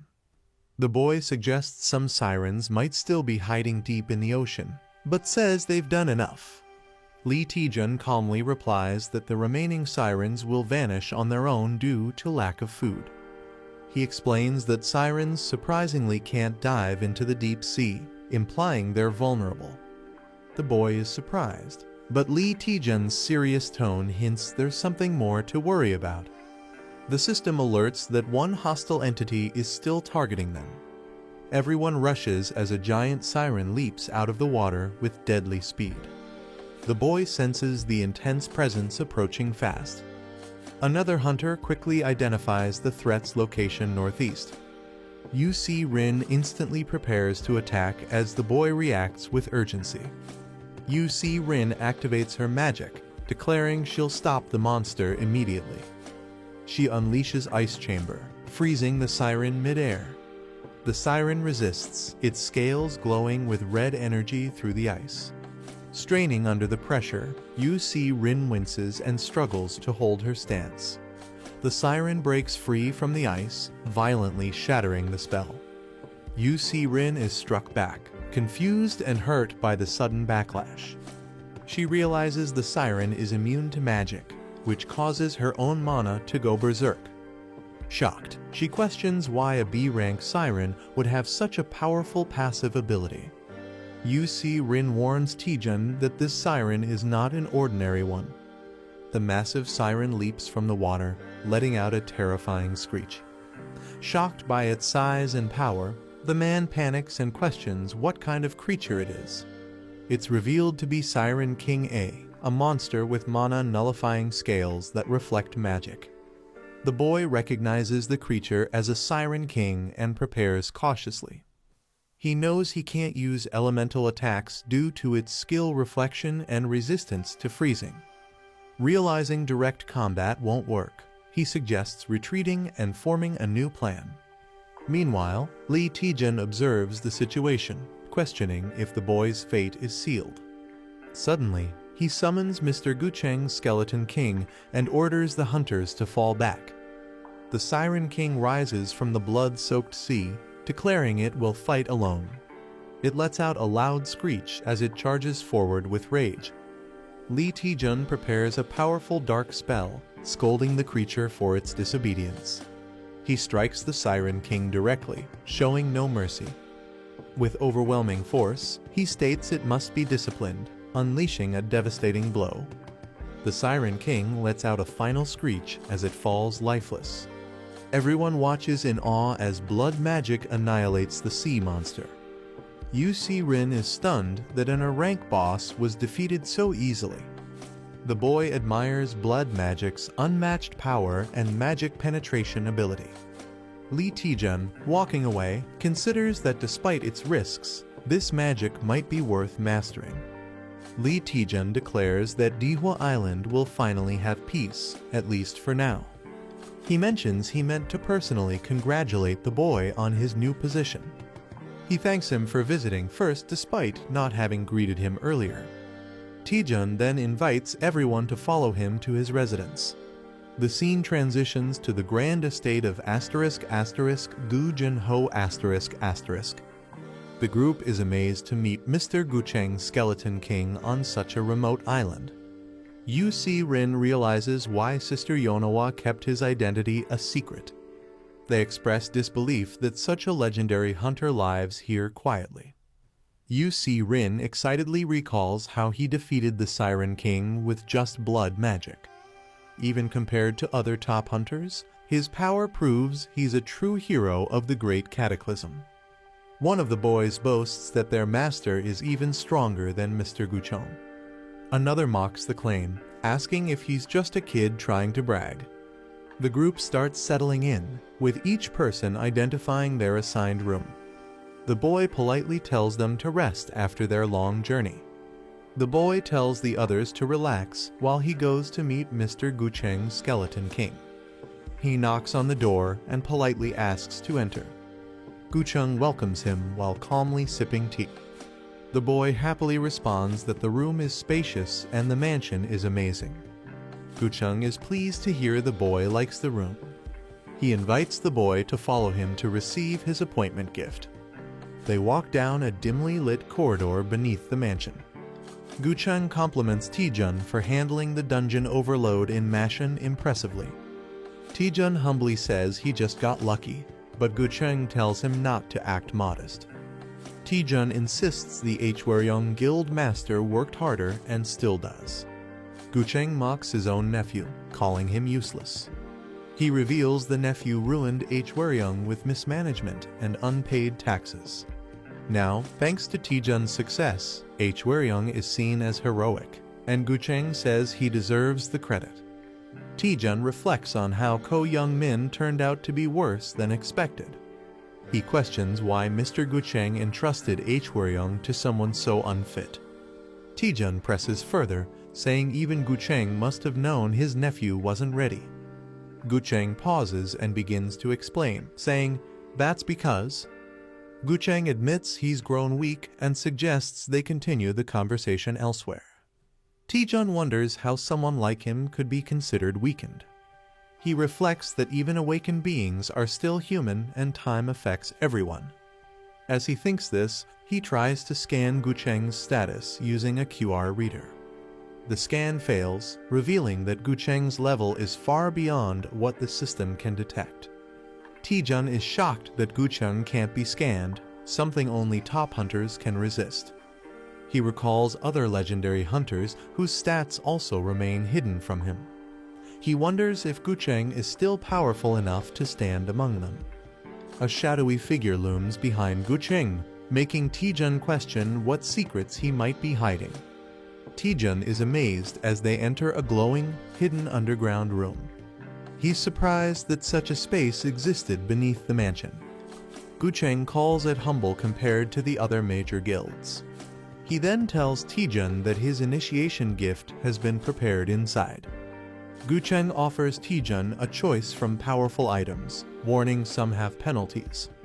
Taejun considers his options carefully and picks Magnetus's skull. The skull grants boosted stats, dagger mastery, and King Slayer's power. Taejun notes that even the other items are stronger than typical rare ones. Gucheng reflects that any ordinary hunter would be overwhelmed with gratitude for this opportunity. Taejun feels disconnected from the close combat-focused items on display.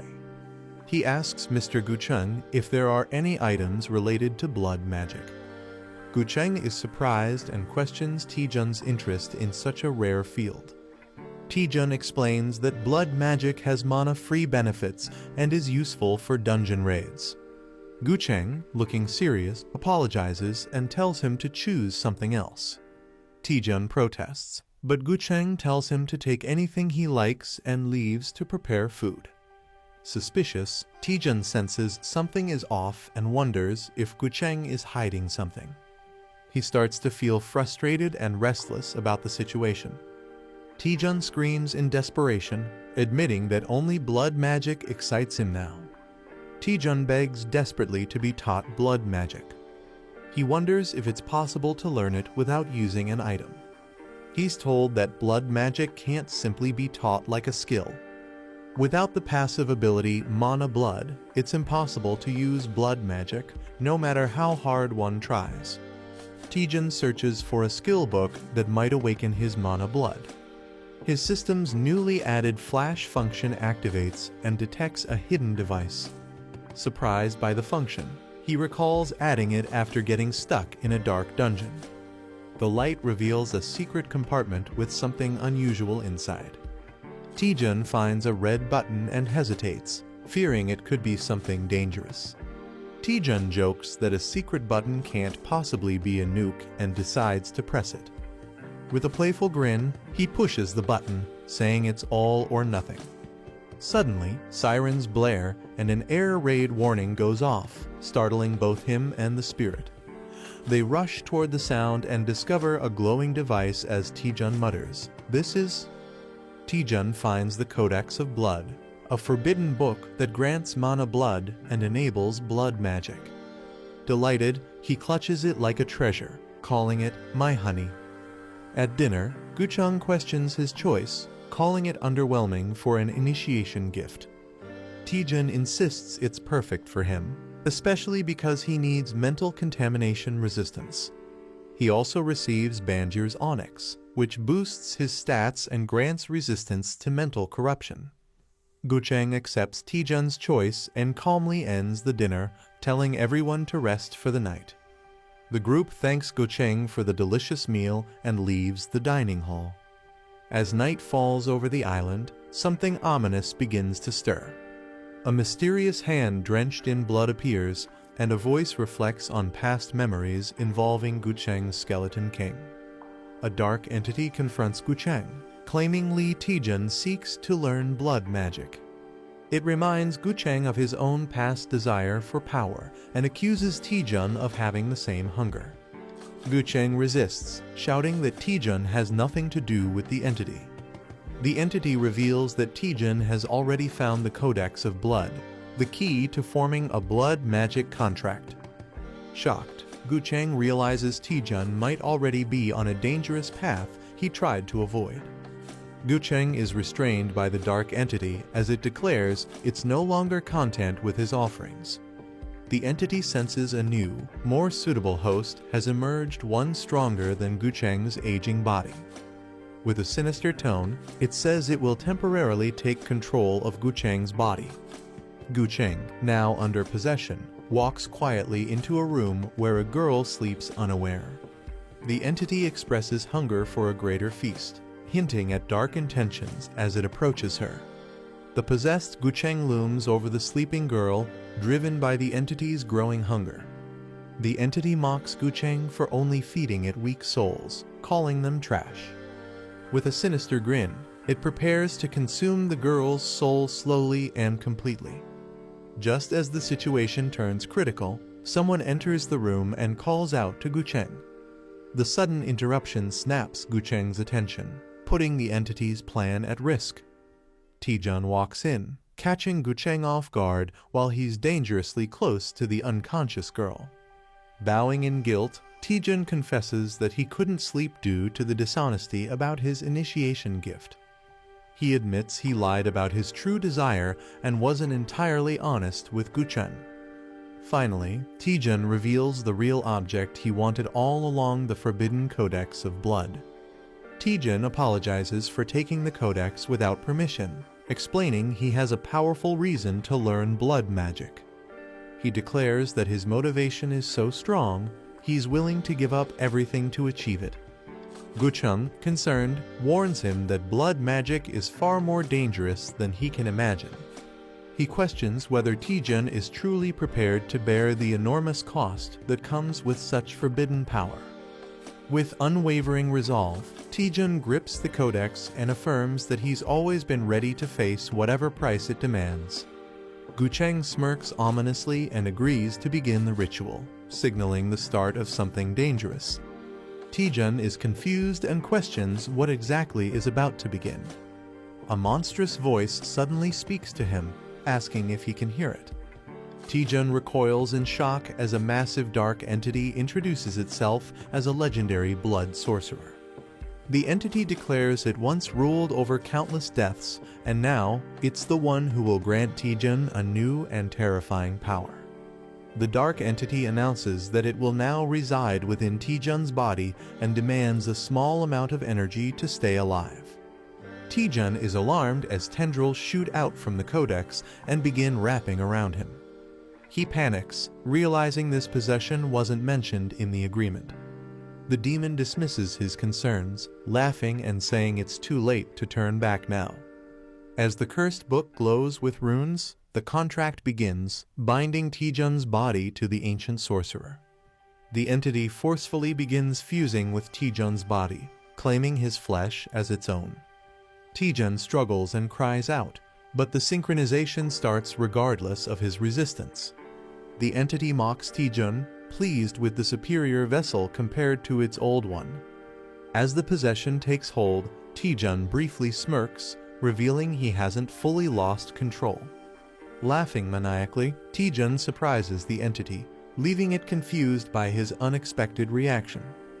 Taejun bursts into uncontrollable laughter, moving chaotically as the entity inside him panics. The sorcerer, now trapped, screams in confusion, realizing he can't control Taejun's body at all. A man screams in panic as his body moves against his will. He discovers a magic book hidden deep within a secret location. The girl's spirit feels uneasy and warns him not to touch it. He realizes the Skeleton King never meant for anyone to read this dangerous book. Blood magic backfires on a man, causing him intense pain and risking his life. The boy is shocked as his eye glows, sensing danger from the book. The book reveals it's a unique forbidden text that unlocks blood magic at a deadly cost. He finds it unusual for a magical item to clearly warn about its risks. He nervously wonders just how dangerous the book's price truly is. The boy asks if powerful items like the book exist in other dimensions. The manager explains that ancient tomes are usually collected by experts. She suggests getting the book appraised at Parsley Market. The boy remembers and agrees to check Parsley Market. They begin connecting to the Parsley Market system for appraisal. The boy posts a question online asking for information about the mysterious item. He learns that sharing more details could lead to better rewards. A user named Knowledgeable Wanderer quickly requests a chat. When asked if he's selling it, the boy replies he wants to check its details first. The boy chats online and learns the book is a soulbound codex. He's told the book grants skills, but at the cost of the user's life. Shocked, he realizes his life might be the price. He anxiously asks what that actually means. When a contract is signed, the mage's consciousness merges with the user's body. This allows the user to access the mage's magic without limits. The boy realizes the book lets someone overwrite another's mind. But he's told the book is outdated and considered trash. Modern systems would block it instantly due to security risks. The boy smirks and says thanks after learning about Magic System 2.0. He promises to send a generous reward with a creepy grin. Suddenly, he hacks into the system, triggering an alert. The attacker laughs, thinking he's winning, but a virus is detected. Shocked and burning, he realizes too late that something has gone terribly wrong. The intruder is denied access and panics, realizing the system isn't normal. He suspects everything was a setup from the beginning. A fiery force strikes and sends him flying violently. Stunned and confused, he utters Lee Taejun's name, demanding to know who he really is. The firewall blocks the virus, preventing the system from being hacked. The attacker watches in disbelief, thinking the outcome is impossible. He mocks the failed attack, calling it pathetic until the end. The boy grabs the magic book with confidence, ready to claim it. A golden glow appears as he successfully acquires the Tome of Heavenly Blood and gains the passive skill Blood Magic. Lee Taejun unlocks a new feature called Horizon of Communication after completing a quest. He thinks the new function seems useless at first. Someone rushes to him in concern, asking if he's okay. Smiling, he reassures them and checks on the Skeleton King's condition instead. The older man is shocked, insisting he saw a demon's soul enter Lee Taejun's body. He questions why nothing seems to be happening afterward. He's confused how Lee Taejun is unaffected despite making a contract. Surprised, he asks if Taejun defeated Azazel on his own. Smiling, Lee Taejun replies that he simply chose not to listen to the demon. The man is shocked as Lee Taejun explains he broke the contract at the last moment. Taejun says the demon's soul was rejected from his body. He refused to sell his soul, no matter how powerful blood magic is. He declares that true strength comes from within. He jokes that the demon might now be lost in the afterlife, searching for a new host. The older man realizes the dark voice haunting him has vanished. He's amazed that Lee Taejun removed it with such a simple method. He thanks Taejun, recalling how he struggled with the contract for 30 years. During the Great Cataclysm, he had made a dark pact to protect the world. Now, he reflects that Taejun has shown him a better path. Mr. Guchen reflects that none of the power he wielded was truly his. Lee Taejun acknowledges the heavy burden Guchen has carried for so long. He reassures him that even without blood magic, he's already strong. Taejun gently urges him to finally let go of that burden. Suddenly, a girl complains about the noise, waking up and interrupting their moment. The girl wakes up and panics upon seeing Lee Taejun and Mr. Guchen in her room. She yells, demanding to know why they're both there. Taejun awkwardly laughs, trying to explain the misunderstanding. Embarrassed and fuming, the girl hides under her blanket in frustration. Everyone panics as a terrifying sound echoes through the room.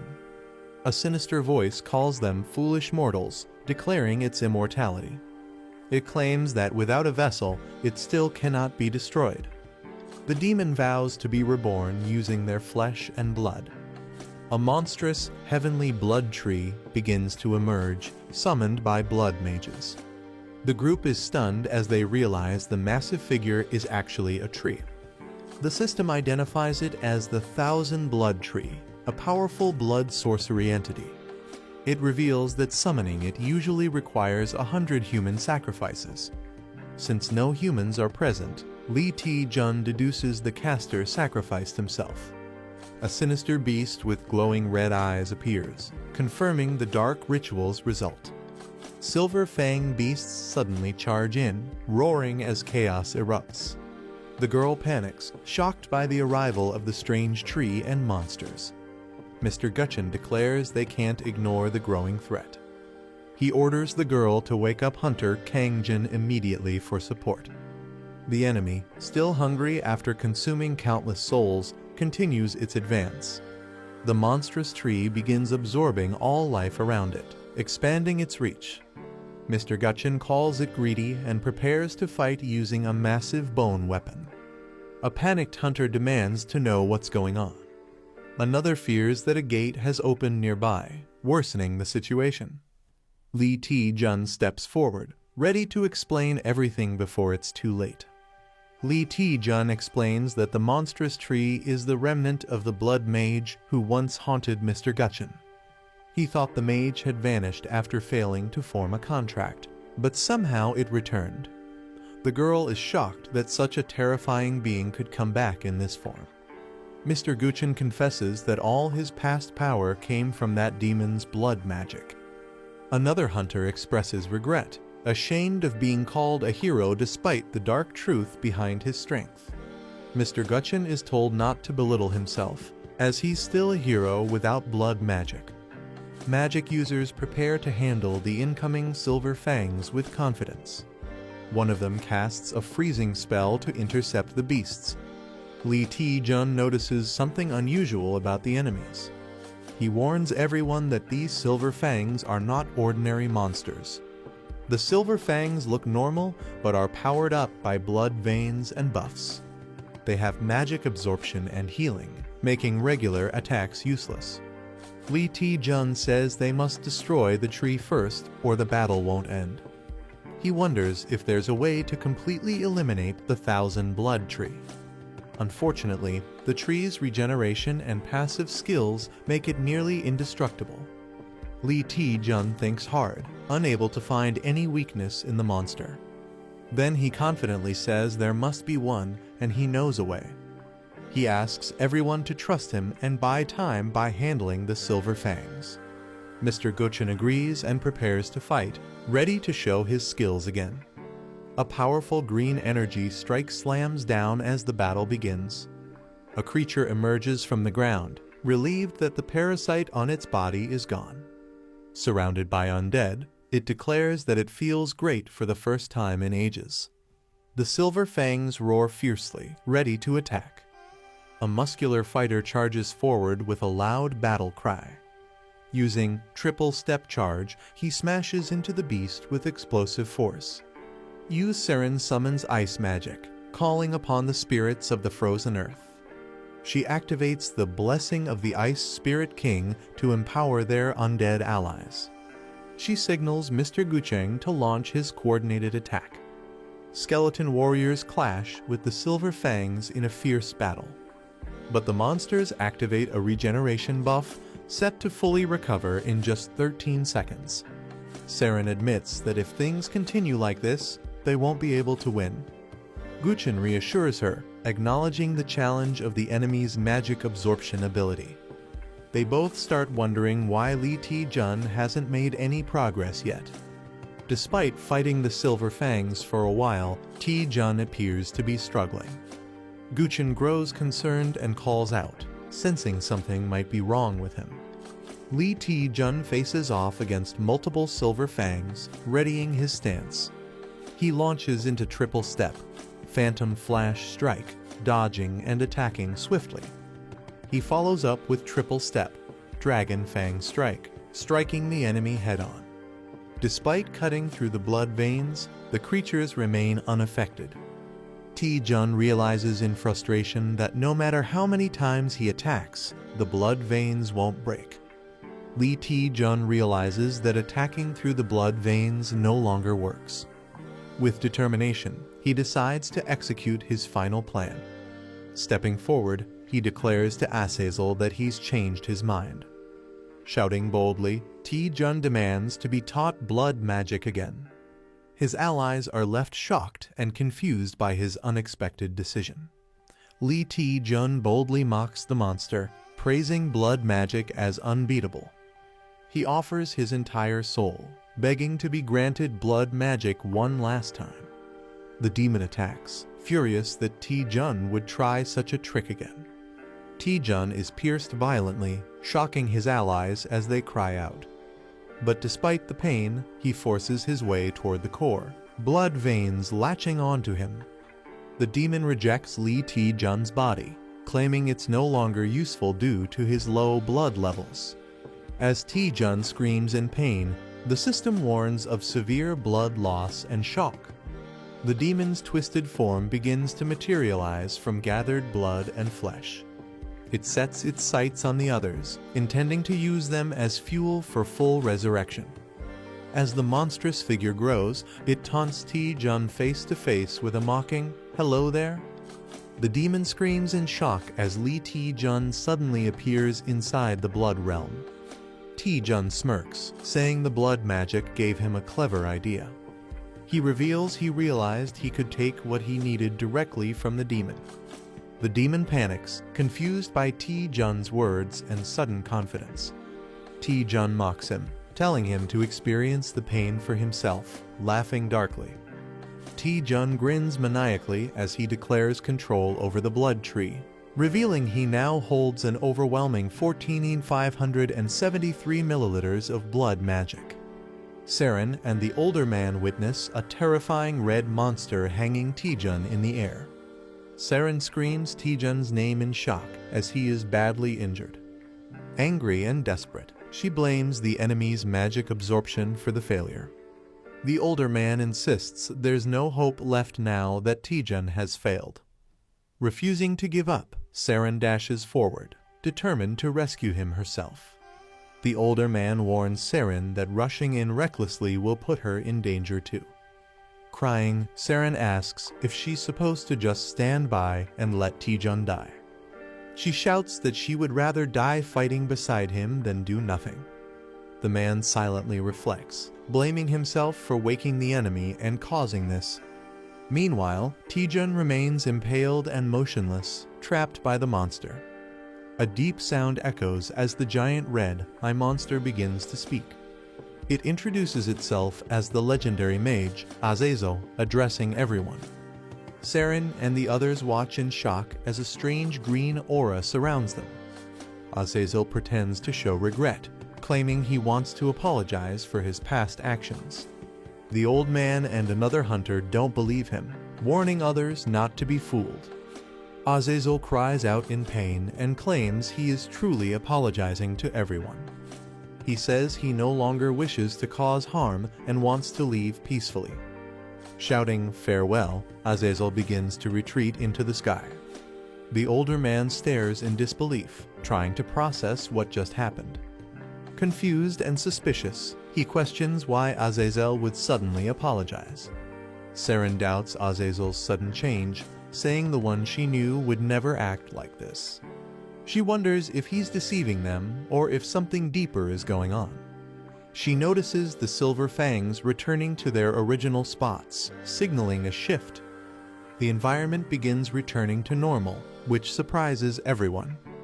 The old man reflects that Azazel could have fully revived if he waited, making his retreat suspicious. Someone notices a hidden figure near the tree and starts to suspect something. They wonder if everything that happened was part of a larger plan. A man laughs from the center, joking about the situation being like an avatar blind date.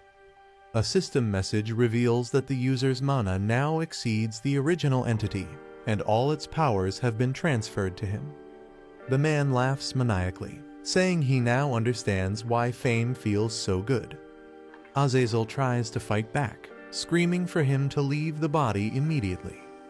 The man refuses and tightens his grip, mocking Azazel as he takes control. He uses blood magic to drain Azazel's power and claims its payback. A system alert appears, warning that the 1,000 blood wood can no longer be sustained due to low blood supply.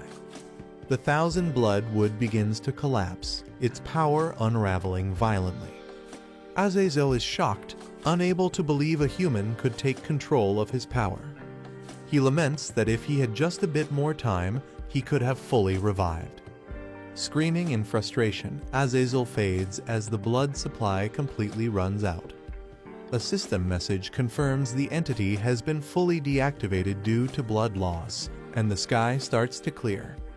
Blood is transferred from the 1,000 blood wood to Taejun, stabilizing his condition.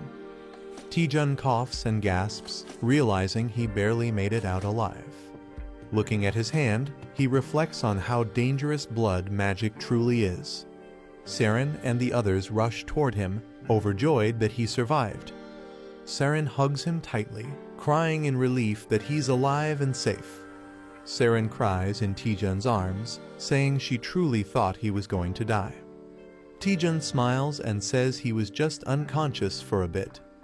Embarrassed, he politely asks her to let go while they talk, making Saren flustered. Saren quickly apologizes and tries to change the subject. She wonders if Azazel truly changed, noting that he restored the silver fangs before vanishing. The group admits they don't understand Azazel's actions, but are glad things ended well. Hangjin proudly claims all the credit, saying it was thanks to him. Saren and Taejun give awkward smiles, clearly not taking him seriously. The elder approaches Taejun, saying he has many questions after witnessing his actions. He acknowledges that while strength matters, what Taejun achieved tonight was something no solo hunter could have done alone. The old man hints that an unknown entity might have helped Taejun during the battle. He smiles and admits he can only guess, hoping Taejun's hidden power continues to grow. Taejun nervously thanks him while thinking the old man might have figured something out. They shake hands in mutual respect, with Taejun wondering how much the Skeleton King actually knows. Taejun reflects that the Gutchen Skeleton King seems to understand everything about him. Suddenly, Azazel's presence returns, declaring that he's not finished yet. Taejun reacts in shock and frustration, wishing Azazel would stay dead.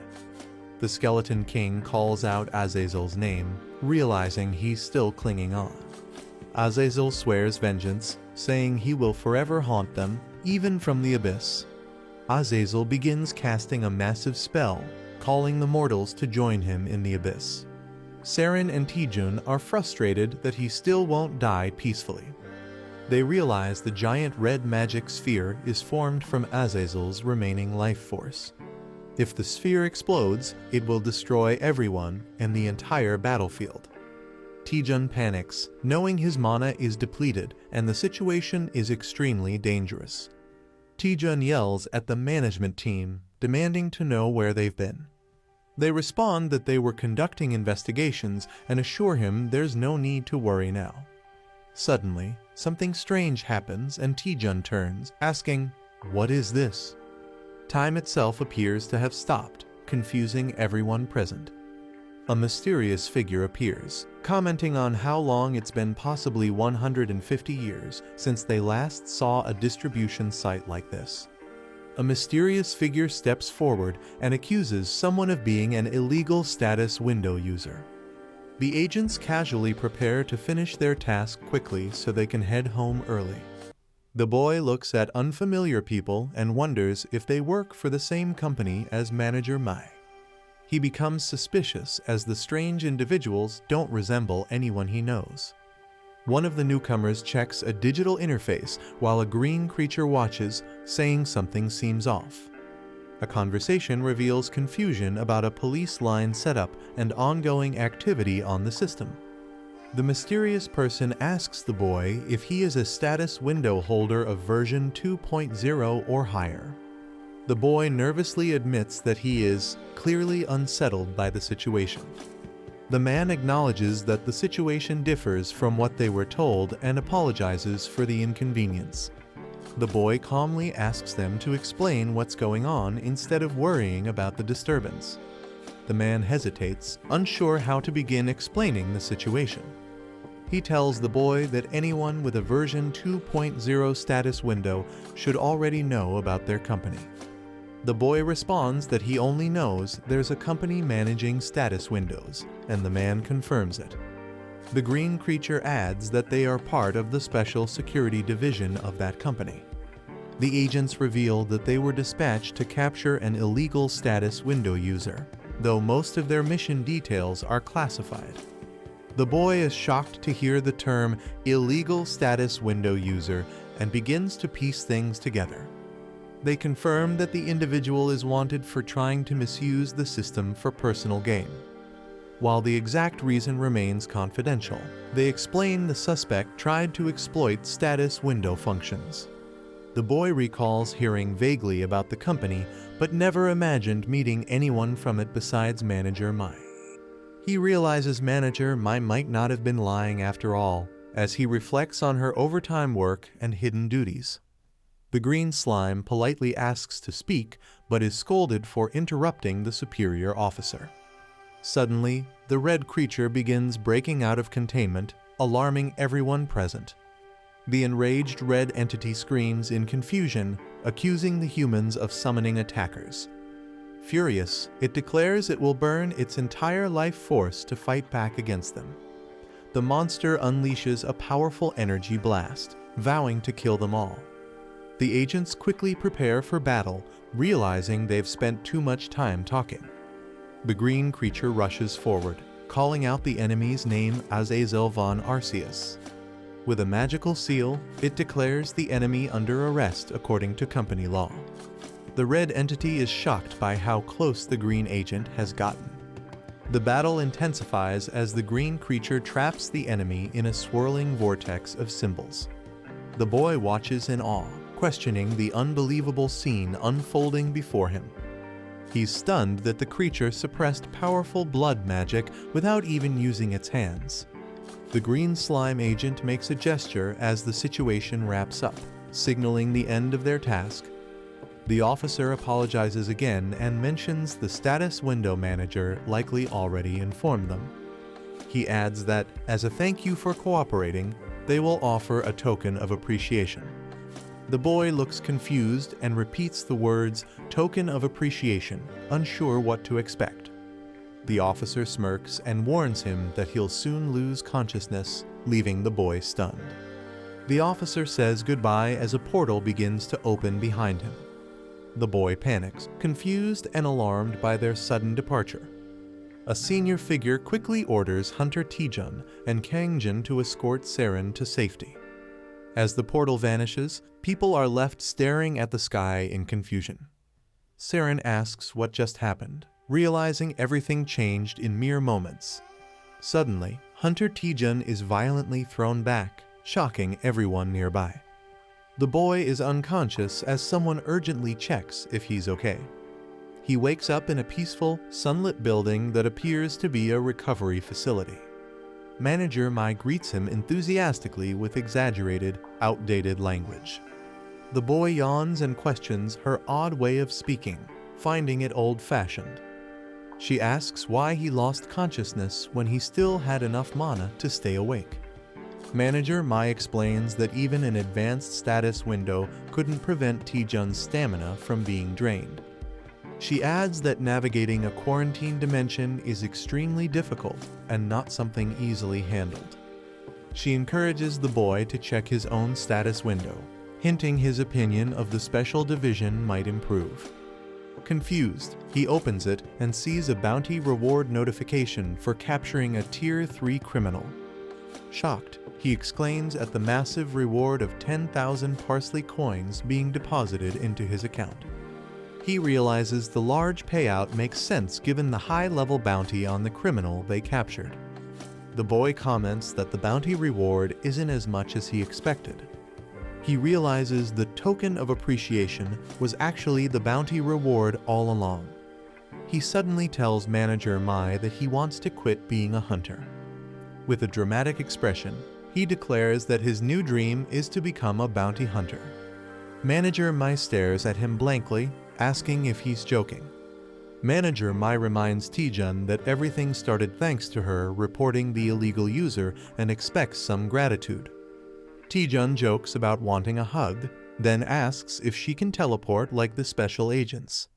Manager Mai replies she could with higher approval, but declines his playful request. Taejun confirms that Azazel was a Tier 3 wanted criminal and wonders if higher tiers exist. Manager Mai confirms there are Tier 1 and Tier 2 criminals, though they're very rare. She explains that even Tier 3 criminals are dangerous and far from being small-time offenders. Taejun asks what it takes to be classified as a Tier 1 criminal, and Manager Mai explains it's based on power and crime severity. Manager Mai gasps and suddenly realizes she might reveal too much. Nervously, she says she can't share anything further because it's classified company information. Taejun silently reflects, realizing the seriousness of what he's learned.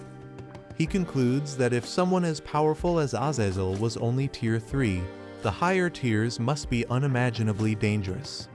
Taejun wonders how powerful the employees must be to capture such dangerous criminals. Manager Mai smiles and tells him not to overthink it. The boat arrives at a chaotic and damaged shoreline. The captain, confused by the destruction, wonders if a volcano erupted. Yu Si-rin happily greets the captain while approaching with her group. The captain recognizes Si-rin and invites them aboard warmly. As everyone gets ready to set sail, the captain suddenly tells them to wait. The captain is shocked by something unexpected right before departure. A man in a suit unexpectedly climbs onto the boat, surprising everyone. The crew questions why he's boarding, jokingly asking if it's for fishing. The captain refuses to go fishing today because it's his wife's birthday. The suited man says he's just hitching a ride for business inland. A confident woman with blue hair and stylish clothes appears at the dock. Yu Si-rin excitedly runs toward her, shouting "Yeonhwa Ioni" with joy. Si-rin runs into Yeonhwa's arms, crying that she missed her deeply.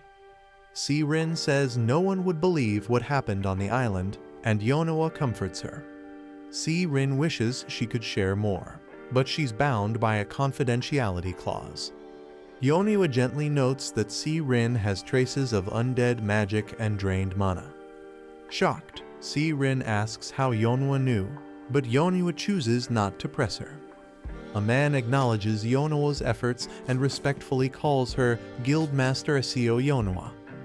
The old man asks if anyone else came, and she replies it was just her and a knight guarding the Skeleton King. He's relieved the media isn't present and appreciates the privacy. Yeonhwa says she expected that and handled everything discreetly. The man thanks her, acknowledging the difficulty of setting everything up alone. He assures her he's still working on a solution to her request, and she humbly says it was her honor. Yeonhwa quietly thanks the man with a grateful expression. She waves goodbye and says they're heading back to the guild, while Si-rin replies politely. Si-rin shyly calls out to Taejun, who looks surprised and curious. She admits she's been calling him Appa without permission and wants to grow closer to him. Taejun smiles and says this experience helped strengthen their bond, including with Kangjin and the Skeleton King. Si-rin shyly asks if she can keep calling him Appa, and he happily agrees. Taejun tells her to call him whatever she likes, making her feel relieved. Si-rin smiles warmly and says goodbye while waving from the car. As the car drives off, Hangjin runs after it, begging to hitch a ride too. He respectfully addresses Taejun as Master T and compliments his martial skills. Hangjin passionately declares that he will surpass Taejun the next time they meet. He runs off dramatically, shouting adios, while Taejun watches silently. The older man tells Taejun they should move quickly since everything is ready. He then asks Taejun if he's prepared to be the center of attention. Taejun is surprised for a moment, but quickly regains his composure. With confidence, Taejun responds that he's always prepared. A press conference is being held for the return of the Gutchen Skeleton King. The reporters prepare in excitement as the event banner is revealed. Cameras start flashing the moment the Skeleton King appears on stage. A shocked reporter recognizes someone and quickly zooms in. Everyone is surprised to see Lee Taejun on stage with the Skeleton King questioning his involvement. Reporters are surprised that the Skeleton King looks normal, unlike the rumors. He asks the media to lower their cameras and promises a cue and a later. He explains that although he's back, he won't return as a hunter. Instead, he plans to train a successor to inherit his rare blood magic. He reveals that his chosen successor is none other than Hunter Lee Taejun. The audience is shocked, whispering that Taejun is learning blood magic and must have had a deeper reason for joining Whirling. Reporters agree that someone like Lee Taejun is worthy of the Skeleton King's trust due to his high standards. One reporter calmly notes that everything happening was within expectations. A panel explains that blood magic requires international certification, and only the Skeleton King can use it in Korea. For Taejun to legally wield it, having the Skeleton King's support is crucial. The Skeleton King begins an official announcement during the press conference. He declares Lee Taejun as a special candidate for the rank evaluation, shocking everyone. The press is shocked that Lee Taejun is nominated for a special rank evaluation. Reporters quickly rush in to ask questions about Taejun's promotion. Reporter Hong Sujin raises her hand and formally requests to ask a question. The Skeleton King grants her permission to speak. She asks about the requirements for a rank promotion, which include clearing dungeons, slaying rank monsters, and owning S-rank items. It's revealed that a special evaluation allows candidates to bypass these usual conditions. A reporter questions the true reason behind nominating Taejun for the special evaluation. She warns that if Taejun fails, the one who suffers most will be the Skeleton King himself. Taejun realizes the weight of the risk failure means a 5-year ban from taking another rank test. On top of that, his recommender would face serious fines and consequences. The guild's reputation would plummet, and the public would ridicule them. Despite the risks, the Skeleton King confidently states that Taejun is more than capable of passing. The reporter thanks the Skeleton King for his answer and prepares to move to the next question. She announces that the next question is directed at Hunter Lee Taejun. Taejun, slightly nervous, gives permission for the reporter to proceed. The reporter points out that the Skeleton King's return drew major media attention. She then asks Taejun what makes him worthy of a rank evaluation, given all the eyes on him. The reporter asks Taejun to briefly introduce himself in front of the press.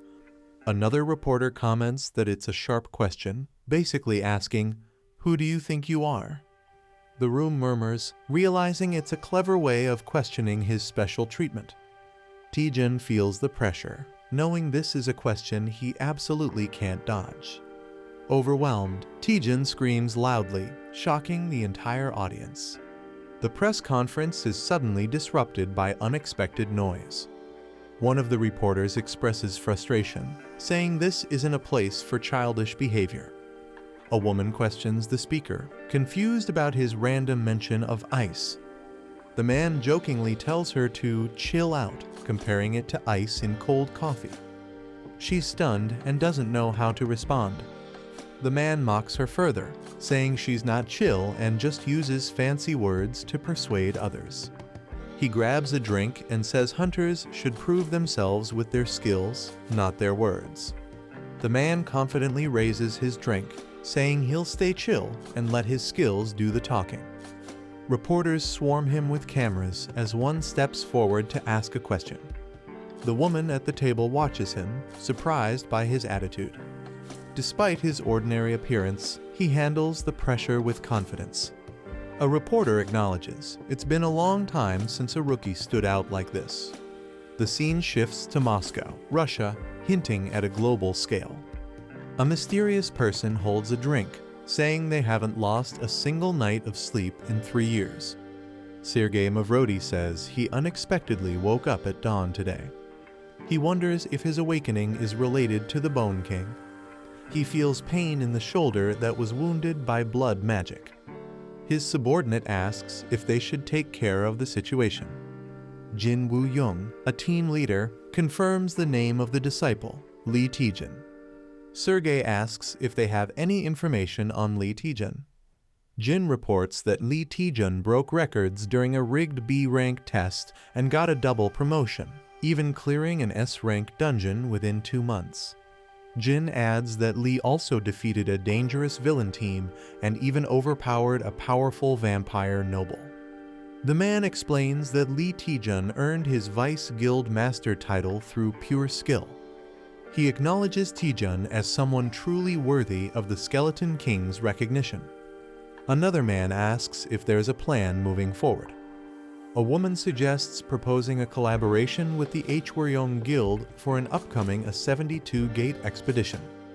She adds that if they refuse, they can use it to stir up a scandal and damage the Skeleton King's reputation. The man smirks and says he likes the idea. With flames in his hand, he vows to see how the Skeleton King's disciple survives from now on. Taejun lives in a luxurious apartment gifted by Manhwa. He enjoys a big bite of fried chicken, savoring it. Relaxing at home, he watches himself on TV while eating. A spirit questions if he's really okay just lazing around. The spirit warns that enemies are likely scheming against him right now. Despite upcoming challenges, Taejun is carefree and says he'll deal with it later. He knows people are targeting him after the press conference, but shrugs off the pressure, saying he can't fight everyone. Taejun believes taking a break now will help him grow stronger later. He decides to relax, eat chicken, and binge-watch some dramas. Suddenly, a notification pops up, catching his attention. The system says Horizon of Communication has been downgraded to version 1.1. Taejun is surprised and confirms that it's really a downgrade. The spirit wonders if the previous version wasn't already 1.1. Shocked, the spirit points out this is the first time they've seen a system downgrade instead of an upgrade. The spirit explains that the first version of Horizon of Communication is quite old.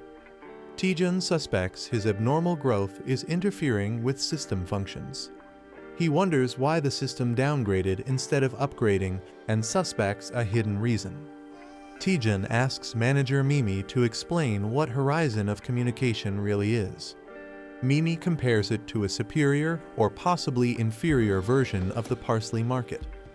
She clarifies it's basically a community board for users from different dimensions. Curious, she taps to activate it and launches Horizon of Communication version 1.1. Taejun sees the Horizon of Communication and realizes it's just a basic forum. He notices that all the posts are extremely old and nothing new is there. Mimi explains the forum was already shut down before she even started working. Taejun wonders why he was given a dead forum as a feature. Suddenly, they receive a notification that a new post has been uploaded. Surprised, Taejun and Mimi rush to check it, realizing someone is still active on the forum. Mimi is shocked someone actually posted, while Taejun jokes she's panicking more than he is.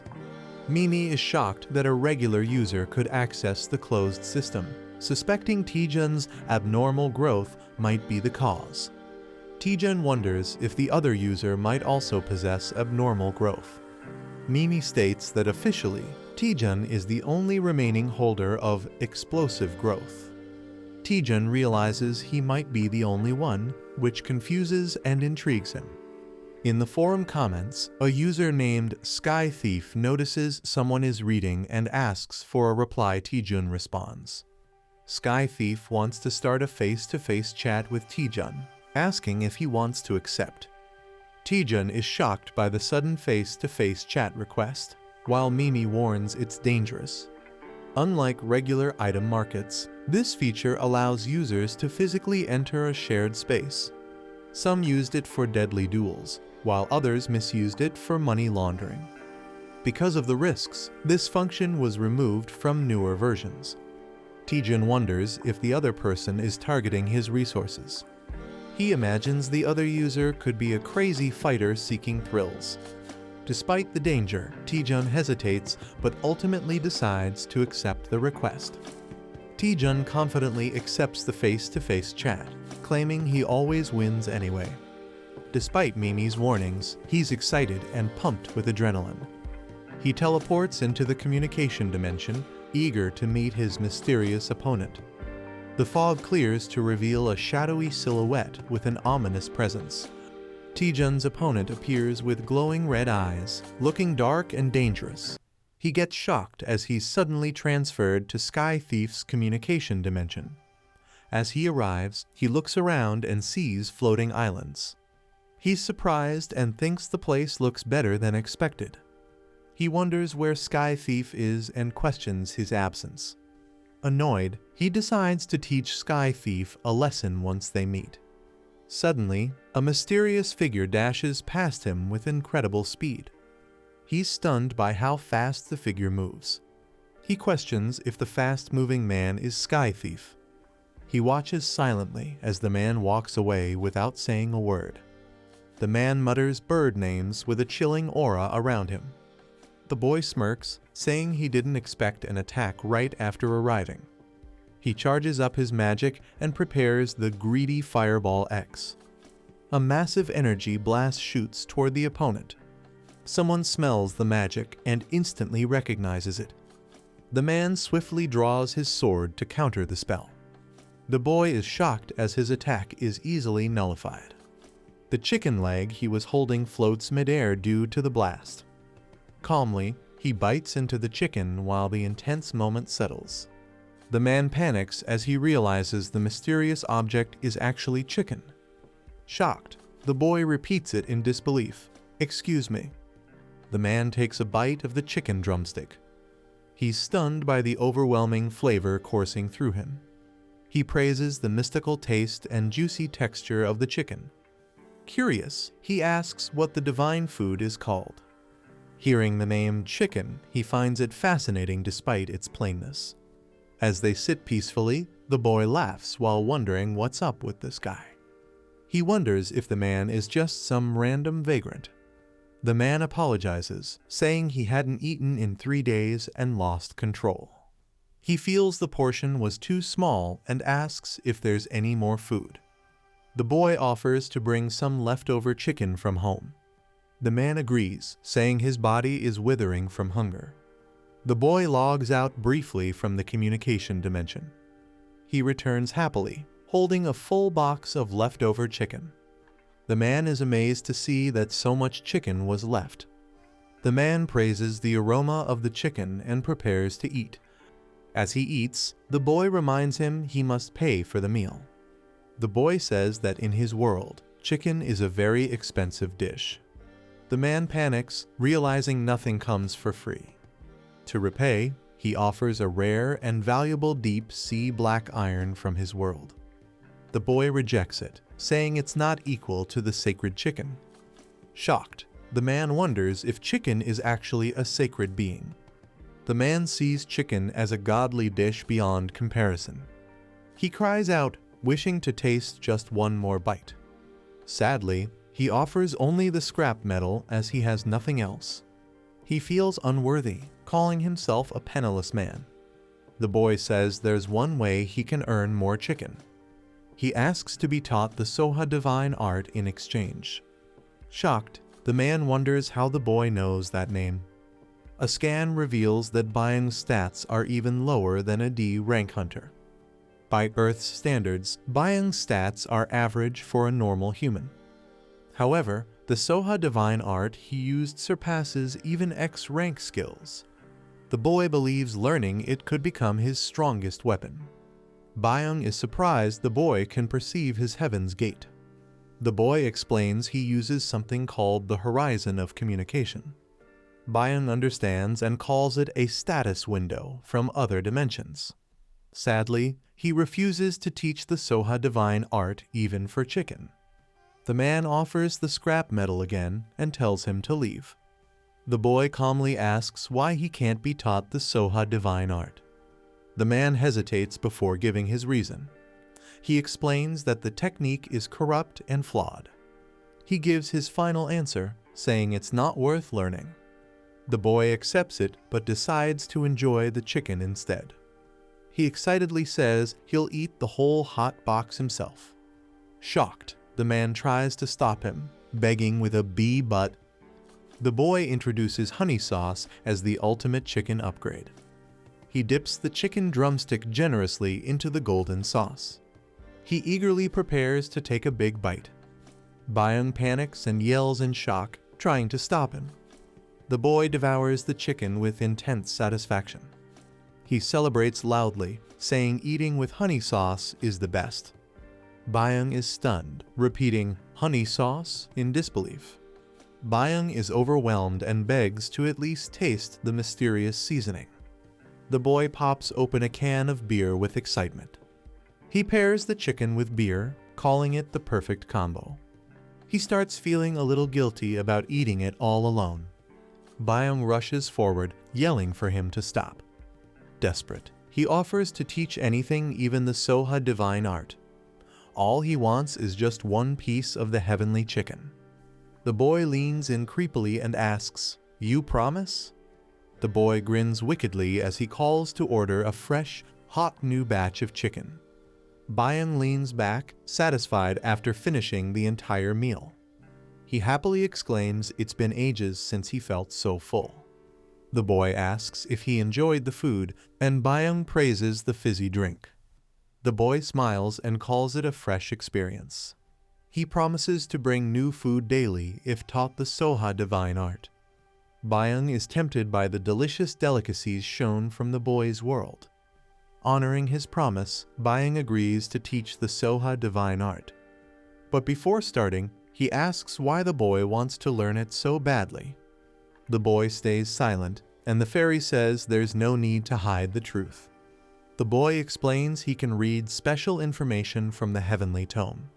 According to it, Byung's power levels should not be this low. He sees information about the Soha divine art connected to Byung. Byung confirms it's a passage from the tome only the boy can read. The fairy asks if he'll explain that passage more in the future. The boy agrees, promising to share more when the time comes. Byung begins teaching, saying materials are needed to start the art.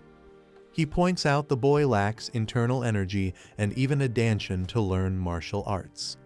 Byung explains that an elixir is needed to open the acupoints and build internal energy. He begins listing the ingredients as the communication session ends. The boy sighs, realizing Soha divine art is harder to learn than expected. His companion notices his mood and checks if something is bothering him. She explains the system upgrades the status window and unlocks a hidden message board. The boy realizes it's not just a skill, but a full growth system. He gains a breakthrough quest that will enhance his horizon of communication. The system makes it clear that Byung's case revealed a sealed-off communication feature. Learning Soha divine art unlocks a new breakthrough growth quest. There's even a mysterious message written beneath the skill itself. Gwarnami finds it strange and questions Taejun about it. Taejun admits it seems weird, but hasn't caused him any harm so far. He tells Gwarnami to investigate and report back with any findings. Gwarnami confidently tells Taejun to focus on getting stronger. Taejun cheers her on and counts on her to handle the rest. He begins checking the ingredients Byung mentioned by opening the parsley market. Taejun searches online for the rare elixir ingredient 1000-year Hishuwu. He finds multiple listings, but all are extremely expensive. He groans in frustration, realizing how costly it will be. At the Hwaryong Guild building, someone rushes in urgently. The man shouts that there's a situation and calls for Deputy Guild Master Lee Taejun. Taejun, in the middle of training, asks what's going on. The man explains that the Russian Mercenary Guild has sent a request for a joint expedition. The Russian Guild representatives have arrived in person to meet Taejun. Taejun realizes someone has been monitoring him all along. While making money through combat, he decides to see what they want. He agrees to meet them and prepares to head inside. They are informed the guests are waiting on the 19th floor. The elevator opens, and Taejun is greeted by a new presence. A man introduces himself as Jin Waijong, team leader from St. Winters. Taejun silently observes Jin Waijong, recalling his name. Jin is introduced as one of the top disciples of the Heavenly Stream Sword Saint. Taejun greets him, impressed that Jin operates on a global scale. Jin responds with a smile and handshake, recognizing Taejun. Internally, Jin mocks Taejun, doubting his strength. Jin tries to expose Taejun's weaknesses using a mana scanning technique. A firewall blocks the intrusion, and Jin is thrown back by a shockwave. Startled and sweating, Jin shouts in disbelief, "What?" Jin is shocked that his mana probe was completely blocked. Taejun jokes that it must be static electricity causing the interference. After introductions, he invites everyone to get to the point. Jin confirms they're here to collaborate on the 72-gate expedition. Taejun notes the gate was auctioned for over 1 billion won. Yet Jin is offering expedition rights for less than 10% of that value. Taejun finds the offer too favorable and grows suspicious. Jin explains the dungeon is inhabited by dangerous Russian giants. The representative explains that Russian giants are tough enemies. He adds they're weak to undead-type summons used to provoke them. Since Hwaryong is known for necromancers, they request the guild's help. Taejun confirms the payment will follow proper international contracts. Jin agrees, saying they only have one small request. They want Hunter Lee Taejun to personally join the expedition. One advisor whispers that something feels off, but Taejun accepts. Smiling slyly, Taejun asks if he can adjust the terms just a little bit. In Moscow, they're surprised that Taejun accepted the offer so easily. A man questions if Taejun agreed without hesitation and gets confirmation. He suspects the Gutchin Skeleton King must have warned Taejun. Another man asks if there were any unusual demands. Jin explains Taejun only requested mana stone distribution based on contribution. Surprised by the simple request, the man questions if that was all. He approves the contract and tells them to proceed immediately. Jin, frustrated, walks away while Taejun smirks silently.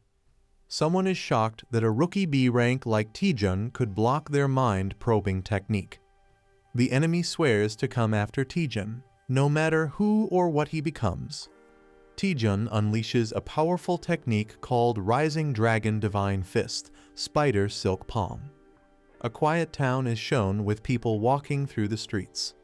A dirty bone lies on the ground with some leftover food stuck to it. A hungry boy named Chindo notices the bone and moves toward it. As he picks it up, someone yells and strikes him from behind. The boy is knocked down while a group watches him angrily. A leader orders someone to bring the bone to him.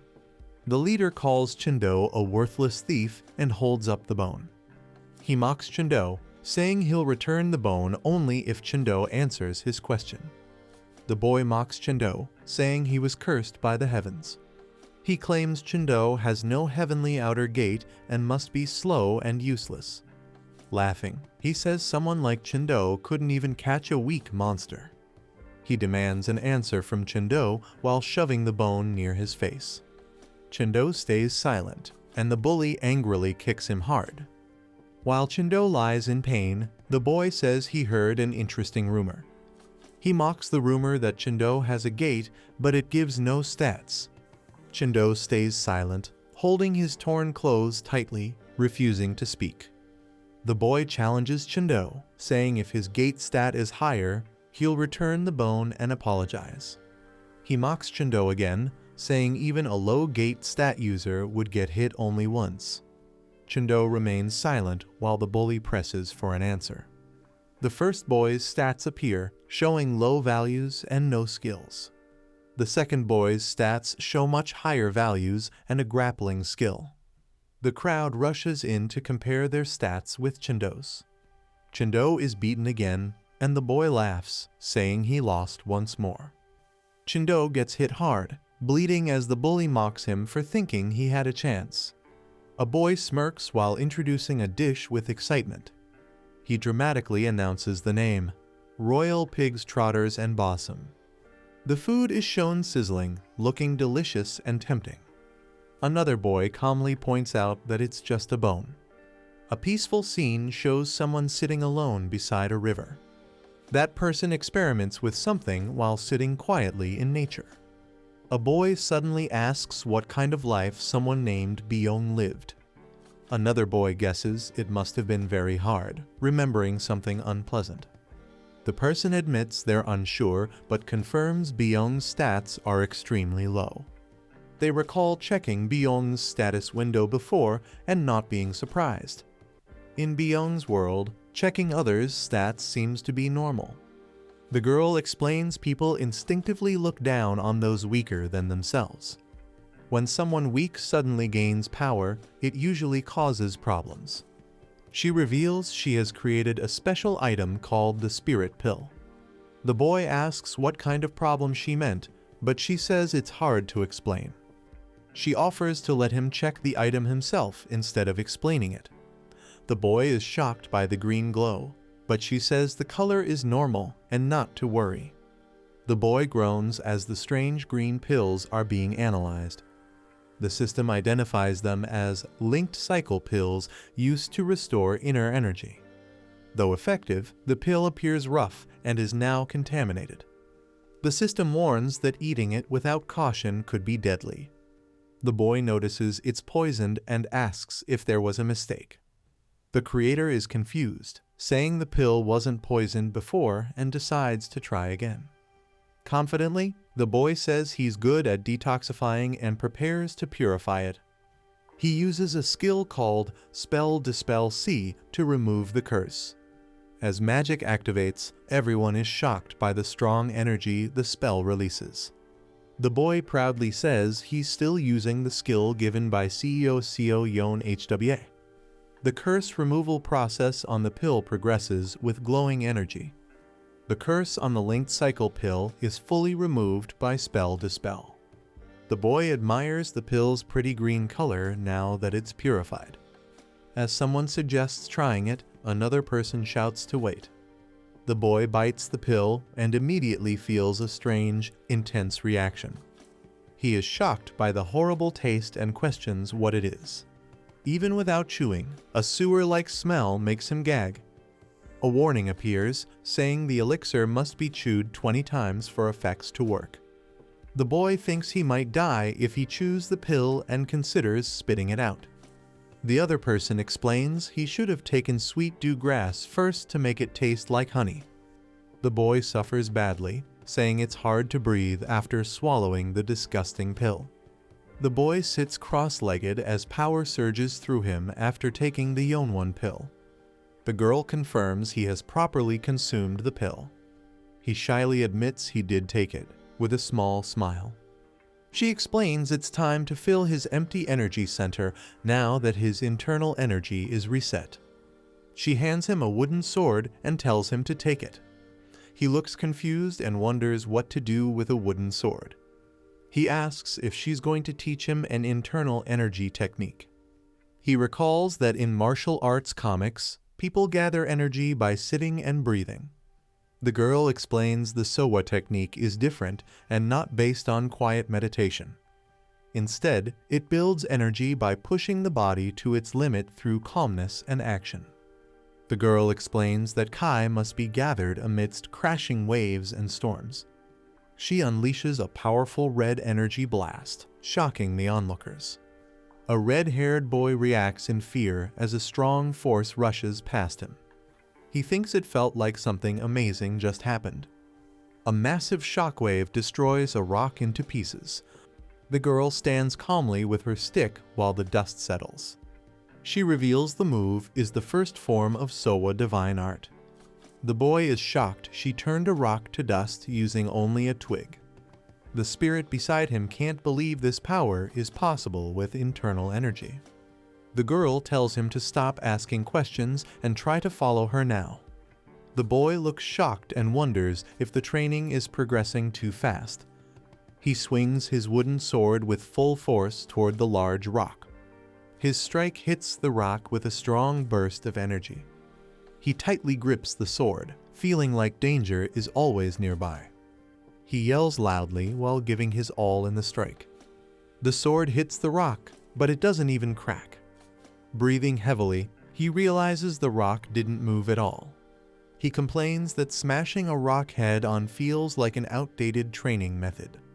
He questions how he can learn the Sowa divine art through such brute force training. The master explains that the rock is called immutable deep rock, known for its unbreakable hardness. The girl says that even top martial artists and swordsmen couldn't leave a scratch on the rock.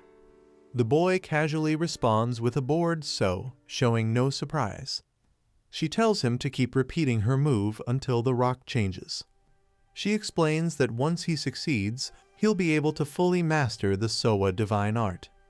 The boy screams in frustration, calling her a brat for making him copy it. He complains that just showing and telling him to mimic her is a bad teaching method. The girl smugly says even she could teach it that way. He believes it would take a year to learn this skill, even if it's powerful. He notices that he's been in the chat room for a long time. Confused, he asks the admin if the time system is broken. He realizes he's been there over 6 hours, yet the time hasn't moved at all. The boy is shocked, thinking something's wrong with the system. The spirit girl checks and confirms the system is working fine. She realizes in disbelief that this might be a time distortion. She explains that early versions of the chat room had time-related anomalies. The boy listens as she says 10 minutes on Earth equals 2 hours here. He's stunned to learn that 10 minutes could stretch into a whole 24 hours in this realm. She explains 1 Earth day equals months here, but activating this time distortion requires massive internal energy. She can't even imagine how powerful the one who created this must be. The boy admits he always knew that man wasn't ordinary. He thinks back to the Sowa divine art and realizes it defies common logic. Now determined, he decides not to waste any more time and activates the parsing market feature. The girl is surprised and asks why Taejun is suddenly using the parsley market. He says time is money and he can't afford to log out even to eat. The system shows all his meals will now be handled inside the chat room. The girl panics, realizing he doesn't plan to log out at all. Taejun calmly asks if that's a problem, since the time feels the same to him. He decides to train day and night without worrying about logging out. He declares that he's survived at the bottom for 7 years and isn't afraid. Holding his sword, he says no matter how long it takes, he'll break the rock. He slams his sword into the rock, determined not to give up. As the fire crackles at night, the master silently watches. The girl nervously calls out "You user," while the master remains unimpressed. The spirit girl is surprised because the user contacted her first, which is rare. She blushes and explains it's because he usually never contacts her at all.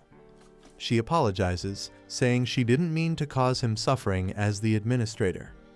The user admits he doesn't really believe her apology, but doesn't hold a grudge. He says he knows she didn't act with bad intentions, so it's okay. She asks what he's curious about now. He questions why she activated the time distortion feature, knowing how risky it is.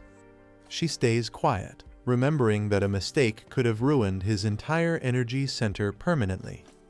She reflects on her empty life and how gaining a disciple made her act on impulse. She explains she just wanted to see how far he could grow. She promises not to give him any more advantages from now on. The master says it's time and prepares to leave. She decides to visit her first disciple after a long time. She teleports down to the land, quietly approaching. She sighs, calling her disciple foolish. Seeing the chaotic scene, she says he turned the place into a complete mess. The boy stands quietly, recognizing her presence.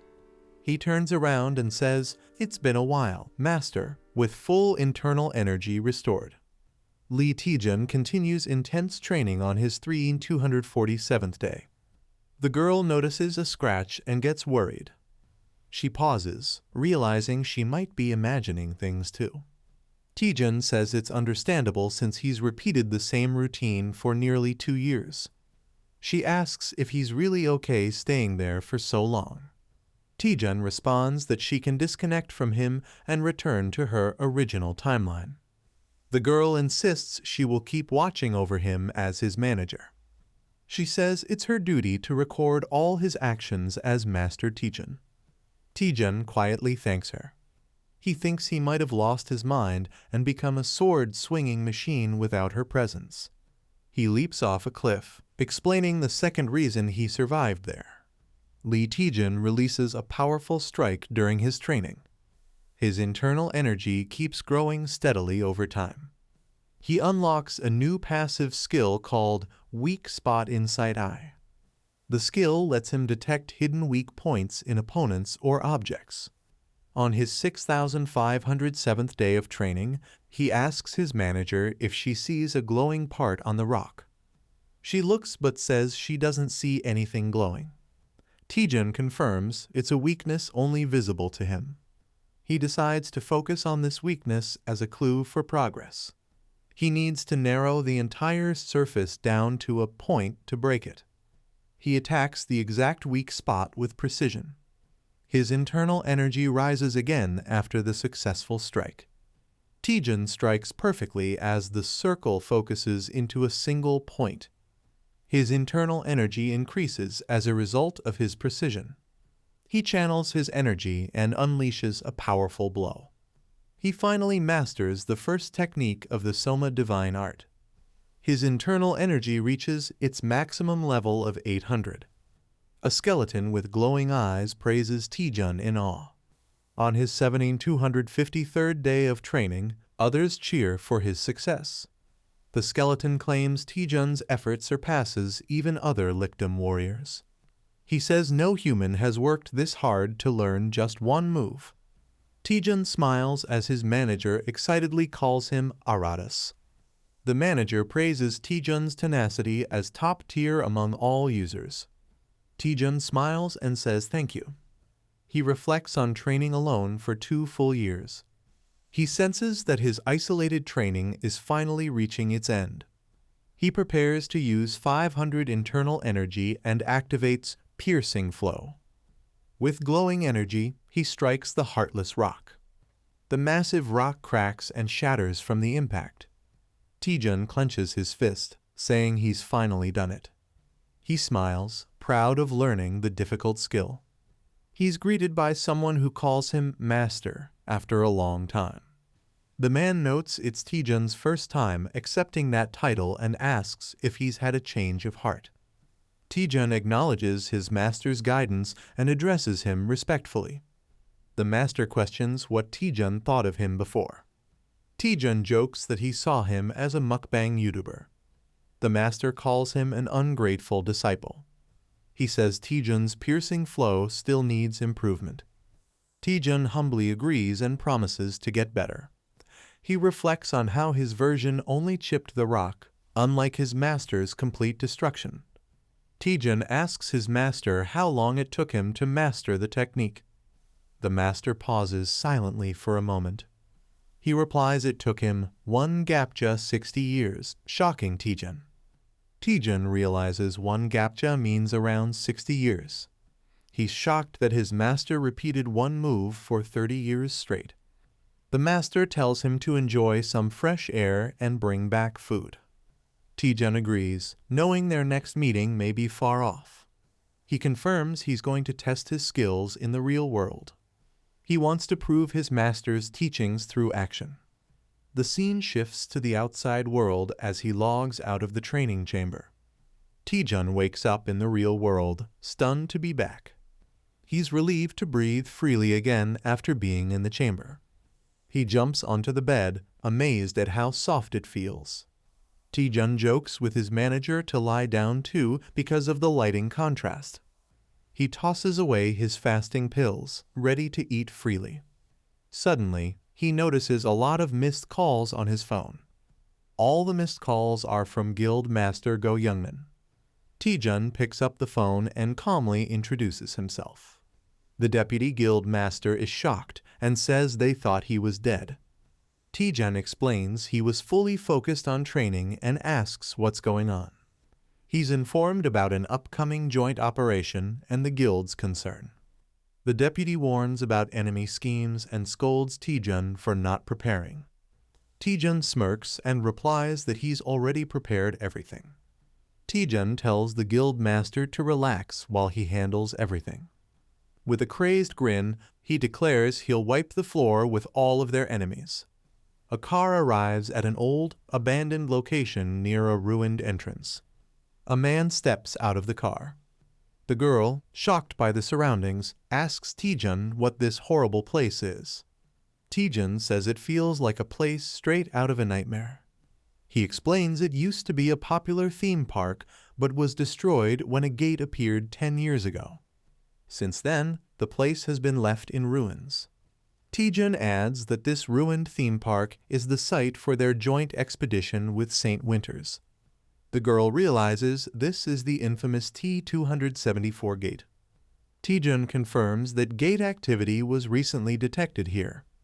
At a glance, Taejun observes it's a fairly ordinary precursor-type gate. Unlike random gates, precursor-type gates show signs before opening. These signs allow researchers to gather data in advance. However, exact gate details remain unknown until activation. The Dungeon Observer System, created by the International HQ, helps detect these signs. It can even predict what kind of monsters might appear. The timer shows how long remains before the gate opens. Taejun looks ahead as something unusual catches his attention. The girl is shocked and confused by what she sees. Someone yells at the broadcast crew to set up cameras quickly. Taejun is annoyed to see the media already there and mutters about the broadcast crew being creepy. Taejun activates the ring of the Howling Hound as the girl urges him to leave quickly. The scene shifts to the Hwarang Guild's base camp area. Inside the camp, someone stares at a screen, overwhelmed by the situation. A shadowy figure calls out to the boss. The stressed-out boss is frustrated and muttering about losing his mind. Taejun appears and surprises the boss with a greeting, causing the ring to deactivate.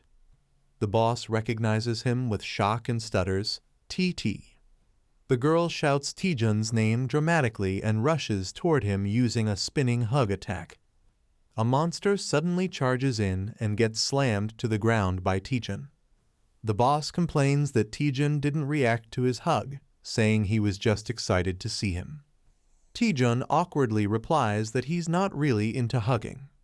The boss notices that Taejun seems different and stronger. Taejun admits he's been doing some secluded training. The boss asks about the expedition plan and if Taejun has any details on the T-274 gate. The boss explains the gate will activate in 17 hours and the target monsters are biodescent giants. He reveals the real goal of the expedition is to damage the H-Warring Guild's reputation. He warns Taejun that the whole thing is actually a trap. Taejun thinks for a moment and responds, "In that case."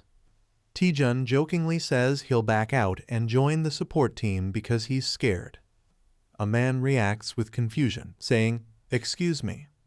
At the St. Winter's mercenary base camp, someone asks if the plan is going smoothly. A subordinate confirms they'll enter the T2 gate with Lee Taejun as scheduled. The boss is pleased and says success is only a matter of time. But the subordinate mentions something strange. According to the H-Warring Guild, Taejun won't be joining the main raid team. Instead, Taejun is assigned to the support team, surprising the listeners. The boss questions whether Taejun is a coward or has another plan. He orders them to stick to the original plan, kill Taejun after entering the gate. Meanwhile, the scene shows the base camp just 15 minutes before the gate opens. People are shocked to hear that Taejun has left the main party to join the support team. Lee Taejun walks silently through the crowd, drawing attention. A reporter reflects on Taejun's unexpected move, saying he stepped down like it was nothing. The reporter thinks Taejun must have a reason and notes his confidence even in risky decisions. A director tells the crew to pack the camera because they're moving. A staff member asks where they're going, and another complains about not having the main character. They decide to follow Taejun's support team instead. The team heads toward the gate area as time ticks down. One of the support members admits they're nervous despite not being essential. Taejun smiles and notes that usually the support team wouldn't matter in a raid like this. The girl notes there are no civilians to evacuate and jokes the raid team is strong enough without them. Taejun tells everyone to do their best just in case something unexpected happens. The support team enthusiastically responds, promising to give it their all. Taejun admires their spirit and finds their total experience amusing. A chart shows their years of experience, with most having only 1 to 5 years. The girl wonders why someone like Hunter Yoon, and a rank, is doing support duty. Yoon explains he lacks summoning skills, so he was placed on support this time. He adds that he's worked hard to improve his dark element support abilities. Taejun tells him that his skills will actually be quite useful. Yoon is surprised and curious, asking what Taejun means. Suddenly, something shocks Yoon before Taejun can explain further. One of the team members says the gate is about to open, and Taejun agrees. Taejun tells everyone to stay calm and focus in case something unexpected happens. The countdown to gate activation begins from 5. The team is shocked as a secondary dimensional portal suddenly opens. Someone screams that it's a top-level emergency. Taejun immediately commands the support team to follow him and attack the Birazin giants. He charges forward with a crazed smile, shouting about collecting all the magic stones. People look up in shock, wondering what is happening. Someone realizes it's not a transfer-type deployment. Another explains it's a pre-deployment. They conclude the main gate has limited defenses. Ferocious Burosan hounds appear, attacking. Chaos erupts as the monsters charge forward. A giant Burosan creature roars loudly. Someone panics, saying they'll all be wiped out at this rate. A powerful monk of the ascending dragon fist strikes the giant. A man checks if everyone is all right. He warns them not to fight the giant directly and to focus on rear support. He tells them he'll be counting on them. Some doubt what they can do against the monsters from the backline. Others agree they might just get in the way. A girl tells them not to be afraid and to listen closely. She says even if they work together, they'd still struggle against one giant. She points out that they have Deputy Guild Leader Lee Taejun with them. She rallies everyone to give their all in support. A giant roars as she prepares her weapon. She traps the giant with a skill called Bone Prison. Someone checks if the Deputy Guild Leader is all right. He notes that the situation is good enough to call a specialty. He thinks it's now much easier to hunt. He says the table is nicely set for battle. He prepares to farm like crazy using his skill. The attack, Greaseter X, is unleashed. The giant roars as the attack hits. Spectators are amazed, saying they never expected such a pre-deployment type. They praise his instincts, saying their stream will blow up. One notices something odd and asks why the strange look. Another explains the giant isn't part of a swarm, but a lone unit. They realize it almost certainly appeared through a direct transfer. Hunter Lee Taejun acted as if he knew everything from the start. He even patrolled the site without any clear reason. Observers watch him in surprise, saying his name. They wonder how far ahead he can see. His battle map analyzes the closest gate and its details. The display shows a pre-deployment gate with time remaining and monster details. He notes they won't have to worry about such gates anymore. He adds that's not all and checks further information. They can now investigate other dungeons before entering. He launches a powerful attack with his skill. His strike lands on the giant, causing a heavy impact. He laughs, saying that was some satisfying action. He notes that the giants drop big mana stones too. He tells everyone to move to the next dimensional gate. A call comes for Hunter Taejun to return to the main squad. They report the monsters are transferring in an unexpected direction. They ask everyone to regroup so they can assess and respond. Taejun claims he can't hear well and decides to give the briefing himself. He explains the gate is a pre-deployment type. The officer is shocked to hear they took down 4 giants so quickly. Taejun estimates it will take about 15 minutes to finish the remaining 3. He says he'll regroup with the support team. Someone wishes him good luck as they part ways. A person yells for Hunter Taejun to get over there immediately.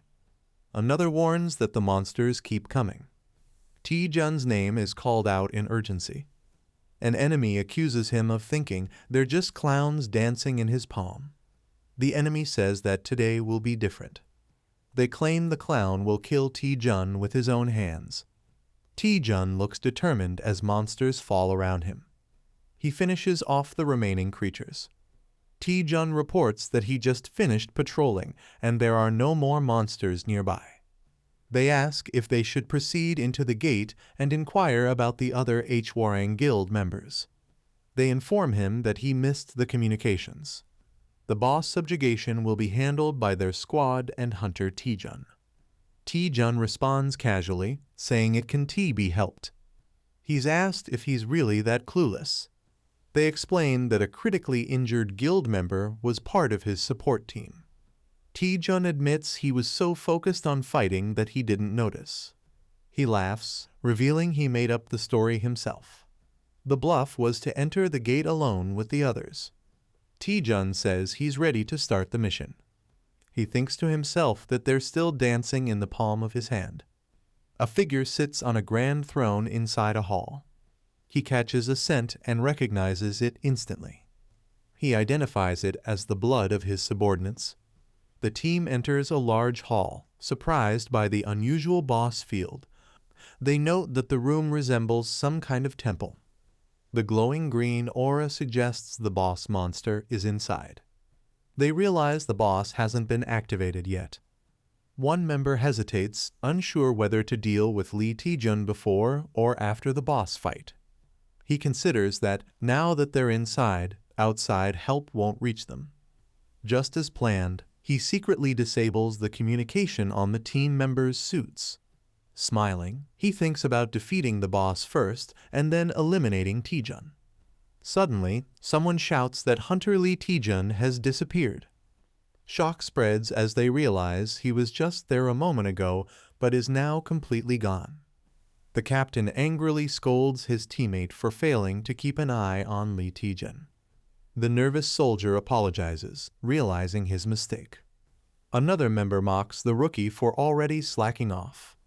The captain asks when was the last time anyone saw Lee Taejun. They recall entering the gate together, but don't remember exactly when he vanished. The captain grows tense, wondering where Lee Taejun could have gone. He senses a faint trace of Taejun's energy still lingering nearby. Realization strikes Lee Taejun may have already uncovered their plan. He identifies the hidden power as the Elixir of Obscurity, which cloaks mana. The others realize Taejun must have used it immediately and now knows they're trying to kill him. A soldier nervously wonders if Lee Taejun is now planning to hunt them instead. The captain dismisses that idea, saying it would be reckless.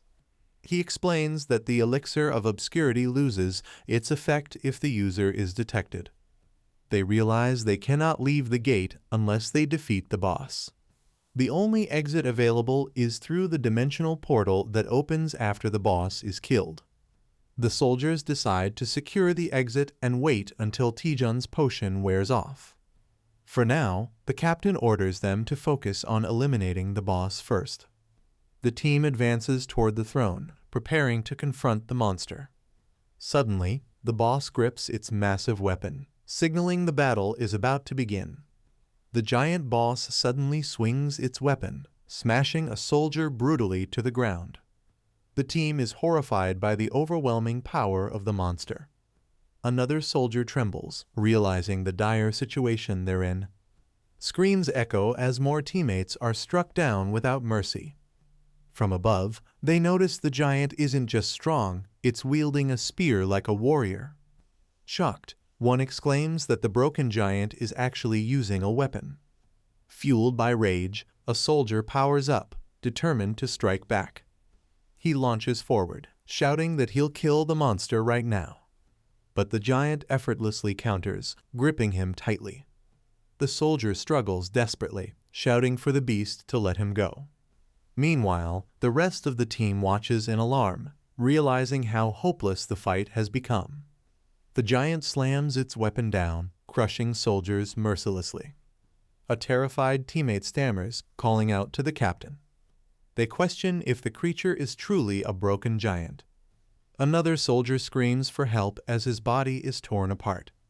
The horror spreads as blood and chaos fill the room. Shocked, someone wonders what kind of monster they are facing. Observing closely, the captain realizes its strength, speed, and intelligence far surpass normal. He concludes it is several times more advanced than the original giant. With determination, he prepares himself, knowing this is the only chance to use a secret technique. Clutching his weapon, he steels his resolve for a desperate counterattack. Blood splashes violently as the forbidden technique activates. The captain unleashes a dark, overwhelming power that engulfs his body. It's revealed to be a forbidden skill, banned even among advanced hunters. The destructive aura around him grows stronger and more unstable. He declares that this power will crush the enemy completely. With explosive speed, he leaps high into the air. His eyes burn with fury as he vows to kill the monstrous variant. Slashing downward, he pours all his strength into a devastating strike. The ground erupts under the force of his attack, blood and energy scattering everywhere. As he steadies himself, he declares that Lee Taejun will be next. But suddenly, his expression shifts to shock as something unexpected happens. The monster withstands the powerful attack, leaving everyone in disbelief. A soldier gasps, realizing there's no way it should have survived that technique. The massive creature steps forward, showing no signs of defeat. Its strength is compared to a mere B rank, yet it defies all logic. Raising its weapon, the giant prepares to strike back with deadly force. Bloodied and exhausted, the captain trembles, muttering in denial. The giant lunges is needed, ready to finish him off. Just as the blow is about to land, a new surge of blue energy intervenes. A mysterious voice taunts the monster, calling it baldy muscles and demanding it back off. The newcomer coldly declares that he has already claimed the captain as his target. He warns the giant to back off with a cold smile, as his words are magically translated into the monster's language. A man laughs as he says he already blew someone's head off. Another man warns his ally to finish quickly before more enemies arrive. A confused fighter demands to know how his opponent survived. The boy mocks him, saying if he had a head, he could think for himself. A large warrior calls him an interesting prey. The warrior recalls how all his subordinates died the moment they stepped out. Shocked, he realizes every one of them was wiped out. The boy stays silent, calmly facing his opponent. A system window scans the warrior, showing he is being analyzed. Outside, a strange dome-like structure stands tall in the snowy landscape.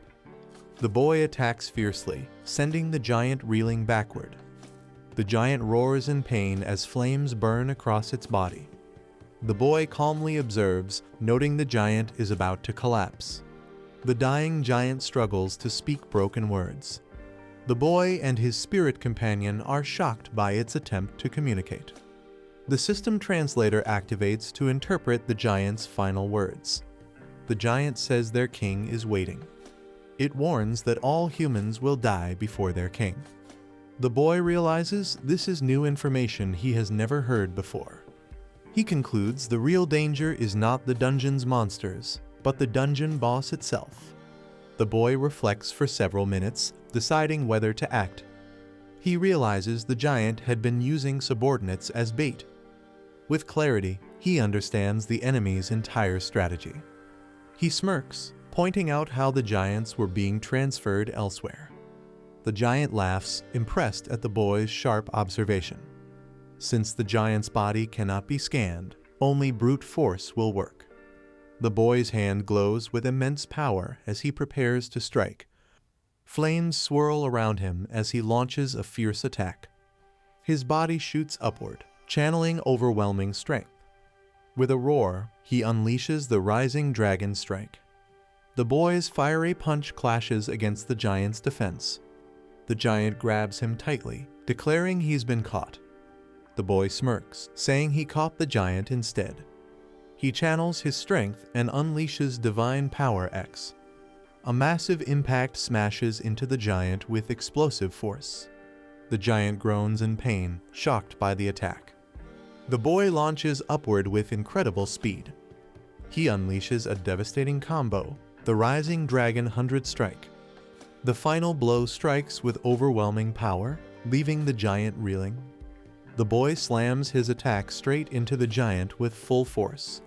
The giant withstands the hit, barely moving from the blow. The boy wonders if the giant is already exhausted. He recalls the title of the enemy, the Great Burgon Giant King. Another strike lands, but the boy realizes something is off. Smirking, he confirms his suspicion that the giant is unaffected. The giant stands tall, unfazed, surrounded by strange energy. The boy admits he doesn't fully understand the situation. He realizes the giant is immune not only to blood magic, but even divine power.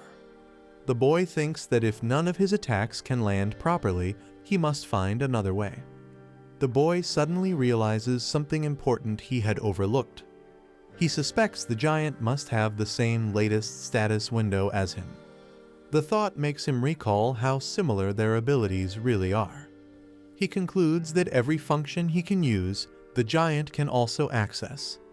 The QR code reader activates, analyzing the giant's equipped items. The scan reveals the armor of the dragon's heart, granting immense resilience. The armor reduces incoming damage by 90% and provides S-rank regeneration called Dragon's Tears. With a grim expression, the boy mutters that this is nothing more than team synergy. The boy questions the giant about its powerful armor, suspecting it came from the parsley market. The giant scoffs, saying there's no market in such a savage dimension. Calmly, the boy estimates its value to be around 1.5 million coins. He explains that even if the world ends, a monster like the giant wouldn't know the true worth of such armor. He adds that since the armor is bound, not even theft is possible. Calling the giant hopeless, the boy prepares his blood magic. A system window reveals his S-rank blood magic, capable of analyzing blood volume and creating powerful spells. With confidence, he warns the giant to hold onto its armor until it gets destroyed. Amused, the giant laughs mockingly, saying humans are truly stupid. The giant boasts that the armor he wears cannot be broken. The boy strikes with force, causing cracks to appear despite the claim. Shock spreads across the giant's face as his confidence wavers. The boy smirks, asking if the giant really believes it is unbreakable. Power surges through him as he channels his internal energy. The system notes that 500 internal power is consumed for the attack. He unleashes the swordsman's fist, first technique, Insight Slash. A blinding strike tears through the giant with explosive might. The giant cries out in agony, overwhelmed by the devastating slash. The boy reflects that this technique carries the will and obsession of his master. Holding his blade, he declares it as the sword of fate, the weapon that even changed his destiny. A strange red core pulses with energy, and someone senses that something feels very wrong. The hunters outside grow uneasy, noting that the raid is dragging on far too long. One of them reasons that the boss monster should be similar to the ones outside, so the team inside should have cleared it already. Suddenly, horrifying signs of corruption encroachment burst into view, shocking everyone. They realize it's a preemptive formation mixed with corruption encroachment, leaving them panicked and confused. Fear spreads as one hunter urges his senior to retreat before they all get wiped out. The leader hesitates, noticing something unusual amidst the chaos.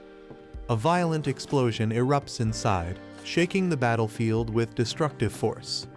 The crowd outside grows restless, wondering about Hunter Lee Taejun's whereabouts and where the rest of the hunters have gone. A man orders Kim Digi to turn the camera toward the unfolding battle. Pointing with conviction, he declares that the star of this expedition is none other than Hunter Lee Taejun. Lee Taejun's eyes glow fiercely, revealing his determination and power. He charges forward with overwhelming force, unleashing a devastating attack. A monstrous roar echoes as his strike lands with explosive impact. The ground trembles and shatters, glowing with the aftermath of his power. His opponent, stunned, mutters in disbelief at what a mere human could do. The creature admits that such strength is absolutely impossible to comprehend. With a thunderous crash, the giant monster is violently thrown to the ground. The blonde spirit scolds him for nearly shouting about resurrection scrolls, while he nervously wonders if they killed the monster. The giant creature lies on the ground in a pool of blood, while his ally complains about him jinxing things. Its head drops heavily to the floor, confirming its death. He checks with relief, saying the monster is definitely dead. The spirit admits that without insightful flow, he would have been finished, amazed at how it reduces 90% of all damage. They laugh together, joking about how broken Sohashin arts are, while he proudly says 2 years of training paid off. A pool of blood spreads across the ground, hinting that something is still wrong. Though victorious, his body is heavily damaged, and a warning shows he can no longer continue fighting. A system message reports a complete muscle rupture and fracture, recommending swift use of Usamata's potion. He reflects that while he took the boss down in a single strike, he underestimated the backlash on his body. Admitting he still can't fully handle the technique, he acknowledges how far he has to go. Deciding to heal, he pulls out the mythical grade Eusimatus potion. The system announces a reward for the illegal status window user, granting him an upgrade point. Surprised, he wonders about being labeled an illegal status window user. He then realizes the earlier vampire wasn't the only one, as another menacing presence appears. Embarrassed under his administrator's sharp gaze, he hesitates and stammers, unable to explain himself. He hurriedly insists he didn't know the enemy was using an illegal status window. The administrator awkwardly excuses herself, disappearing as soon as things get complicated. He holds up the potion, pointing out how she always vanishes whenever things don't go her way. Confused, he stares at the fallen boss, wondering what exactly she is hiding. Noticing something unusual, he bends closer and questions the strange symbol on the monster's body. The mark reads Alpha, leaving him puzzled about its meaning. He realizes this boss had 2 eyes and an upgraded status window, perhaps branding itself with a unique mark. Despite these discoveries, a chilling unease washes over him, as something about it feels deeply wrong. He examines the strange marking and notes it looks less like a tattoo and more like a brand. Suddenly, a wounded hunter calls out his name, catching him by surprise. The man, bleeding heavily, accuses Lee Taejun of dragging them into this deadly trap. Taejun calmly replies that they were the ones who set the trap, not him. He reminds the hunter to focus on himself, warning he will die without treatment. The injured man dismisses it, saying it doesn't matter anymore. He explains that his only purpose was to honor his master's teachings and repay the Hunters Association. But now, with his injuries and failure, that goal can no longer be achieved. Blood dripping down his face, he admits his dream has ended, leaving nothing left for him. The injured hunter lowers his head, telling Taejun to kill him right now. He yells in frustration, demanding Taejun to use his blood magic and finish it. Taejun looks down at him sharply and calls him an idiot. He mocks how pathetic it is for a tiger-class hunter from the Chengju Association to give up so easily. The wounded man glares back, furious at Taejun's words. Taejun reminds him that as long as he has the courage to live, he can always start over. He adds that even if the man ran away and shamed his master, survival means he can still change. But the hunter shakes his head, saying it doesn't matter anymore. He despairs that not even an S-rank healer could fix his current state. Desperate, he gulps down the mythical Eusimatus potion as his body begins to glow with its healing effect. The wounded hunter trembles in shock, asking what just happened and what is going on with his body. Taejun holds up the glowing potion, telling him to witness the power of the sacred elixir. He explains that with this potion, even the man's ruined arms can be restored. Kneeling beside him, Taejun promises to share the potion, letting its light shine down. The hunter, confused and overwhelmed, asks why Taejun is doing this for him. Taejun only gives a small smile, his intentions unreadable. With a calm yet unsettling tone, Taejun feeds him the potion and declares that he forgives his sins. A strange green portal swirls in the sky, glowing ominously as people prepare outside. Reporters and onlookers panic as someone begins to step out of the gate. A cameraman shouts in shock, urging to capture the moment immediately. From within the portal, Hunter Jin Waijung emerges alive, covered in green energy. People are stunned, recalling he was supposed to be fatally injured inside the gate. Others wonder if he somehow used a healing skill to recover from his wounds. A guild member rushes to help, but Jin Waijung calmly insists he is fine. The guild asks him to attend a press conference right away to address the public. Jin Waijung refuses, saying he has something more important he must do first. Meanwhile, reporters gossip about another hunter, Lee Deokian, who was seen coming out earlier. Jin Waijung begins his speech by offering a heartfelt apology to everyone present. He explains that the expedition plan for Gate 72 was led by St. Winters. The team ignored warnings and carried out the raid recklessly, overconfident in their experience. Instead of defeating the boss, their mistake caused the gate's monsters to rampage further. He admits their arrogance and carelessness put countless lives in danger. Reporters question if all the blame truly lies with St. Winters. Jin Waijung reflects on being saved by Lee Taejun and acknowledges his past sins. He vows to expose the dark side of St. Winters and reveal all their wrongdoings. With determination, he declares that only through truth can salvation be found. The crowd is shocked and confused as Jin Waijung speaks of St. Winters' filthy underside. He raises his voice, declaring that the guild is nothing but a villainous group. He reveals that many members, even in his own team, were dangerous ex-convicts. These criminals pretended to be heroes, fooling the public with false justice. He accuses the representative, Sergei Mavrodi, of corruption and manipulation.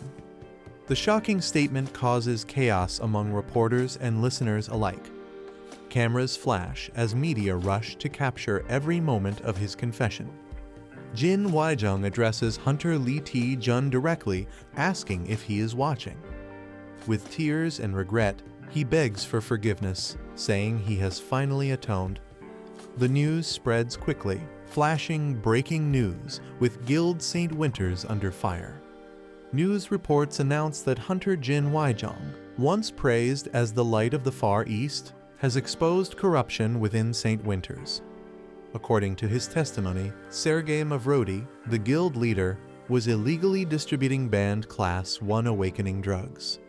The revelation shocks the public as the press uncovers even more hidden scandals. Sergei Mavrodi sits silently, enraged, as he recalls sparing Jin Waijung in the past. He explodes in anger, screaming that he once treasured Jin but was betrayed. Furious, Sergei realizes the assassination plan against Jin has failed. Meanwhile, Jin Waijung, now the only survivor, appears like a completely changed man. Observers speculate whether Lee Taejun orchestrated the entire downfall.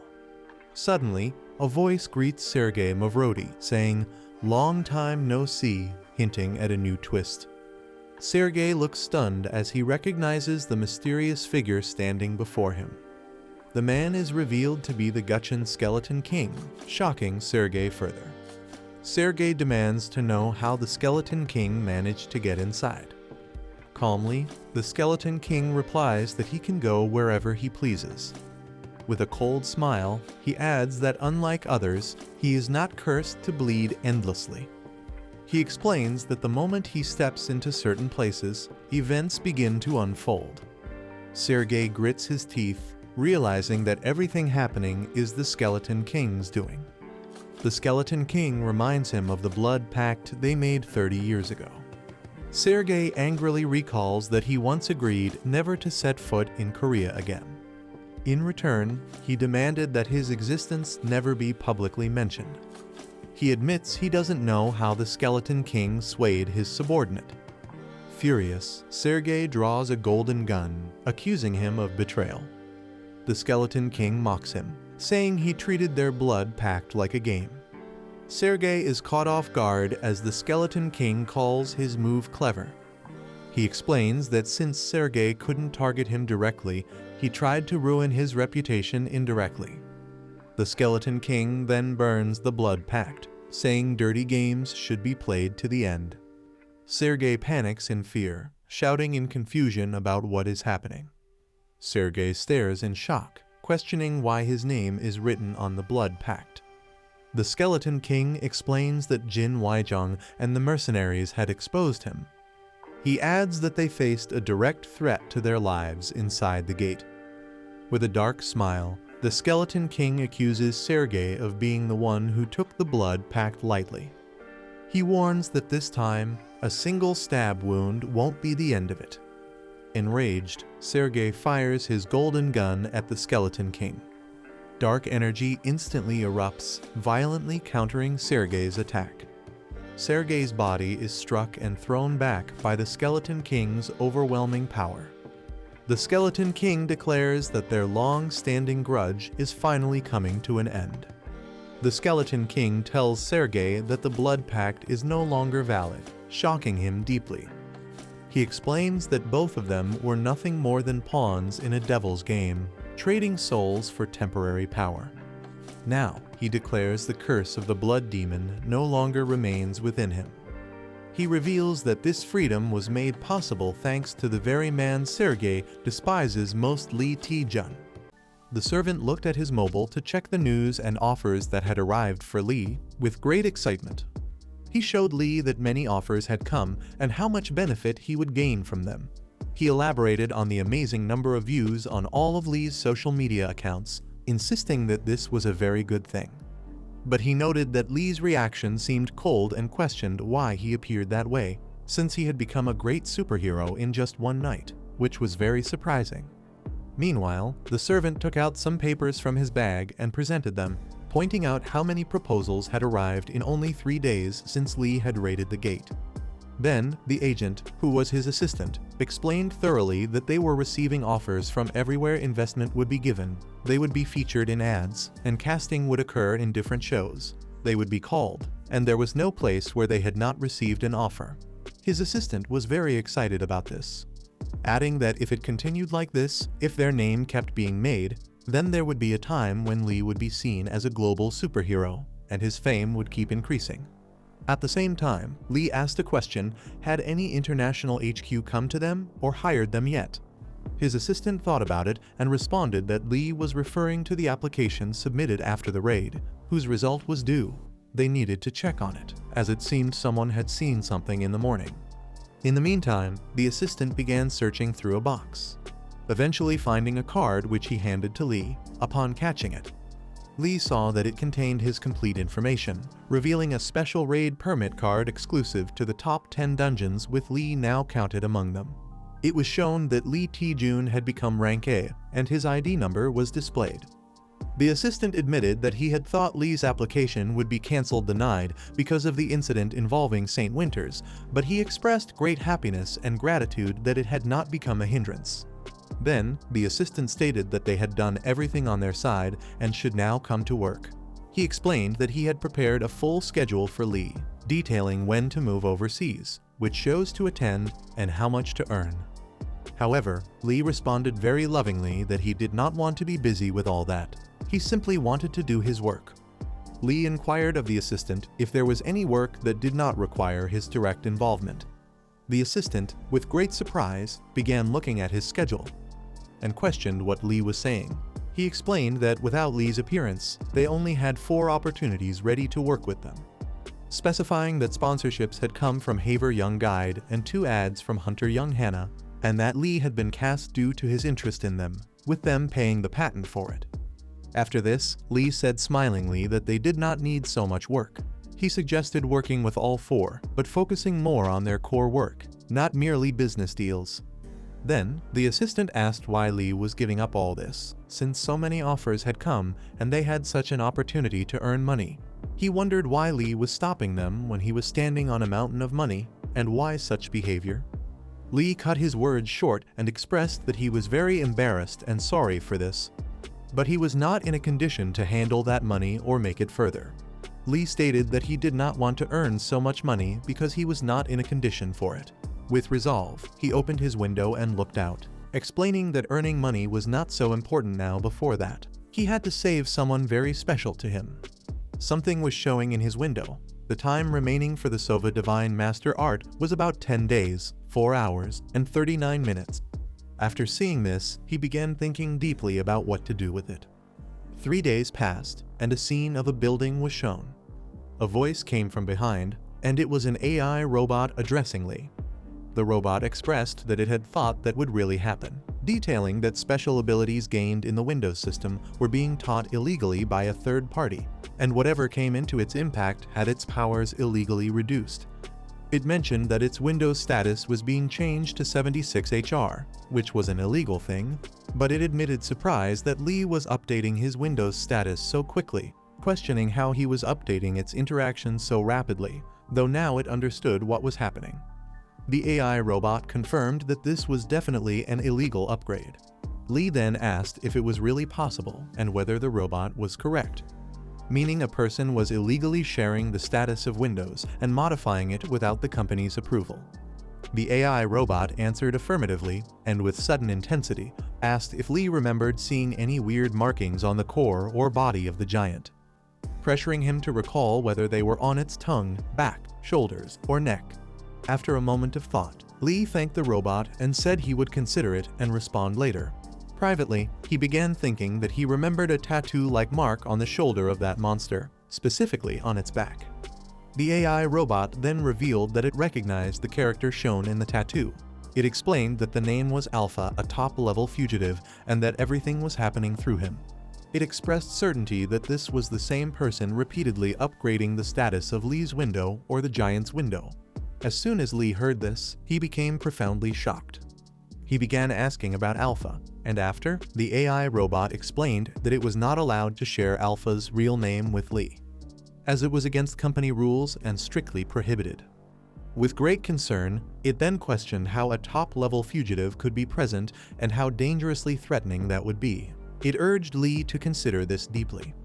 Reflecting on their last raid, the robot noted that the monster they faced was only Class 3 level, yet its power had been so immense that it caused extensive damage even at that tier, so a master-level Class 1 entity would be far more perilous.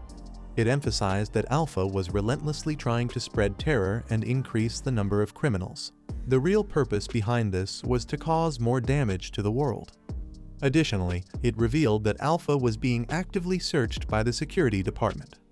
Throughout, the robot repeatedly prompted Lee to ponder these grave implications, underscoring the urgency and scale of the threat. Lee was surprised by the revelation that Alpha's real purpose was to increase criminals and cause global damage. Realizing this meant Alpha was growing its skills explosively through a list that rewarded illegal upgrades. The AI agreed this was the case.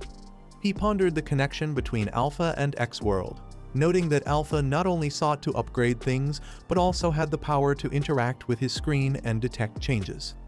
From a villain's perspective, Lee found it weird that upgrades could be so volatile, either upgraded or downgraded, making a huge difference. He also thought about how to decode Alpha's access and control over skills, questioning why Alpha would give skills to others and enable notifications, which seemed strange since it increased his chances of being caught.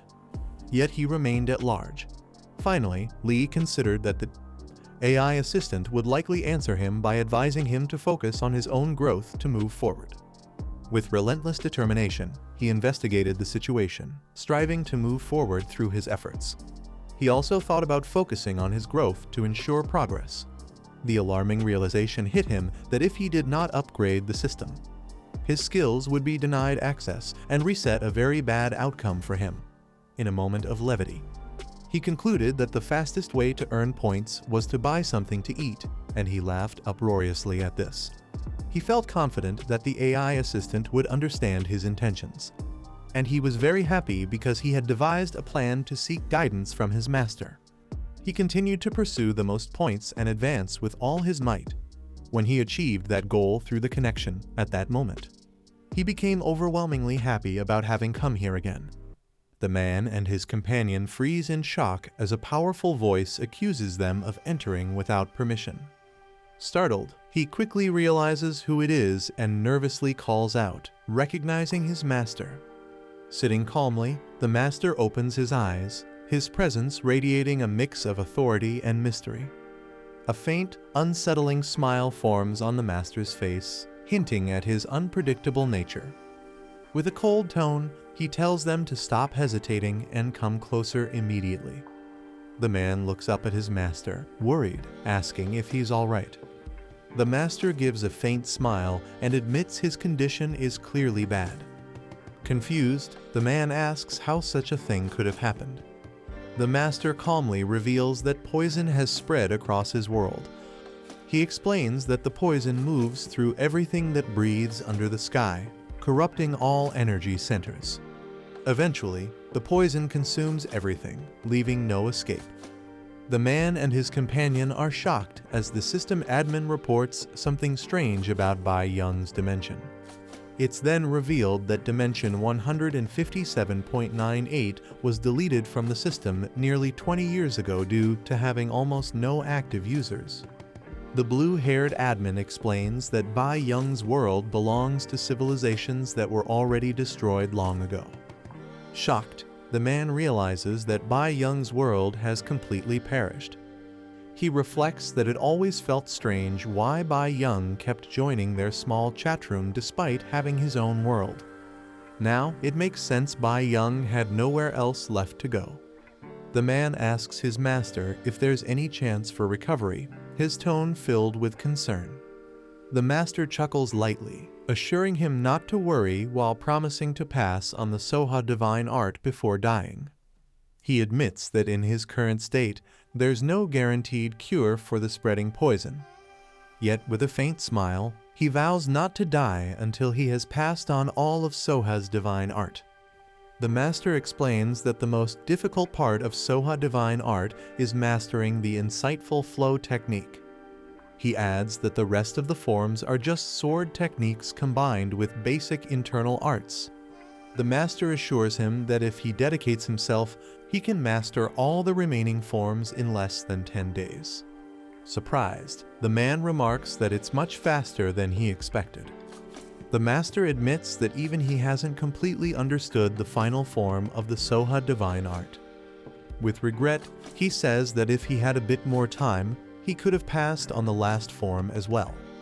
Shocked, the man realizes that the Soha divine art isn't yet a fully completed martial technique.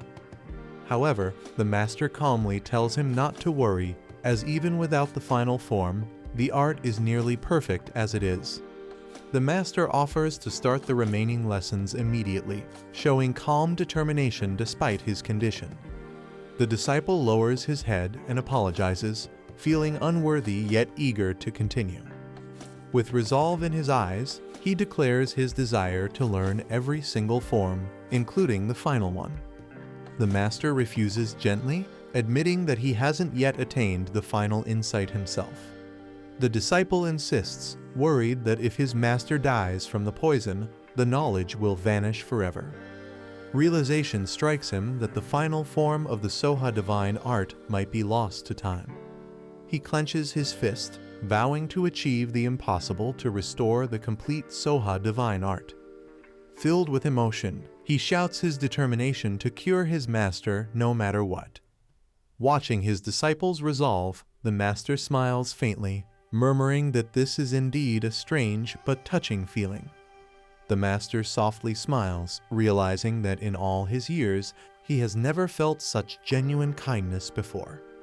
He thinks that through his determined disciple, he might finally uncover the last secret of the Soha divine art. Meanwhile, the disciple frantically searches, shouting in frustration as he fails to find the rare herb needed to cure his master. The system displays no results for the pure heart herb, leaving him in panic. With only 11 days left, he realizes there's barely enough time to complete the quest. Sitting at his desk, he feels overwhelmed and shocked to learn that Soha divine art isn't even a finished technique. He panics, knowing that if he can't find the herb, his master will die and he'll lose all the progress he's made. A warning flashes before him if the quest isn't completed in time, all the benefits of his explosive growth will be revoked. The man clutches his head in frustration, knowing he must find the herb to save both his master and his hard-earned stats. Determined, he sends out an urgent message requesting help in locating the pure heart herb. A notification appears from a herbalist who claims to know a little about rare herbs. He quickly asks where the pure heart herb might be found, hoping for a clue. The herbalist replies that the herb doesn't exist in the current market or even in his entire dimension. Confused, the man asks for the reason behind its disappearance. He learns that the pure heart herb can't be found in any enlightened dimension under the company's control. Realization hits him since his dimension is one of those enlightened ones. The pure heart herb simply doesn't exist there. The man realizes that in any dimension with an advanced status system, the pure heart herb doesn't exist.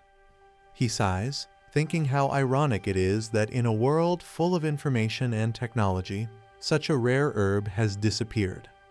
Yet, a sudden thought crosses his mind. Maybe the answer is much closer than he imagined.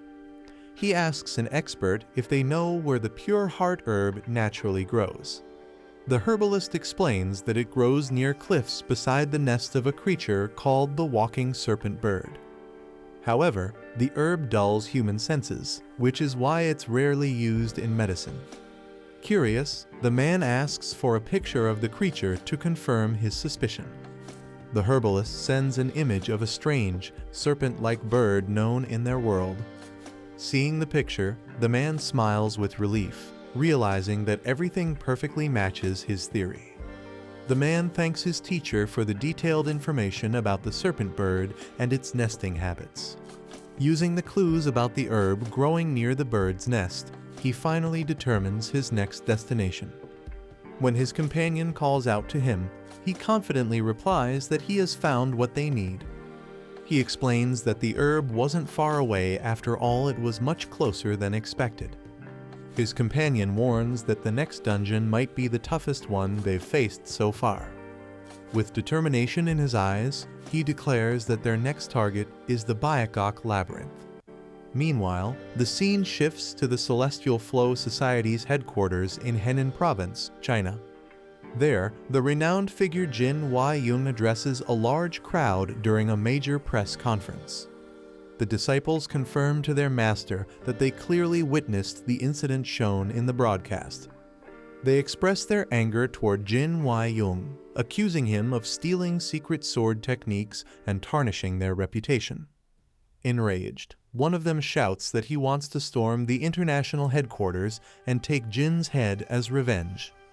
The master, Yong-il Ryang, listens silently, lightning flickering around his eyes as tension fills the room. He finally mutters Jin Wai-Yung's name, causing everyone to fall silent in confusion. The disciples look uneasy as the master questions what nonsense they are all spouting.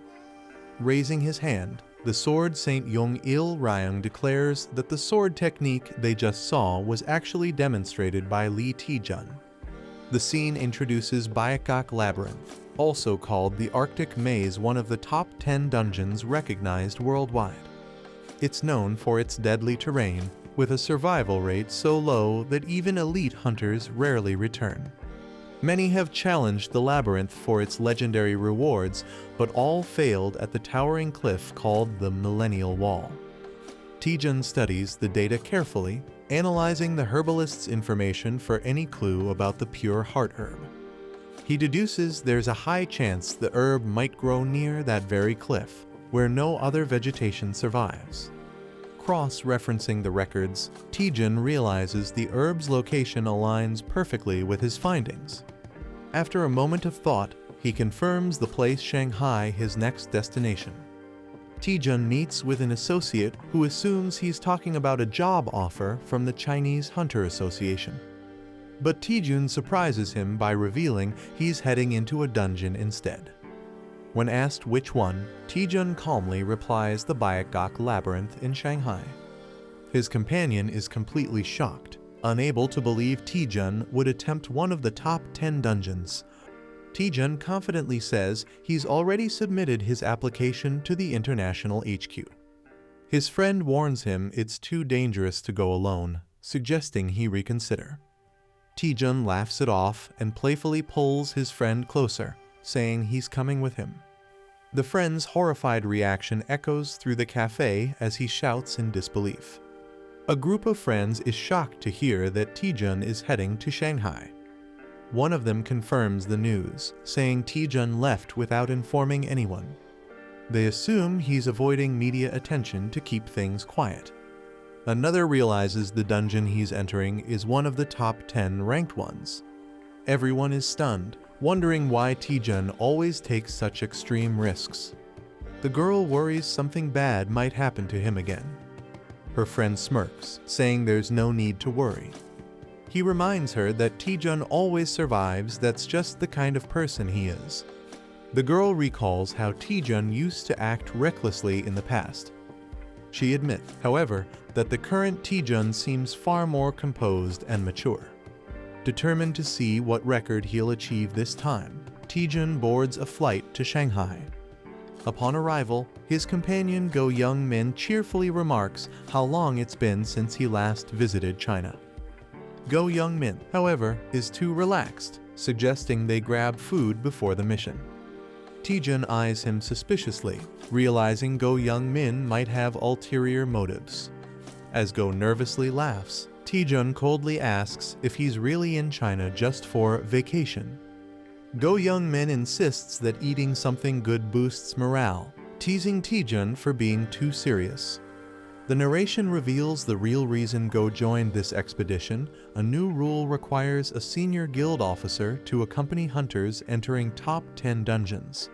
Since Go is the only high-ranking officer in their guild, Taejun had no choice but to bring him along. They walk through the airport as Taejun explains they're heading to Heian, where the gate to Baekgak Labyrinth is located. Taejun tells him to save the food tour for after the expedition. Go reluctantly agrees, pretending his intentions were purely friendly. But before they can leave, someone suddenly calls out to them from behind. Taejun and Go Young-min are confronted by two stern officers at the airport. The officers ask if they are the hunters who applied to challenge the Baekgak Labyrinth. Taejun confirms it confidently, unaware of the tension rising. The officers introduce themselves as members of the Shanghai branch of the Chinese Bureau of Paranormal Defense. They claim Taejun's expedition request wasn't filed with their bureau, making it invalid. One officer warns that without their approval, entering the labyrinth is impossible. Go Young-min argues that the top 10 dungeons fall under international jurisdiction, but they ignore him. The officer coldly threatens him, saying if he keeps talking, he'll be dragged off immediately. Taejun and Go Young-min realize they're dealing with the powerful Chinese Bureau of Paranormal Defense. The narration explains that after the Great Cataclysm, this bureau gained full control over dungeons and hunter activities. Their system is described as extremely rigid, leaving no room for negotiation or resistance.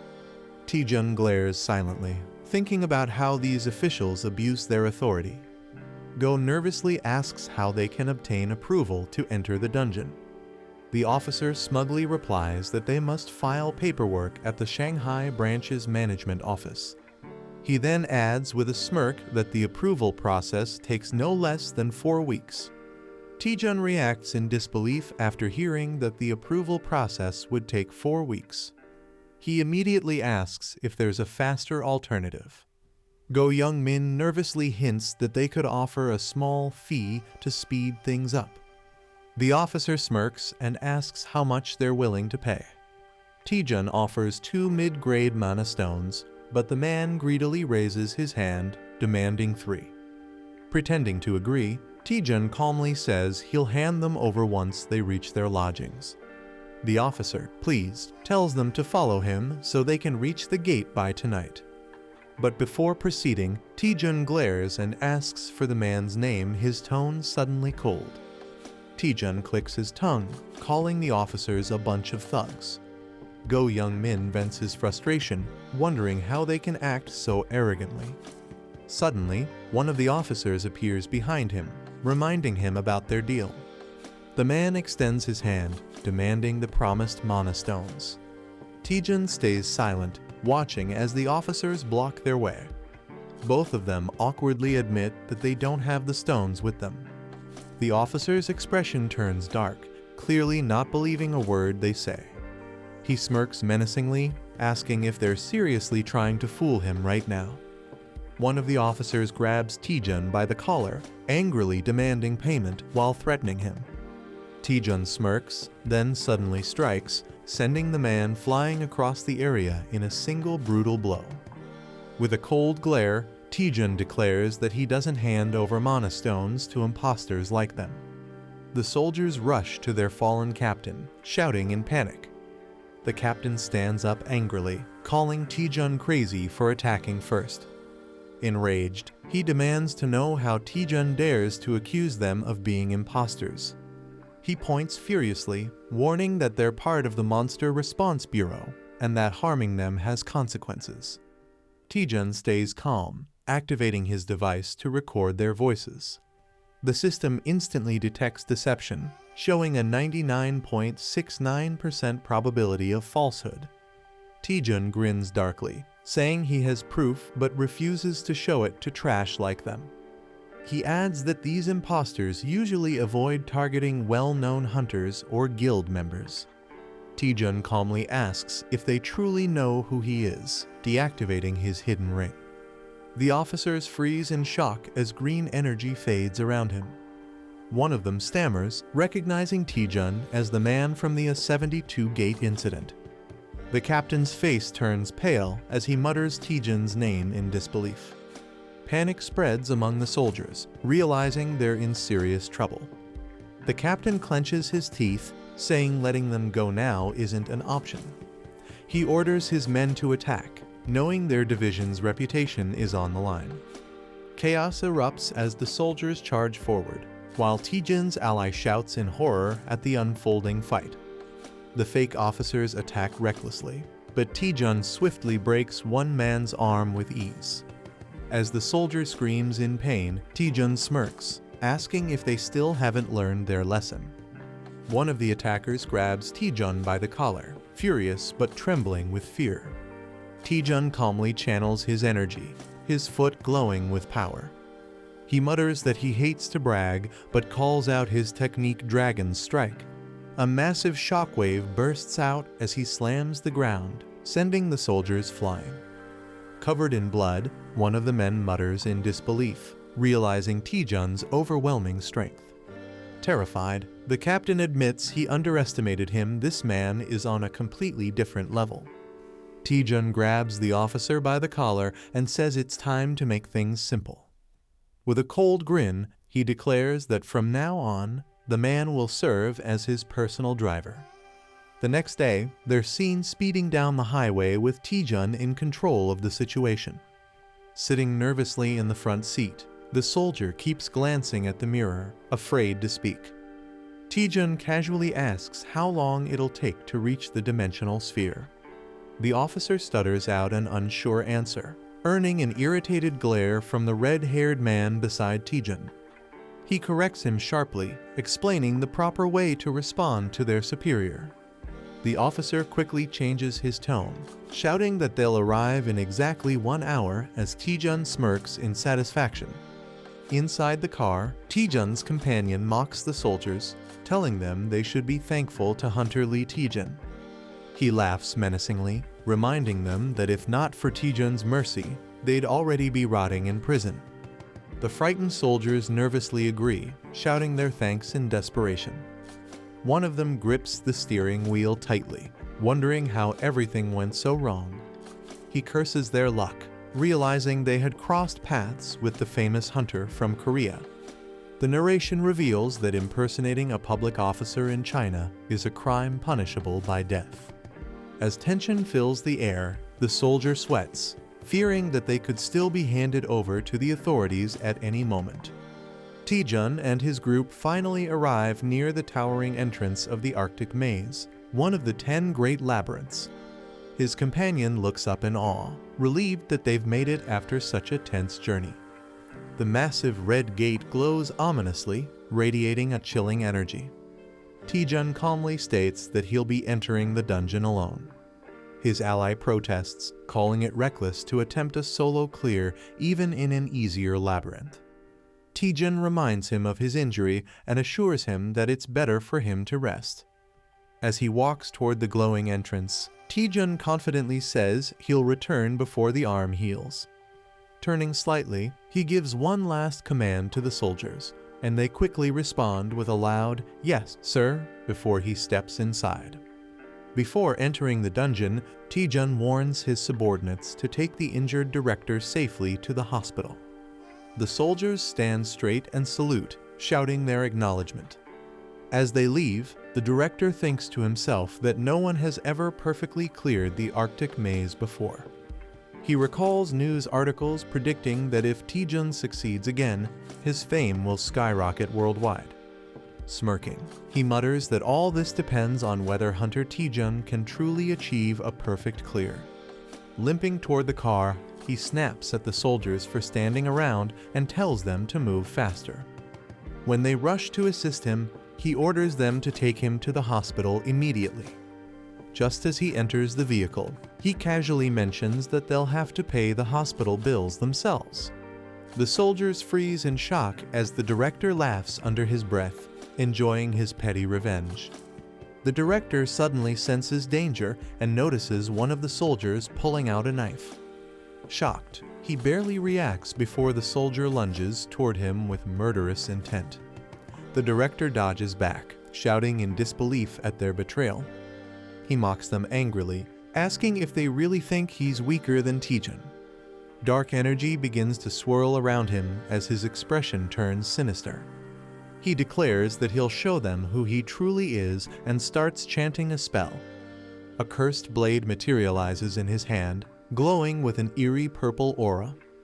With a vicious swing, he cuts down the soldier in an instant, leaving everyone frozen in fear. The director freezes in confusion as a new figure steps in, radiating a fiery aura. Clad in a red and orange robe, the man's sword burns with intense golden light. He condemns the fake soldiers for daring to impersonate government forces and attack honored guests. With calm fury, he declares that every one of them deserves to die. His name flashes on screen: Kang Ryu-ah, ranked 31st in the Chinryu Society, known for his unmatched swordsmanship. The soldiers freeze in terror as a powerful aura fills the area. One of them stammers, recognizing the man before them, Kang Ryu-ah. The name alone sends chills down their spines. Even the director looks pale in disbelief. Kang Ryu-ah, a top disciple of the sword Saint Jeong-il Ryang, stands calmly with his blade drawn. Known as the third-ranked warrior of the Chinryu Society, his presence radiates authority. He glares at the fake officers, condemning them for impersonating government forces and harming honored guests. With his sword glowing in fury, he repeats coldly that all of them deserve to die. The fake officers panic, desperately trying to explain that the situation is a misunderstanding. Before they can finish, a flash of purple energy bursts across the area. Kang Ryu-ah's blade slices through the air, striking down two men instantly. The others collapse in pain, screaming for mercy as fear consumes them. One soldier falls to his knees, begging to accept any punishment if spared. The director quickly steps in, trying to calm Kang Ryu-ah's fury. He admits the men are guilty, but insists that killing them is going too far. Kang Ryu-ah narrows his eyes, his expression unreadable as the tension hangs in the air. Kang Ryu-ah lowers his sword, his calm demeanor returning after hearing the apology.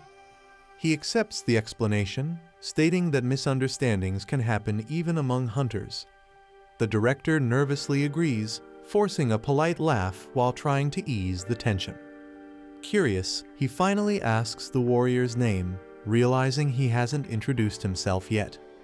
Kang Ryu-ah introduces himself as a member of the Chinryu Society, ranked third among their elite. The director freezes, his face turning pale at the realization of who stands before him. A top-tier hunter from one of the world's strongest societies appearing out of nowhere was beyond his expectations. He wonders why such a powerful figure would suddenly show up here, of all times. Kang Ryu-ah explains that he came under orders from his master, who wanted him to meet Hunter Lee Taejun. The director listens carefully, realizing this visit wasn't a coincidence. Kang adds that earlier this morning, he received word about Taejun entering the Arctic maze. Shocked, the director connects the dots and mentions the sword saint, Jeong-il Ryang. Kang confirms it, revealing that Jeong-il Ryang himself had sent him. The director laughs nervously, overwhelmed by the mention of such a legendary figure. Kang notes that although he arrived a little late, the timing still turned out to be fortunate. Seeing the director's injured arm, Kang offers to escort him to the hospital, showing both respect and calm authority. Kang Ryu-ah takes a call from his senior brother, Lu Xiaolu, who informs him about Taejun's progress. He listens carefully, learning that Taejun has already entered the Arctic maze. Shocked, Kang notes that even completing the first phase should take at least a full week. Hearing confirmation from his master, he frowns in disbelief. Though surprised, he composes himself and agrees to adjust his plans accordingly. He apologizes to the director, explaining that he won't be able to escort him personally. The director agrees to wait for the retrieval team, still curious about Taejun's sudden advancement. Kang reminds him that no one has ever cleared the Arctic maze completely, not even elite disciples who struggled for days in the initial phase. Kang Ryu-ah recalls his master's final order to stay put and wait for Lee Taejun's results. His master had confidently predicted that Taejun would conquer the Arctic maze in less than 2 days. Inside the maze, Taejun steps into what's known as one of Earth's top 10 dungeons. A glowing figure beside him comments that the place feels oddly underwhelming. Taejun looks around, noticing the unnatural shapes and eerie colors of the environment. The sky glows an unfamiliar hue, and even the trees seem distorted, giving off an alien vibe. He plucks a strange leaf, remarking how everything feels both natural and artificial at once. The area appears as a massive forest suspended between two worlds, half human, half otherworldly. Taejun steps deeper into the Arctic maze, a dense forest where no clear path exists. His companion identifies the cliff ahead as the legendary 1,000-year cliff. Taejun nods, realizing it's also the place rumored to hold the pure heart herb needed to heal his master. His companion warns that no one has ever reached that far before. An NPC appears, offering a choice to climb the cliff for the treasure or leave with a partial clear. The NPC mentions that the treasure lies guarded by roaming seraphs atop the cliff. Taejun smirks, noting that whether the treasure exists or not doesn't matter to him. With determination, he ends the conversation and begins moving forward into the maze depths. Taejun's companion nervously asks if he actually knows where they're heading. Taejun casually replies that he's just following the direction toward the cliff. 2 hours later, they realize something is wrong as they keep looping back to the same place.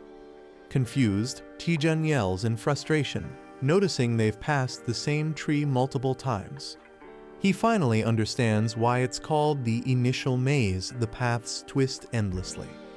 Trying to improvise, he attempts to load a dungeon map using his Parsley navigation app. The system displays a progress bar showing the map download will take nearly 100 hours. Seeing that, Taejun freezes and mutters that they're completely doomed this time. Taejun reminds himself that he must find the pure heart herb before time runs out.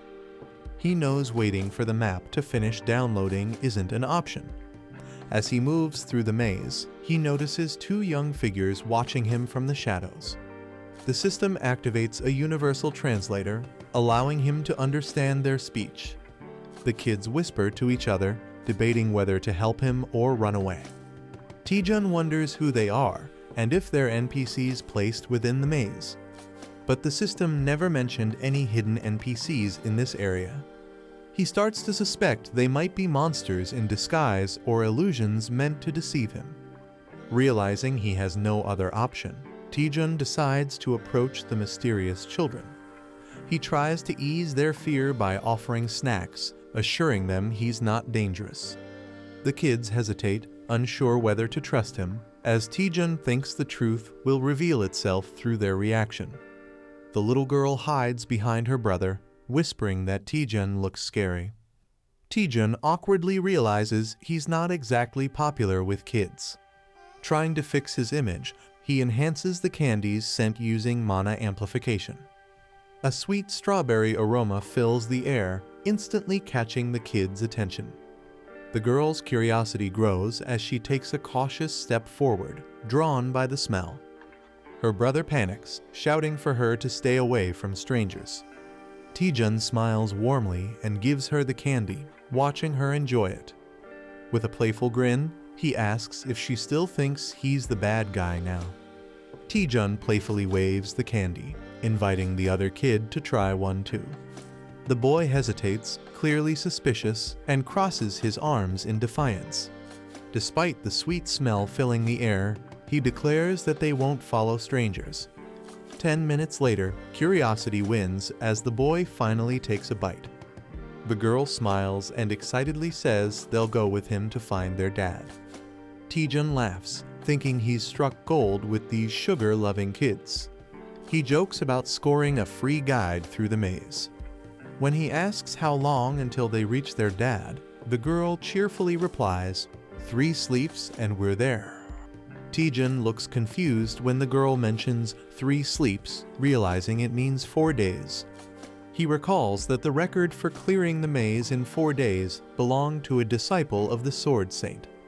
Knowing his own time limit, Taejun asks if there's a faster route. The boy hesitates before admitting there's a shortcut. However, he warns that only he and Lin can safely pass through it. Taejun curiously asks why he can't go along with them. The boy explains that the shortcut is filled with poisonous plants and monsters. Hearing that, Taejun calmly nods, analyzing the risk while planning his next move. Taejun confidently assures the kids that things might be easier than they expect. He tells them not to worry, claiming he's much stronger than he looks. The boy hesitates, concerned that Taejun might get hurt on the way. Taejun smirks and proposes making a deal to earn their trust. He promises to get them to their father in just 1 day. The kids' eyes light up when Taejun offers 10 more candies as a reward. With a confident grin, Taejun steps into the forest, ready to face the shortcut path ahead. Taejun looks around and admits the area is far more dangerous than he expected. The boy warns him that even a light touch from these plants can melt skin and bone. Taejun listens as the girl adds that the place is filled with powerful hallucinogens. She nervously asks if he's really sure he can handle this. Smiling confidently, Taejun tells them not to worry and starts walking forward. He spots a cluster of glowing flowers and jokingly calls them beautiful, comparing it to a picnic. But as he picks one up, the kids scream in panic, warning him to drop it immediately. Taejun curiously examines the glowing flower, calling it strange but fascinating. The kids watch in shock as he touches it without getting harmed. They whisper among themselves, wondering if he might be like them. Taejun notices their reaction and awkwardly asks what they said. The little girl asks if she can have one of the flowers he picked. Smiling warmly, he places the flower crown on her head, making her giggle in delight. Observing them closely, Taejun begins analyzing their behavior. He realizes that these children aren't normal, they're likely active-type NPCs who roam freely inside the dungeon. Taejun observes that Lin and Jun should have been hurt by the toxic plants, but are completely fine. He realizes again that these kids are far from normal.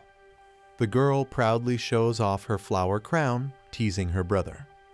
Her brother scolds her, reminding her that their dad warned them not to touch dangerous things.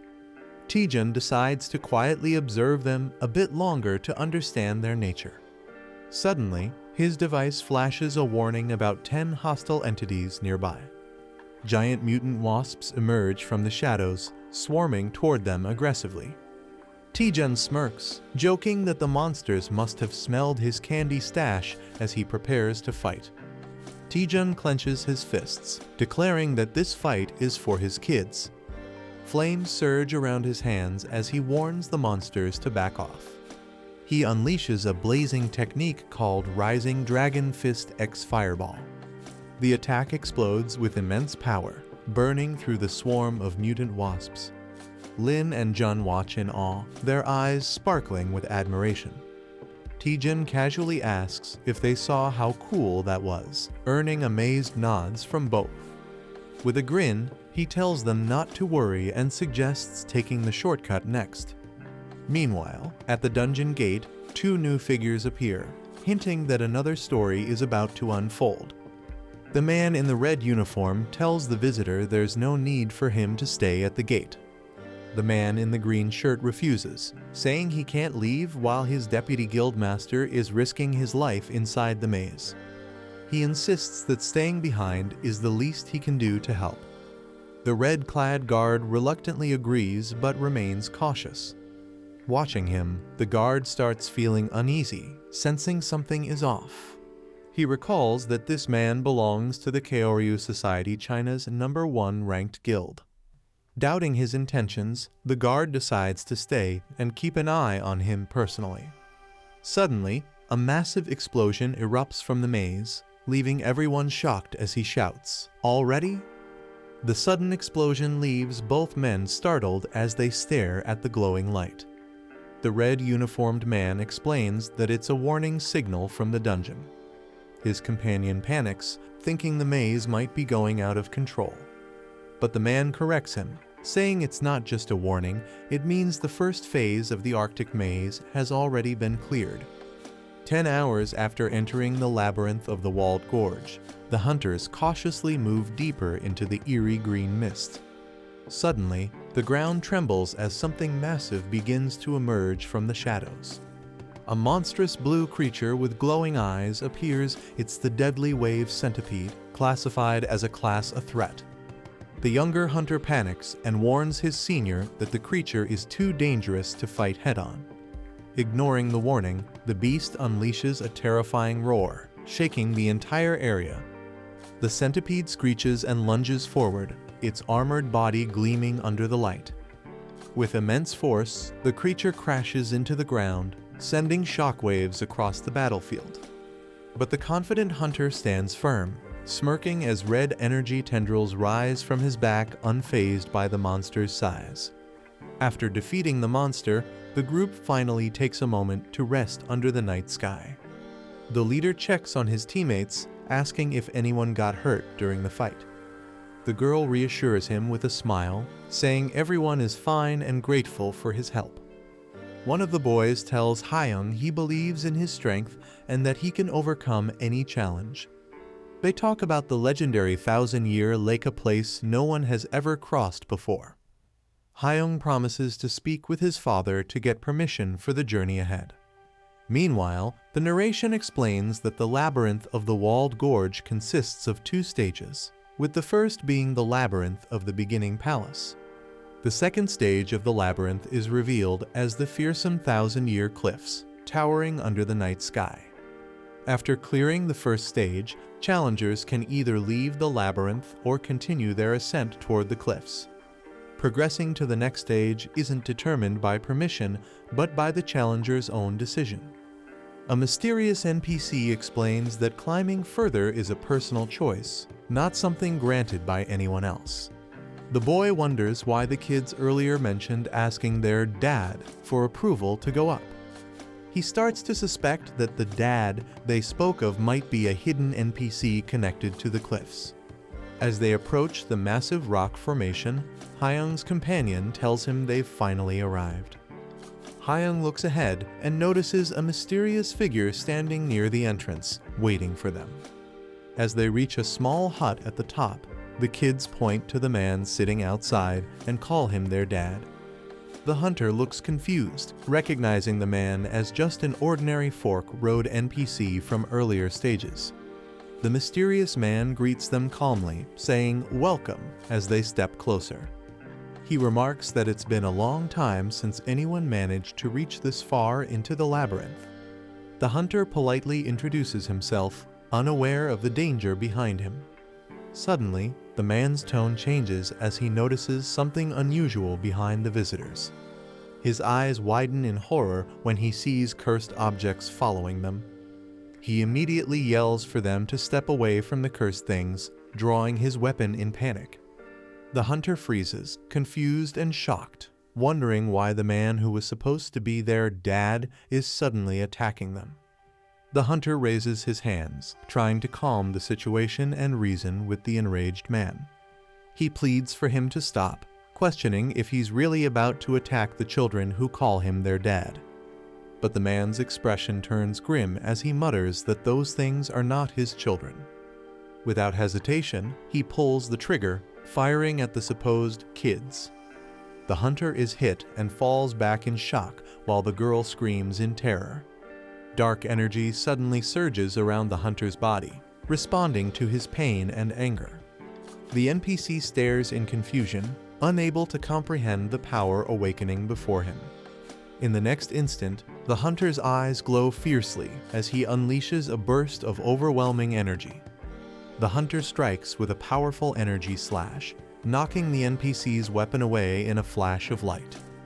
Grabbing him by the collar, he demands answers with a cold, commanding tone. He warns that unless the man cooperates, he'll erase him without hesitation. Terrified, the NPC struggles to speak, gasping that challengers can't return to their world without his permission. The hunter replies firmly, saying he never planned on returning anyway. Realizing the hunter's goal, the NPC stammers, asking if he intends to climb the 1,000-year cliffs. Ignoring the question, the hunter slams him against the wall, declaring that he'll be the one asking questions now. He demands to know if the two kids were really his children. With a pained look, the NPC admits that they once were but not anymore. The hunter questions the man, asking if he's really claiming those innocent-looking kids are monsters. The man laughs bitterly, calling them demons and denying they're normal children. But the hunter insists they're just ordinary kids, not monsters at all. He clenches his fist in anger, accusing the man of shooting normal children without reason. The NPC staggers back in shock as the hunter's punch lands with overwhelming force. The frightened kids rush to his side, calling out to make sure he's not seriously hurt. Panicking, the man shouts for them to stay away, calling them cursed beings. The hunter coldly states that since the children made it through the labyrinth with him, the man should already know the truth. He reveals that while the kids may look human, they are far from normal humans. The man reloads his gun, shouting that weapons like these can't even scratch the children. He fires again in frustration, but the bullets bounce off harmlessly. The kids watch silently as their father's attacks have no effect. Hyung steps forward, asking in disbelief if that's the reason he shot them in the first place. The man mutters that their bodies may be fine, but their hearts were already broken long ago. Furious, Hyung punches him, accusing him of losing his humanity the moment he aimed the gun. The older child gently grabs Hyung's sleeve, trying to calm him down. The siblings lower their heads, blaming themselves for what their father has become. Hearing their names Lin and Jun, Hyung's expression softens as he realizes the painful truth behind their story. The children step forward and call out to their father, their voices trembling with determination. They tell him that from now on, he'll never have to see them again, neither Lin nor Jun. In exchange, they ask him to let Hyung climb the 1,000-year cliffs. The man hesitates but finally agrees, saying he won't block the path any longer. However, Jun shakes her head, saying that's not what they truly wanted to say. She then asks if he still possesses the special item that allows someone to reach the top of the 1,000-year cliffs. Inside the quiet hut, the man apologizes for his earlier behavior and finally introduces himself. He says his name is Wang Yun, while the hunter replies that he's Lee Taejun. Wang Yun explains that he lost control after seeing the children again for the first time in ages. Taejun gently asks what really happened to Lin and Jun, sensing the man's deep guilt. With a somber expression, Wang Yun opens a small box and tells him to take the item inside.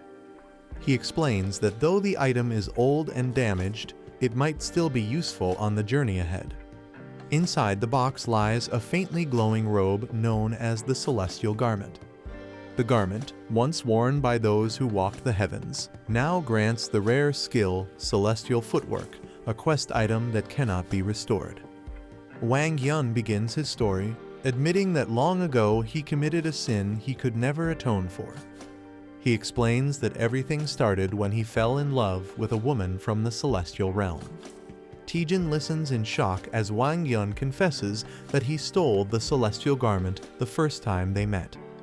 Though he knew it was wrong, he believed it was the only way to approach her. Overcome by emotion, Wang Yun recalls how he thought he'd never get the chance to speak to her. To his surprise, she accepted his proposal, and their fleeting encounter turned into a peaceful life together. They eventually had 2 children and lived happily for years in a simple, dreamlike existence. But like all tragedies, their happiness ended abruptly when disaster struck without warning. Wang Yun screams out the names of his children, Lin and Jun, as dark energy engulfs them. Confused and terrified, he watches their small bodies twist and deform unnaturally. A monstrous presence emerges from the shadows, its glowing eyes staring right at him. Before him stands a grotesque beast, its form massive, with feathers and scales merging together. Realization hits him hard as he curses the being responsible for turning his children into monsters. The enormous creature spreads its wings, releasing a deafening cry that shakes the air. As it flies upward, Wang Yun's wife suddenly appears, her expression filled with panic and sorrow. She calls out to him, asking what he's doing there, before tearfully saying the children. Wang Yun's wife unleashes a terrifying burst of lightning as her eyes fill with uncontrollable rage. He recalls the horror of that day, when she looked at him with nothing but silent fury. The killing intent she emitted was unlike anything he had ever felt before in his life. Her power surged, dark and divine, shaking the ground beneath her feet. A month later, she vanished without a trace, leaving only whispers of her wrath behind. Determined to seek vengeance, she forged celestial wings and ascended the cliff alone. Wang Yun never saw her again, only the echo of a chilling scream from above. As his voice trembles with guilt, his son softly calls out to him, "Dad." The 2 children approach their father and ask where their mother has gone, fear lingering in their eyes. Suddenly, Wang Yun's expression twists in horror as he screams that they're not his children. He cries out that his real children are dead, his voice filled with grief and madness. The narrator explains that Lin and Jun were half human and half celestial, miraculously resisting petrification. Overcome with sorrow, Wang Yun realizes the truth too late as he lowers his weapon. Later, he asks Taejun a favor to find something precious if he ever reaches the top of the 1,000-year cliffs. He reveals that the item is his late wife's keepsake, the last trace of her existence. As Taejun prepares to leave, his allies shout for him to be careful, and he nods with determination, promising to return soon. Taejun activates his blood magic, the crimson energy swirling around him as the children and Wang Yun watch in awe. Dark tendrils rise into the sky, forming wings that propel him upward toward the towering cliffs. The children cheer for him, proudly saying that Taejun is strong, super strong. Determined, Taejun vows to fulfill Wang Yun's final wish no matter the cost. He launches himself skyward, soaring higher and higher with incredible speed. His companion nervously clings to him, panicking at the dizzying height they're reaching. Taejun teases her about whining after only an hour of climbing, his tone light but confident. With a smirk, he pushes forward, ready to face whatever challenges await at the top of the 1,000-year cliffs. Taejun continues flying upward at incredible speed, the crimson energy of his blood magic propelling him higher. His companion calculates that he's moving nearly 15 kilometers per hour, already 20 kilometers above the ground. Even at this speed, they've only climbed halfway up the 1,000-year cliff. A system panel appears, revealing that the cliff is an enormous dungeon even larger than the labyrinth of the beginning palace. Taejun realizes the real issue isn't blood loss, it's his rapidly draining mana supply. Panting, he mutters that at this rate, he'll run out of energy and fall before reaching the top. Suddenly, a sharp, ear-piercing screech echoes through the air, startling them both. Looking up, Taejun frowns and wonders aloud if the horrifying cry belongs to a cicatrice. Taejun narrows his eyes, realizing the strange screech doesn't sound like a monster's cry at all. Suddenly, a flock of winged beasts descends from above, their piercing screams echoing through the air. His ally shouts a warning just as the Harpy squad swoops in for an attack. Taejun clenches his fist, gathering blue flames of mana and launching them toward the enemies. He curses under his breath, realizing he accidentally used too much mana in one go. The system identifies the creatures as Harpy Threat Level B+, Sky-type monsters that dominate dimensional cliffs. The system explains that the Harpies grow stronger the farther they are from the ground, empowered by the sky itself. Taejun glares upward and mutters that if this is their territory, then he'll just have to take control of it. He activates the Celestial Garment and Spirit Wire Armor, his body glowing with divine energy. Mana surges through him as he launches into the air, executing his skill Rising Dragon One-Horn Kick. The powerful strike smashes through the Harpies, sending shockwaves through the sky. With a smirk, Taejun mocks their screeching cries, calling them nothing more than annoying noise. He charges again, his movements blurring as he overwhelms the enemy flock with pure speed. The surviving Harpies let out a final, terrified screech as they plummet toward the ground below. Taejun charges up his final attack, unleashing a devastating blast that obliterates the remaining Harpies in the sky. One of the creatures screeches in agony, its body twisting before crashing into the ground. Hovering midair, Taejun taunts the survivors, calling them bird brains and daring them to listen. He warns them that unless they want to end up as fried chicken, they'd better escort him to the top of the cliff. Terrified, the Harpies obey, flapping upward and clearing a path for him. Moments later, Taejun finally lands on the summit, relieved to have completed the climb.